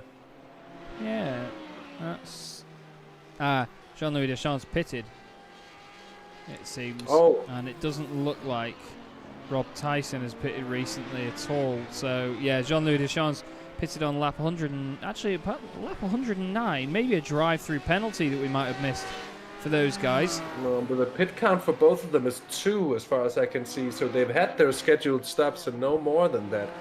And of course should both be on their way to the finish line from here on. I'm just wondering whether if it's a drive-through, it wouldn't. Obviously, they've not stopped in the box, so it wouldn't have counted it as a pit stop, would it? I'm not sure about that. I actually don't know. I have to be guilty of not being able to give you an answer of that one. I'm sorry. I'm not 100% sure either, to be fair, mate. Yeah. Oh, there you go. Yeah, Kimber Hayter said that they have had a drive-through penalty. So they've been to the McDonald's drive-through, but they didn't come out with any food. They just came out with a time penalty. At least they didn't get told to wait in one of the special bays so they can just sort the food out for you and just take a bit longer to bring it out to you. Yeah. They just managed to just go straight through. That's fine. You know. Came straight through McDrive. The McDrive-through. That's it, isn't it? Love it. Wonder if it's open 24 hours. I did actually get it got mentioned a minute ago. Kevin Lau is asking if I could replace words with a beep. I do have a bleep machine on my Stream Deck. There is a use for this thing.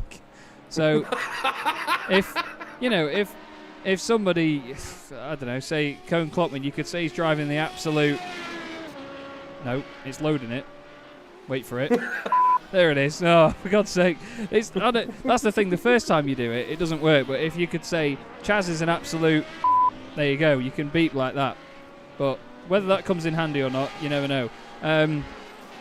Hasse probably couldn't hear those beeps, in all fairness, because I don't think they get transmitted through Discord, unfortunately. But he can watch the broadcast back and giggle, as I'm sure he would.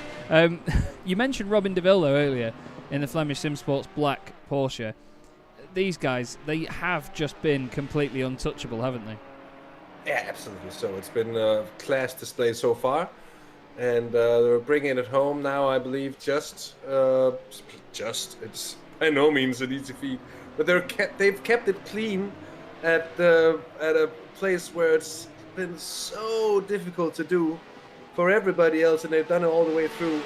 Some very, very experienced gentlemen behind the wheel of that Cayman GT4, and they've shown that they managed to go out there and just go around while doing it at a pace that hasn't been touchable for anyone else in the GT4 class. So all kudos to the Flemish black car, and the number 12 is gonna look good, I believe, as well for the championship win. They're not gonna seal it today, but what's happening here I can't see, with a bit of SDK hiccups, I'm afraid, on my part. Stefan Ruau going straight on at turn 1, bit of an excursion into the gravel trap there. Kimber Hate saying, don't jinx them, Chaz.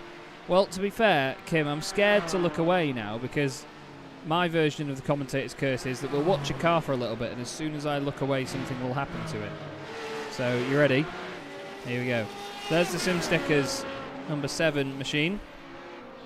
They've actually recovered quite well. They did start in 6th, and then obviously they had issues early on. They had that incident, and now they've come back up. But the biggest mover in your field is Budwin Kuster and the Bengal by Simtag EMG team. They've gotten 10 places, although Jens Goosens and Ronnie Heyman have done the same in the TCR class, but of course they would have benefited more from the cars that have retired. Budwin Kuster has just climbed straight through the pack from 11th in class, ironically, car 11. But another solid performance this evening for them. 2nd and 3rd in the Radicals can't be forgotten as well, although Dynamics Radical Racing have just gone their 4th lap down on the race leaders, who are right there in front of them. Cone Klopman at the wheel, flying again. And it's just great to just ride on board in this, especially in this last section around here. What a circuit. What a circuit indeed Zolder is. It's so difficult, so narrow, and actually very oscillating as well. It's a very bumpy circuit, and it can really upset the cars, especially in these chicanes as well. It's far from a smooth track, is it?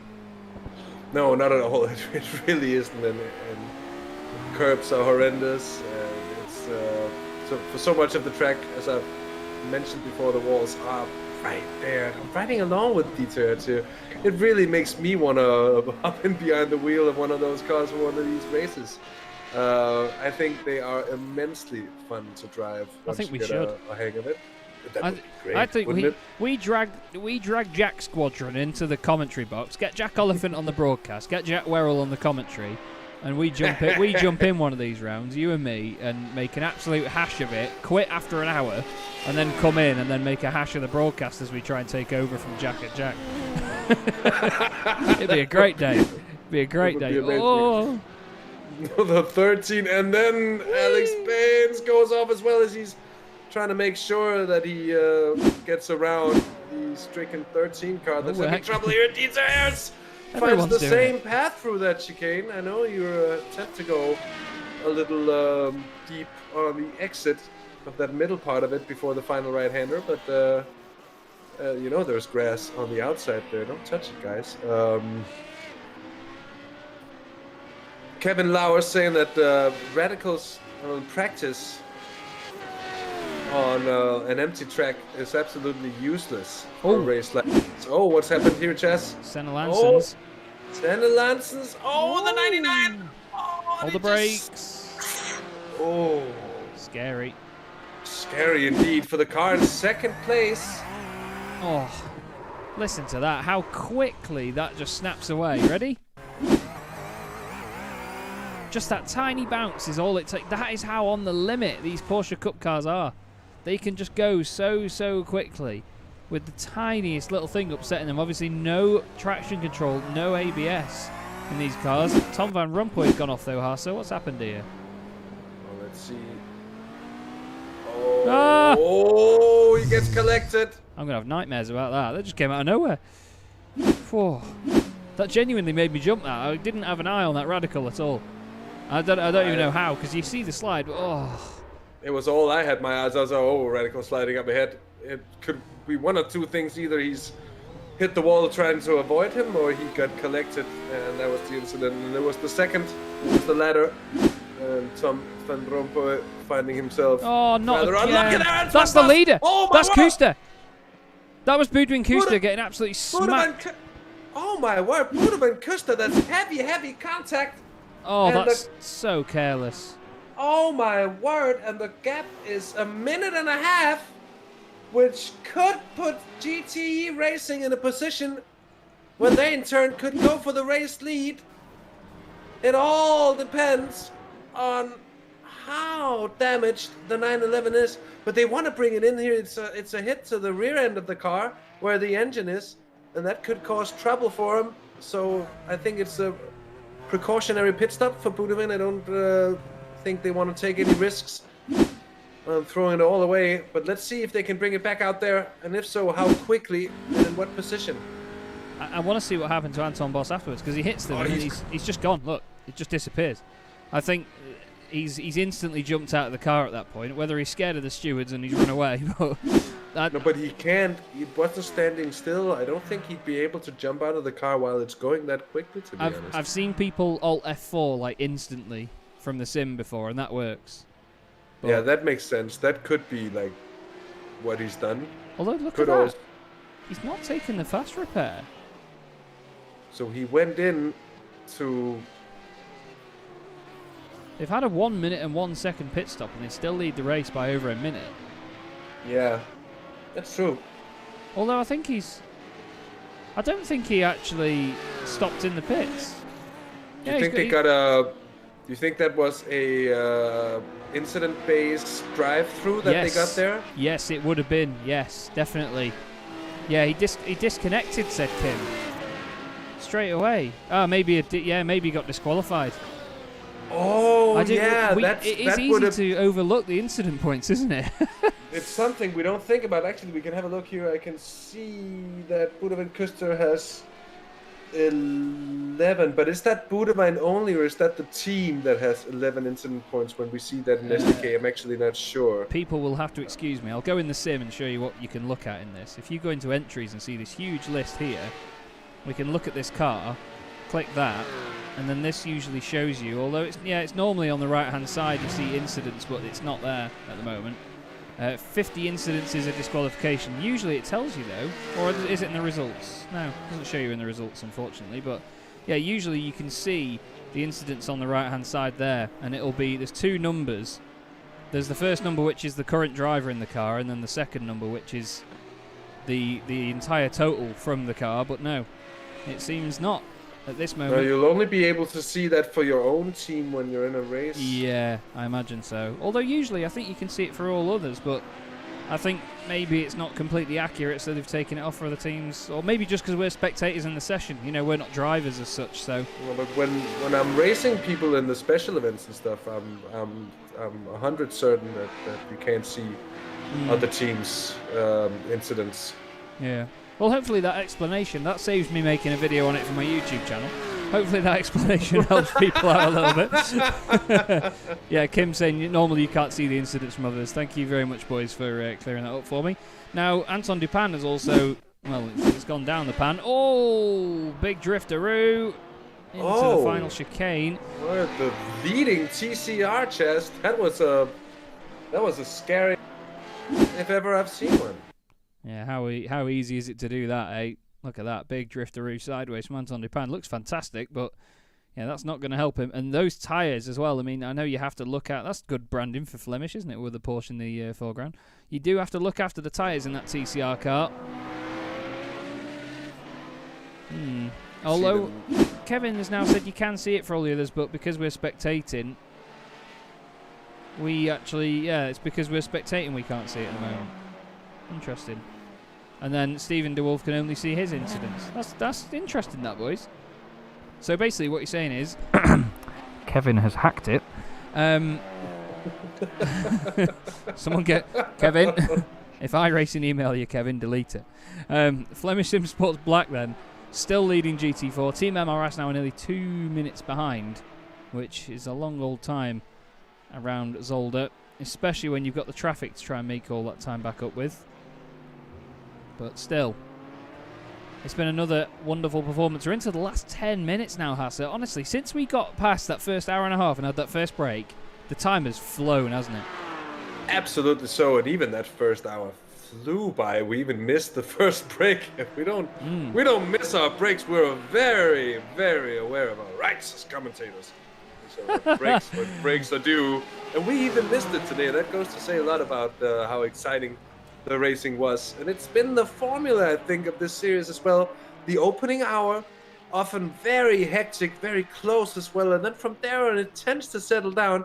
And then right around now, actually, we've seen things kick off before, and we've had quite a few things happening here over the final 30 minutes as well, which is and who's that? That's Alex Byans again. It's like a replay. 912 machine. This is not the first time we've seen this, I'm afraid.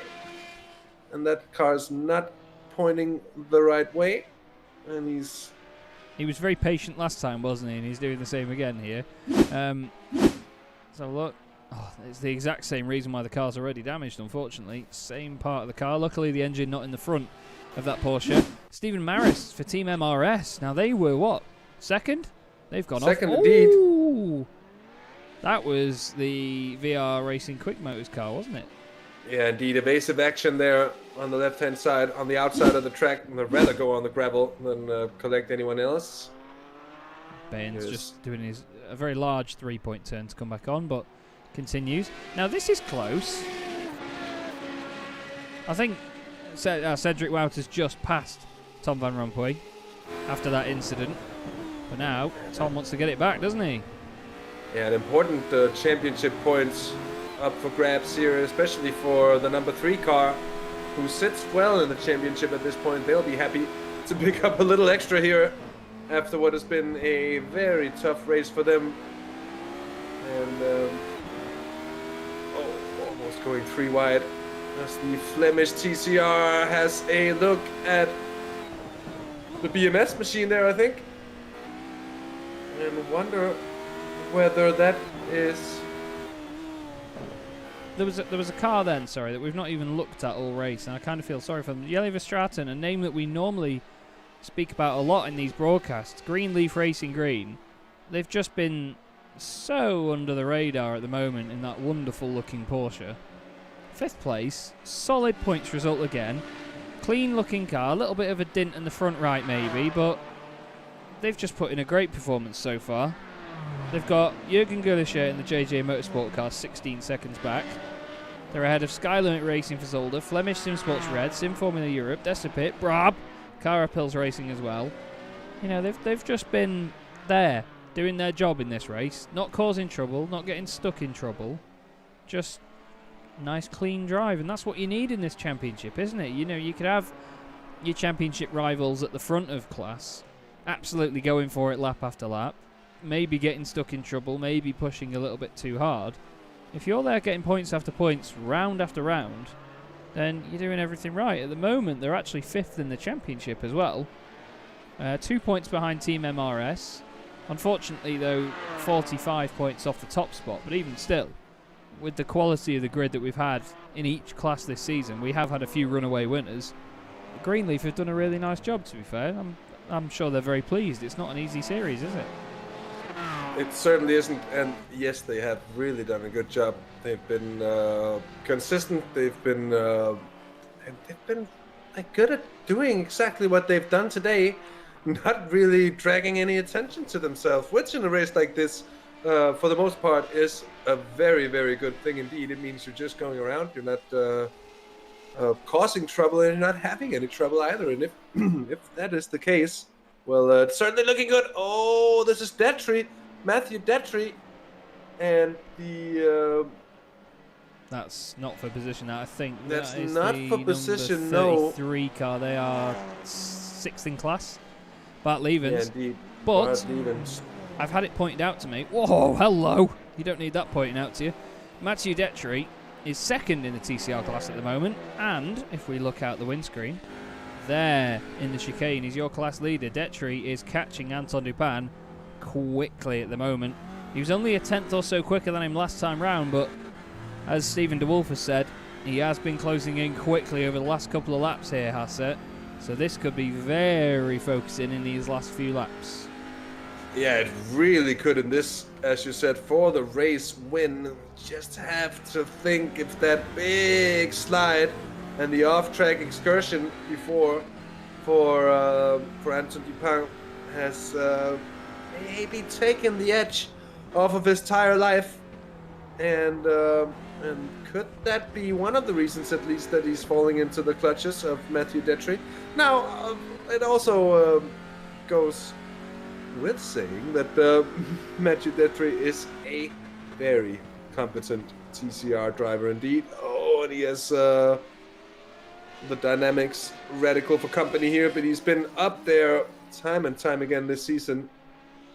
And wouldn't be surprised to see this one go all the way to the line. Thing is, though, and I think Anton Dupin also just has to remember this, they're really running out of time. They've got 3.5 minutes left to race here, plus the loose stuff at the end of it. Got a battle for P8 in GT4 as well, actually. Hendrik de Grave, hopefully not becoming Hendrik de Gravel for the second time this evening. Chasing down Ward Mallets in the Sim Formula Europe car. They've not really been able to recover as much as they'd have liked. Obviously, they have been caught up in a few incidents, though. It's not really been the race that they wanted. They started 6th with the hope of getting at least a podium, but from the very get-go, it went downhill, I'm afraid. Yeah, that's true, Chaz. Actually, looking at the event viewer, I can see that it's not too long ago since Ward Mallets actually came through on Hendrik de Grave. Oh, yeah, that's true. So, Hendrik trying to claw his way back at the moment, but having been caught by Ward Mallets. Look at this squeezing in where not a lot of space is. Finding it, however, that was a touch and go move indeed. And he made it stick. It is from the outside.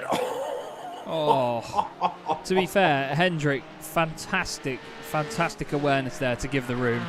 That was really good stuff from Hendrik de Grave. I know he lost a position in that situation, but that was great. That was really strong awareness, and he conceded at the right moment there. That could have easily been an incident. He could have parked it on the apex and just bounced off the curb and caused a real issue there, but he just didn't, and that was phenomenal stuff. So hats off to both drivers there. Great move by Ward Mallets, but also at the same time, great awareness by Hendrik de Grave. Now, look at this. Anton Dupin there, just there.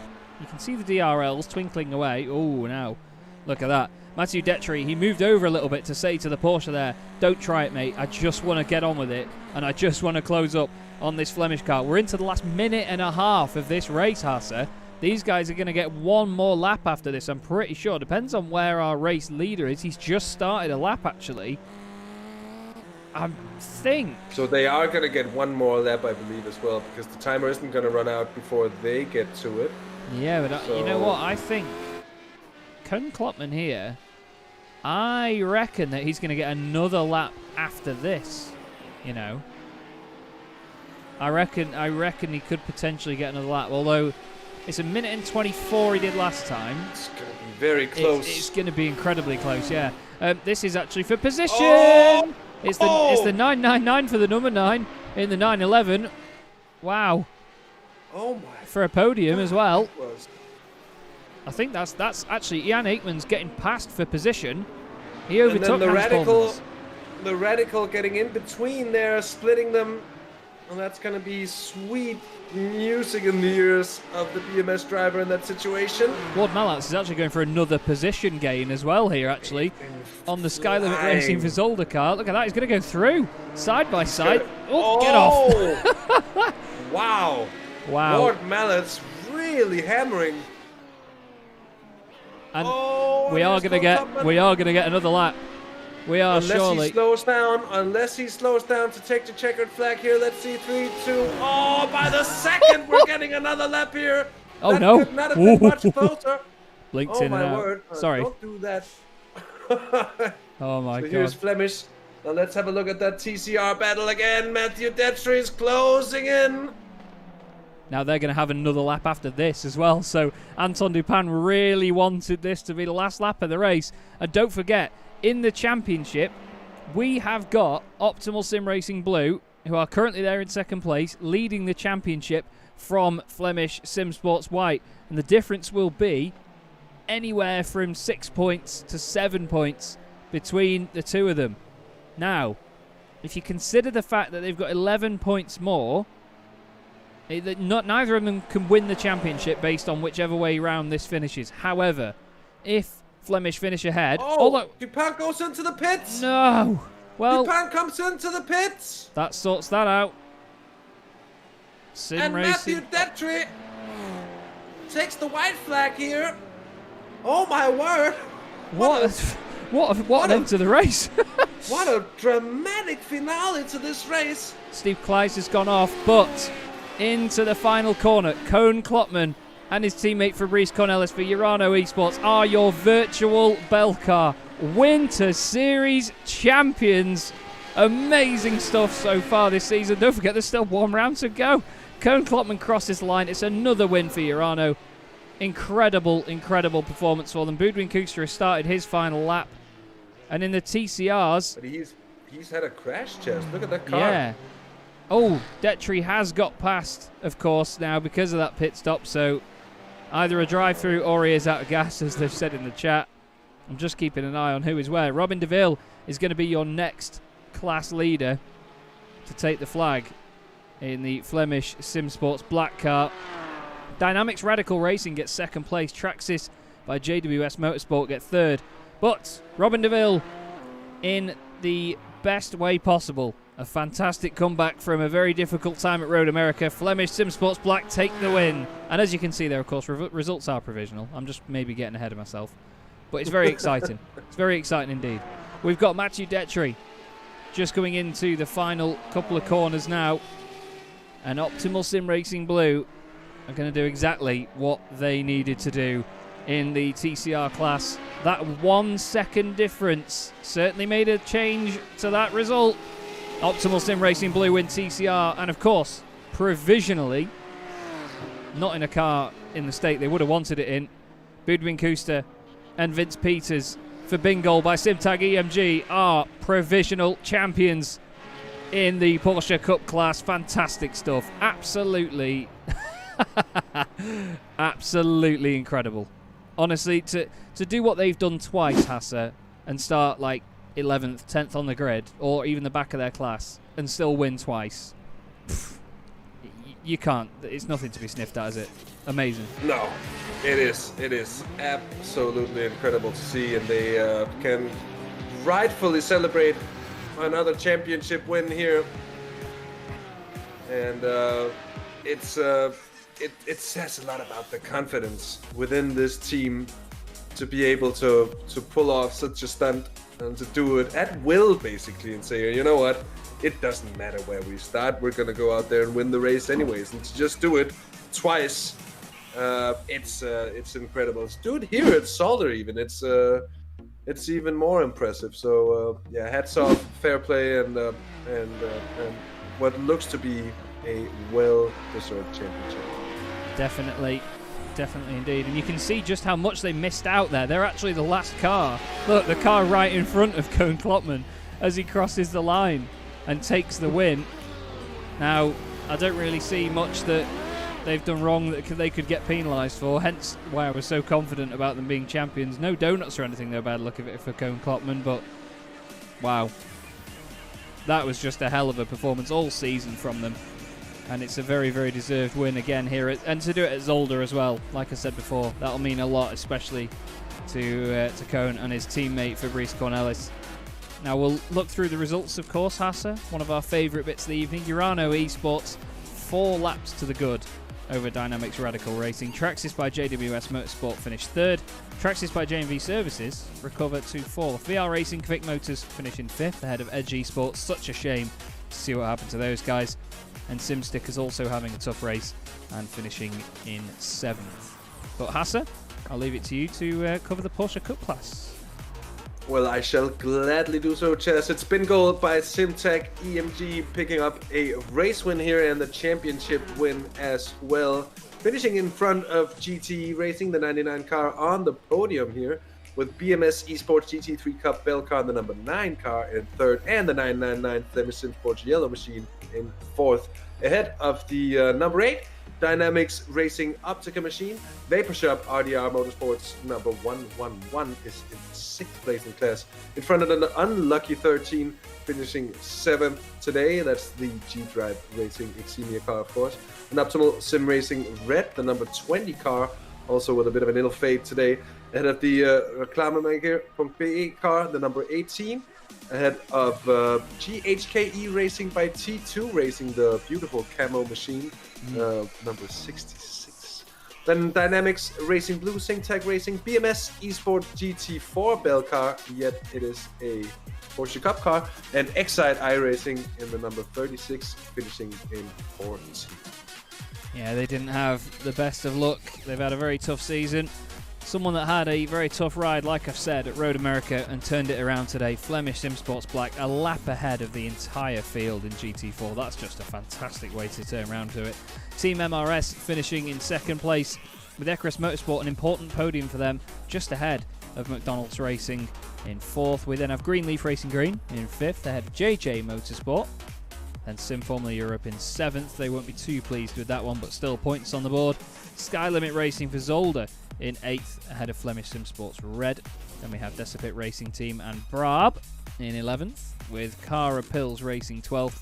Roaring Chicken Nuggets, not so roaring today, more clucking in 13th. BMS Esport GT4 Belcar in 14th, ahead of B-Sim Racing, PSR, and Graphite Racing Belcar at the very beginning of the race, unfortunately losing out and not crossing the line.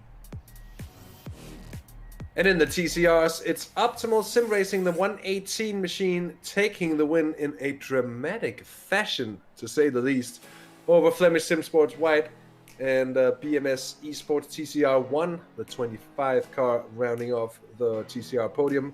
Radion Motorsports by QSR 2 in the 29 machine, finishing 4th, ahead of CCTS Esports Belcar, BMS Esports TCR 3, and the other Radion Motorsports by QSR, the 32 machine, there in 7th place. Then Optimal Sim Racing Purple, BMS Esports TCR 2 Belcar in 9th in class, and the 17 Fairy Monster Esports car, 10th in class, Chaz, 45 laps down. That is a big blow to their championship chances here. It really is a massive, massive hit to them. They will not be pleased with that one, in all honesty. But we know how difficult it is in this championship, and we've seen the level of drivers and teams and everything that we have in here. It's just phenomenal. And of course, the man that crossed the line to take the overall win in that one may not have been the most straightforward of performances, but Koen Klopman joins us in the booth. Koen, you must be absolutely over the moon, mate. Obviously, provisional results, but we can't see any reason why you wouldn't be champions of the Virtual Belcar Winter Series. Yeah, amazing. I mean, twice now. Second yes, championship, of course. Double champions. Yeah. But are we under investigation for that tap on Colin, or? I personally don't know. Okay. I just Ronald did the very very gentlemanly thing of reminding me by bringing something up on the overlay for me that just said all results are provisional, of course. But you know, at the end of the day, they had a moment, they had a wiggle. You know, nobody would have been able to react in time with that. These radicals, I mean, we've seen it, haven't we? These things go one way then the other so fast, don't they? Yeah, I had that little moment myself in the pits, of course. I was like minding my own business. I was like, all right, it's just 20% throttle, and it just went. I don't know. It's just the cold tires. It's really tricky.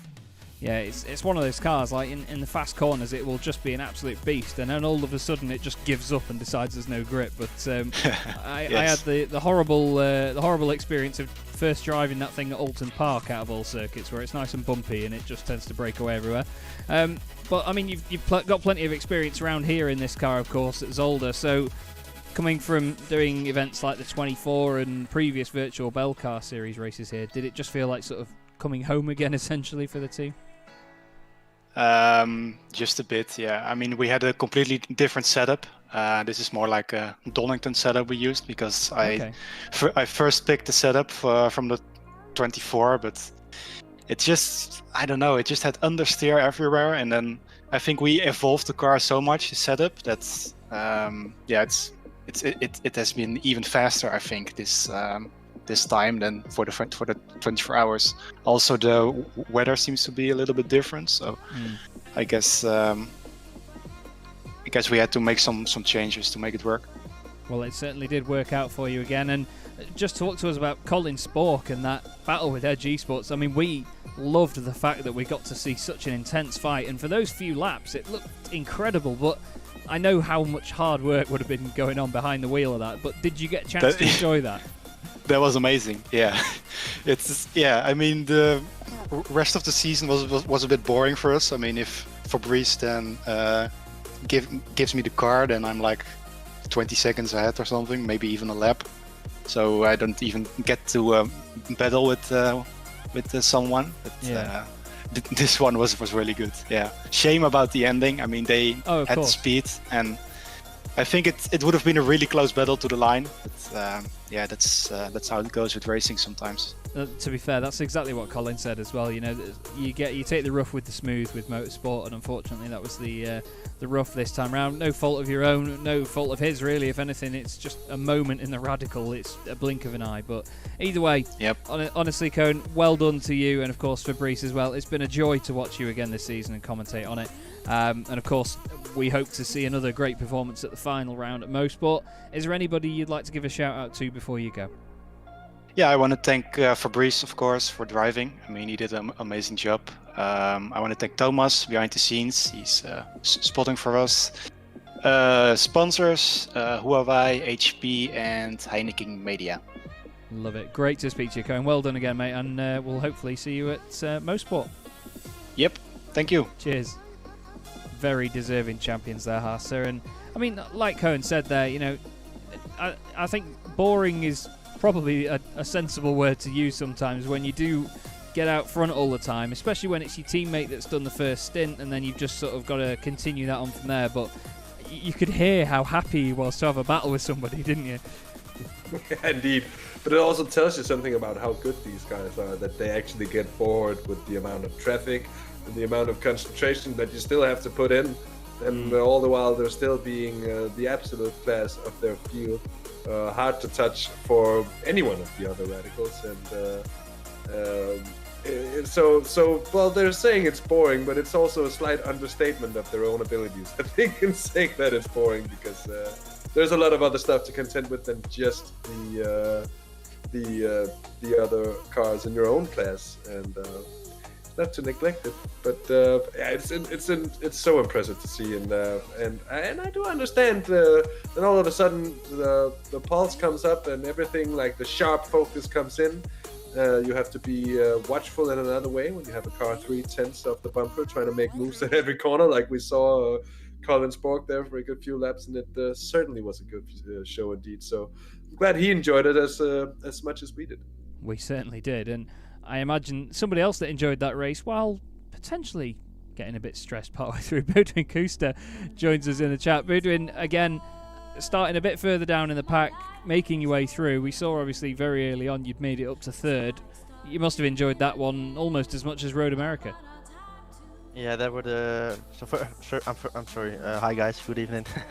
Yeah, those were the.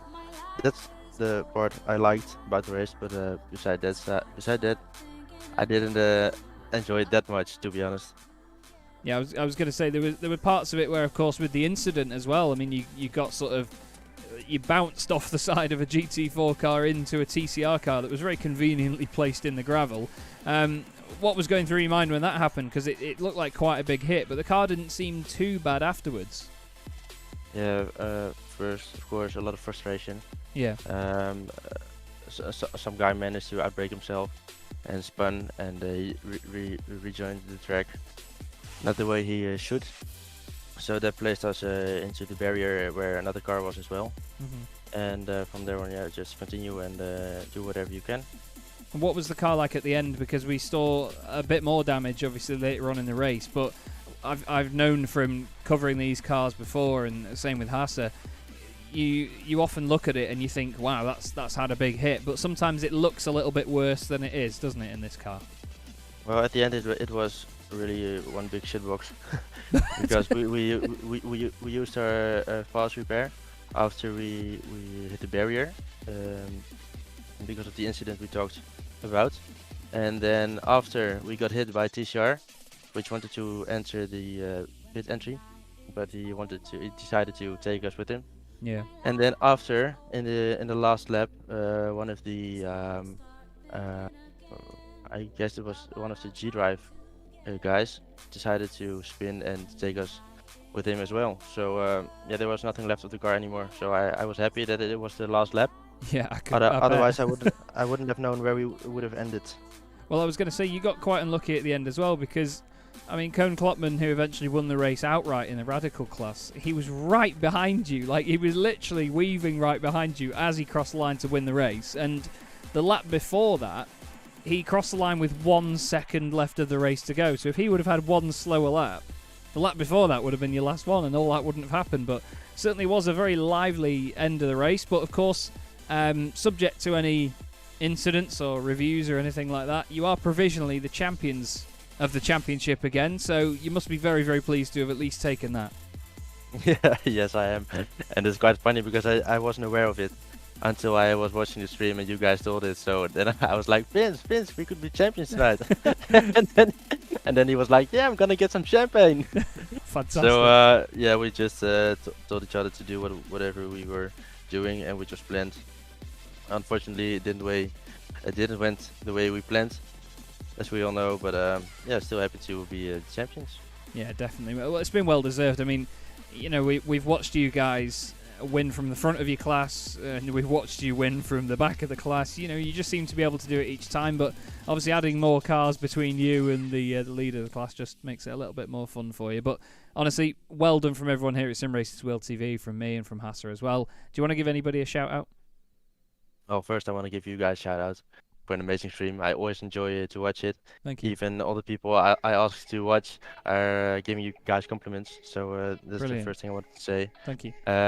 I want to thank the organization as well, as always, for setting up this competition, and also the other competitors. I want to thank my sponsors, Bingle, Porsche Center Pal, and Simtag. And yeah, I hope to see you guys very soon. Yes, indeed. Well, we shall see you at Motorsport. Still one round left to go, but you can enjoy that now, gloves off a little bit, and have some fun, eh? But well done, Boudwin, and we'll see you there, mate. Thanks, guys. Cheers. Cheers. Smashing lad. And again, another deserving champion, Hasse. Like I said there, mate, you know, we've seen them come from the front of the field and just drive away. We've seen them win from the back of the field with just an incredible drive through. They're just a partnership that's just got everything, aren't they? Yeah, they are, and it's all I said about the Urano esports car. Well, I could pretty much say the same thing about this Bingo by Simtag EMG team. They've been so good, so consistent throughout 2 seasons now. I think I can count their mistakes on a single hand still, and it's so. I mean, it's so impressive, and everyone who's ever driven a few laps on iRacing themselves in this car know how much effort it takes just to control the thing and to get to a point where you can bring it safely around a track for a few laps at a time, even just. So let alone do that for hours and hours on end, for race after race after race, and with a competition that is on quite the level themselves, with several 5K plus iRating drivers as well. We spoke about this. It's not necessarily a direct comparison of pace and such, but it is so impressive. And I think I said it earlier, I'll gladly say it again, hugely deserved champion. Yeah, definitely. It has been amazing. It really has been a lot of fun. And someone that I imagine was having a lot of fun there until maybe the last lap. Anton Dupin and Keanu Bourguignon joined us in the chat. Anton, first off, I mean, everybody in the chat was asking what was going on. Was it just fuel at the end? Because, I mean, overall race winner crossed the line with 1 second to go, which meant it went a lap longer. Was it actually that close on fuel? Yeah, somehow crew chief screwed us, I think. No. Yeah, we came out of the pits and I instantly noticed we had like 5 liters to not enough. Yeah. So yeah, I started fuel saving from the beginning of my stint, but I just couldn't save enough and keep Mathieu behind me, who was really pushing hard. So it was balancing between losing time and saving fuel. Yeah. But I think the way to keep it going till the end. Well, that was it. I just said to Boudwin as well before, because he had a very eventful last lap in the Porsche, where he pretty much had 2 incidents in the very last lap of the 4-hour race. It's just such bad luck. And if he'd been overtaken by Koen Klopman, or Koen had slowed down a bit and not done that extra lap at the end, he wouldn't have had any of those incidents. And you know, you guys wouldn't have run out of fuel. You would have actually stayed in the lead till the end. It's just so many variables in this race caused by other classes and things. It's just so exciting to watch. And coming to you, Keanu, I know that you take the banter very well with being the butt of me and Peter Mackay's jokes with the nicknames and everything, but you certainly put in a solid performance out there today. How did you find that one? Yeah, thanks. First stint from Anton didn't go too well because normally I would have done 2 stints, but I received throughput just when we were gridding. Ah, okay. So yeah, I had to pick up the pace a bit in the second stint, and I worked my way up to the front, and I think it went pretty well. Yeah. And then the last stint, the last lap, not enough fuel. Yeah, it's a bit sad actually, but Oh, definitely. it's okay. I had fun. Well, that's the main thing, but like you say, it is a real shame because, I mean, you guys were well on the way to get that, and to come back as well from, disconnecting, having a bit of a tough first stint, they're the best sort of races to have when you bring it back and just fling yourself to the front of the field on pure pace and manage to win the thing. But, either way, you've had a very strong result out of it. It's a lot of championship points, and you go into the last round still within the championship fight, don't you? I'm afraid not. We would have been very much in the fight with a win, but yeah, Optimal now won, I think, their third round out of 4, so they're quite far ahead. I think they really need some kind of a big crash to not take the championship in the final round. You'll have to get your wallet out and hire a hitman, I think, for the final round of the season. But in all fairness, boys, it's motorsport. You expect the unexpected, don't you, Anton? You never know what could happen. But I imagine you're still going to go to motorsport and give it your all, though, aren't you? Yeah, without a doubt. I think Keanu is very good at the track, so I expect a lot of pace and now 2 stints from him. Yeah, we'll see about that. So we can fight for the victory again. Well, I really hope it goes well for you, gents. Of course, very excited for motorsport in the final round of the season. Keanu, starting with you, mate, do you want to give anybody a quick shout out before you go? Yeah, just my team as a whole, Flemish Sim Sport. They always support me, and it's a lot of fun racing for them. And of course, Anton, Awesome for being my teammate. Indeed, awesome stuff. Anton, anyone you want to give a thanks to? Yeah, Keanu. Thanks. And all the organizers and you guys, and certainly not crew chief, but everybody else. Thank you. Fantastic. Well, great to speak to you, gentlemen. Very well done again today. Even if it didn't come off at the end, it was still a phenomenal performance. So well done, and of course we look forward to seeing you at Mosport. Yep. Thanks. Thank you. Cheers. Well, that brings us to the end of another broadcast this evening, Hasse, and again, 4 hours of racing. Nearly 5 hours of broadcasting, and it has just gone past in the blink of an eye. This championship is so enjoyable, isn't it? It is. It's one of the best. It's always one to look forward to. It's action guaranteed. Really good racing and some twists, turns, and flips of the table along the way as well, which is what we like to see. Keeps things unpredictable, and well, you never really know. You sometimes. You think you know what to expect, and in some cases you do know what to expect, and you get what you know to expect. But there's always enough change. There's always enough happening. It is always interesting, and I absolutely love it. Indeed, it really is incredible. And we, of course, have temporarily, or at least provisionally, crowned 2 champions. Urano Esports in the Radical, the Belcar 1 class, and Budwin Kuster and his teammate Vince Peters in the Bingo by Simtag EMG Porsche Cup class Belcar 2 machine. But as mentioned, that is all we've got time for here this evening on Simracersworld TV. Thank you very much, Hasse. As always, a pleasure to commentate with you, my friend. Thank you to everyone behind the scenes for sorting out the championship, and thank you to all of our competitors as well. My name is Chaz Draycott. Have yourselves a wonderful, or what's left of your Friday evening, everybody. I suppose it's Saturday where you are now. Have a great evening, everyone. We'll see you very soon. Let's crank up the music.